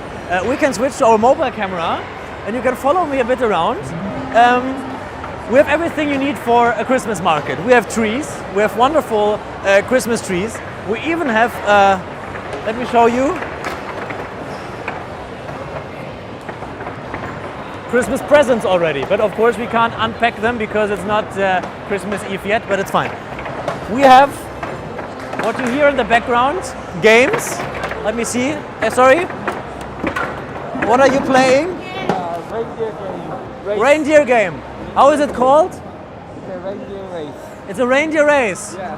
Okay, we have a reindeer. Who won? You won? Congratulations. Perfect. Enjoy, guys. I didn't want to stop you. So we have a reindeer race. We have a bonfire, a really enjoyable bonfire. We have. We can follow even more. A very wild rodeo ride with us. Let's see if someone is going there. Wait, let me see. Who is the next of you guys? Who wants to ride the rodeo live on the stream? Okay, now no one wants to go on the rodeo, of course, it's live on the stream.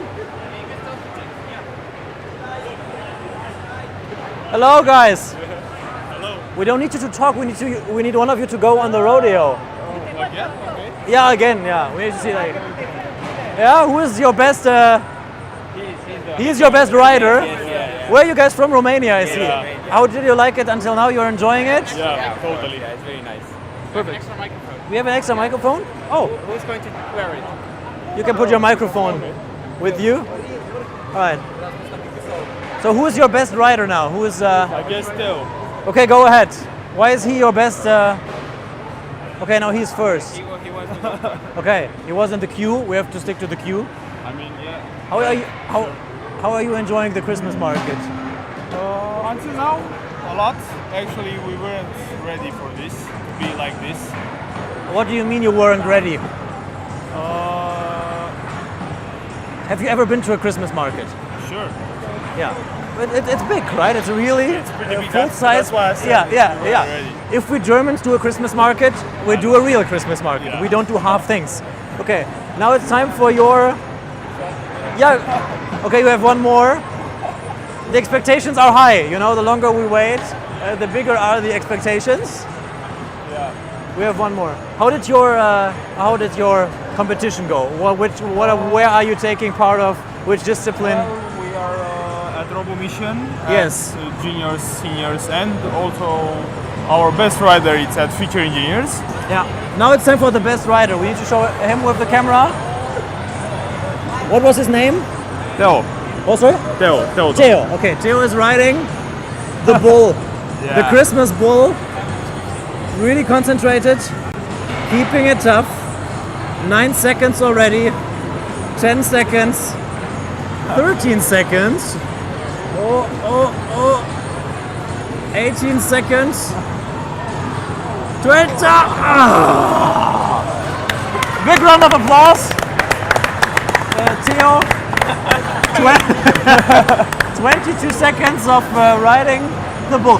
Thank you guys for Thank you having very us. much. Enjoy the Christmas Thank market. you. I will take the microphone from you. Sure.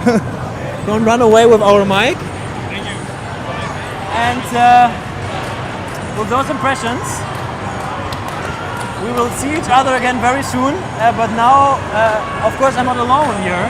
We also have Aya and Nicole. And where are both of you? I think they already switched. Yes, hello again. Here's Nicole and my name is Aya. Aya. We are here at the Friendship Night and the winter market is open, so a lot of fun is around us and it's very noisy here. But we have two girls that have been a bit successful, very successful with their robo mission. So please introduce yourself. Where are you coming from? From Canada, yes. And your sister or Friend. your friend? And in which category did you start today? We are in Robo Mission Elementary. Could you describe briefly what is your task to do in the Robo Mission Elementary? Our task is that there are 3 leads that swim fast. We have to bring the leads back to the place called either 1 or 2, but we get more completed at 2. So we usually put all 3 at 2, and there are 3 ladybugs that have to be on the grass and have to be standing. And we also have to get back, and there's also the service point. We have to switch that. To put it simple, it's like a garden robot that is. So our job is to make a garden robot that helps us cut grasses and remove weeds, because weeds are a constant problem. And because we are cutting grass and everything, we can't completely destroy nature. So we have to save the ladybugs before we hurt them or crush them. And you were quite successful, right? How was the day for you? Well, we had a little bad luck during the rounds, but practice was quite amazing. Yes, and what was the bad luck? The bad luck was that one of the, so it's like, you know, like the grass, the base of the grass can't move. And like, we would probably make the arm of the team like during the competition, and it kind of made the grass out, so some of our weeds went out, so it didn't get saturated. Yeah, but I think the competition is completely open to you. Tomorrow you have 2 additional rounds, right? Yes. And do you have a special task to do tomorrow? Yeah, tomorrow we won't be doing the same thing. We'll be doing something else because we don't know it yet. Okay. So I wish you good luck for tomorrow. I'm quite confident that you will be very, very successful. Thank you. So I press my thumbs or cross my fingers for you. Thank you and have a lot of fun here. Thank you. Bye bye. Thank you, girls. Bye. Okay, so now we have another person. Ask about how they feel about this. Come here, please. Hi, come here. Hello. So how are you? What's your name? I'm good. My name is David Lucas. Hi, David. And where are you from? From Cyprus. Oh, I see you have a Ukrainian flag with you. Yes. Very nice. Okay. And how old are you? I'm 10 years old. Oh, you're 10. That's so young. I thought the robotics Olympiad is only for the children from 11, but you're 10. That's quite surprising. Okay. In which category are you right now? I'm in Germany right now. Ah, okay. Germany. Okay. Okay. Great. And how do you feel about this event right now? I feel nice, honestly. Today has been a very nice day for us, for me and my friends. Okay, and we lost a couple times, but we won mostly. We won. So do you already have results about your performance? The first time the program went wrong, and the second time the wheel came off and we couldn't do a second time. Oh, that's sad, but please don't be disappointed because that's a competition that happens sometimes. It's just a bad luck. That's totally okay. So, do you have any expectations for tomorrow's day? Honestly, I only know that tomorrow is going to be a better day. A better day. That's Quite a confidence But actually. colder. What? But colder. Okay. Okay, great. And how do you feel about this friendship night? It's a great opportunity for the cultural exchange. It's a nice friendship night. Nice friendship night. Yeah, did you make any friends here? Still no, but I want to go. Exactly. You have to go and make some friends here on friendship night. Get new with some people right now. Yeah. Do you like Dortmund? What? Do you like this place? Do you like Dortmund? Yeah, I really like this place. Okay. Everything's nice. Everything's good. Okay, well, thank you so much for the interview. Really happy to talk to you right now. And that's quite so much you're doing, guys. Good luck on your next games. Okay, have fun. Thanks, bye. Bye. So, quite a boy. So that's it from us, I believe. Yes. Thank you very much for watching us up to today. I think now we will enjoy the winter market. Yeah, please stay with us, look at the stream, and we have a lot of activities right now with us. Right now you can see. Thank you, bye-bye. Thank you so much, goodbye. And I'm back with something that's not really typical for a German Christmas market, but if you have a Christmas market inside, you can also have a jumping castle, which is the big advantage of an indoor Christmas market. Okay, let me put my shoes on and quickly show you the most important part about this WRO International Final.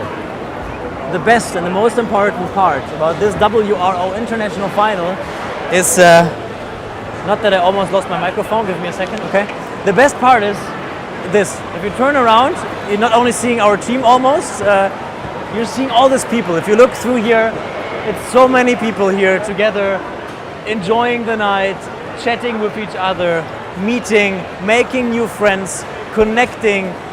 That's what this is about. It's not about mainly the competition, of course, that's part of it, but it's about making friends, connecting the world, and getting together with something that all people here enjoy. And this is also what this friendship night is about. And with this, we end our live stream for today, for Friday. Tomorrow, of course, on Saturday, we are back. We have a huge program tomorrow for you. We start early in the morning with the final rounds, Robo Sports, Robo Mission, Robo Engineering, Future Innovators. We have it all covered, and we wrap it up and end it all together tomorrow with the final award and ending ceremony. And now I wish you a wonderful evening for everyone who is here or who will come here, a wonderful friendship night for everyone at home. Thank you for watching, and keep your impressions the way you are watching this live stream posted. Hashtag WRO 2022 posted on social media. You can also take part in our friendship night from home. Thanks for watching, and have a wonderful night, everybody. Bye bye. See you tomorrow.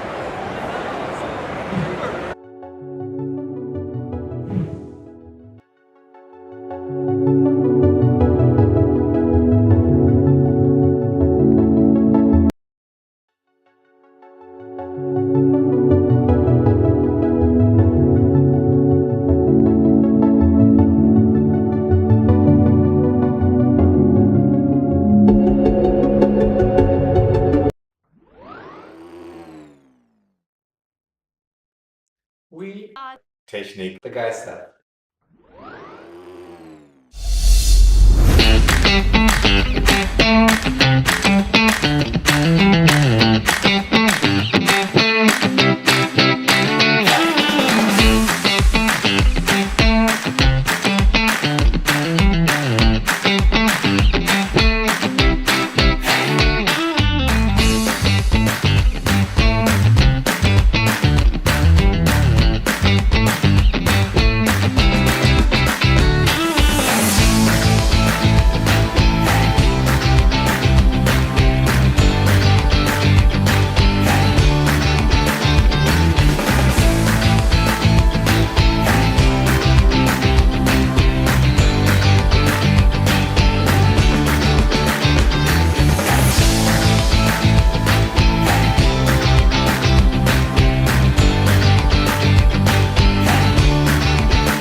participate in WRO because I want to learn about programming and I want to develop step skills.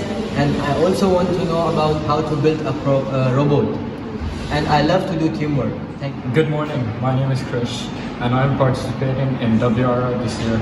While I expect to do well in the competition, me and my teammate are planning to progress towards nationals, which will be held in Germany later this year. Being a coach is not just only about being good in technology, being good in engineering or mathematical abilities. Being a coach is a passion. WRO is that we can work as a team and build friendship, and in WRO we can improve our programming and build our robots. Thank you.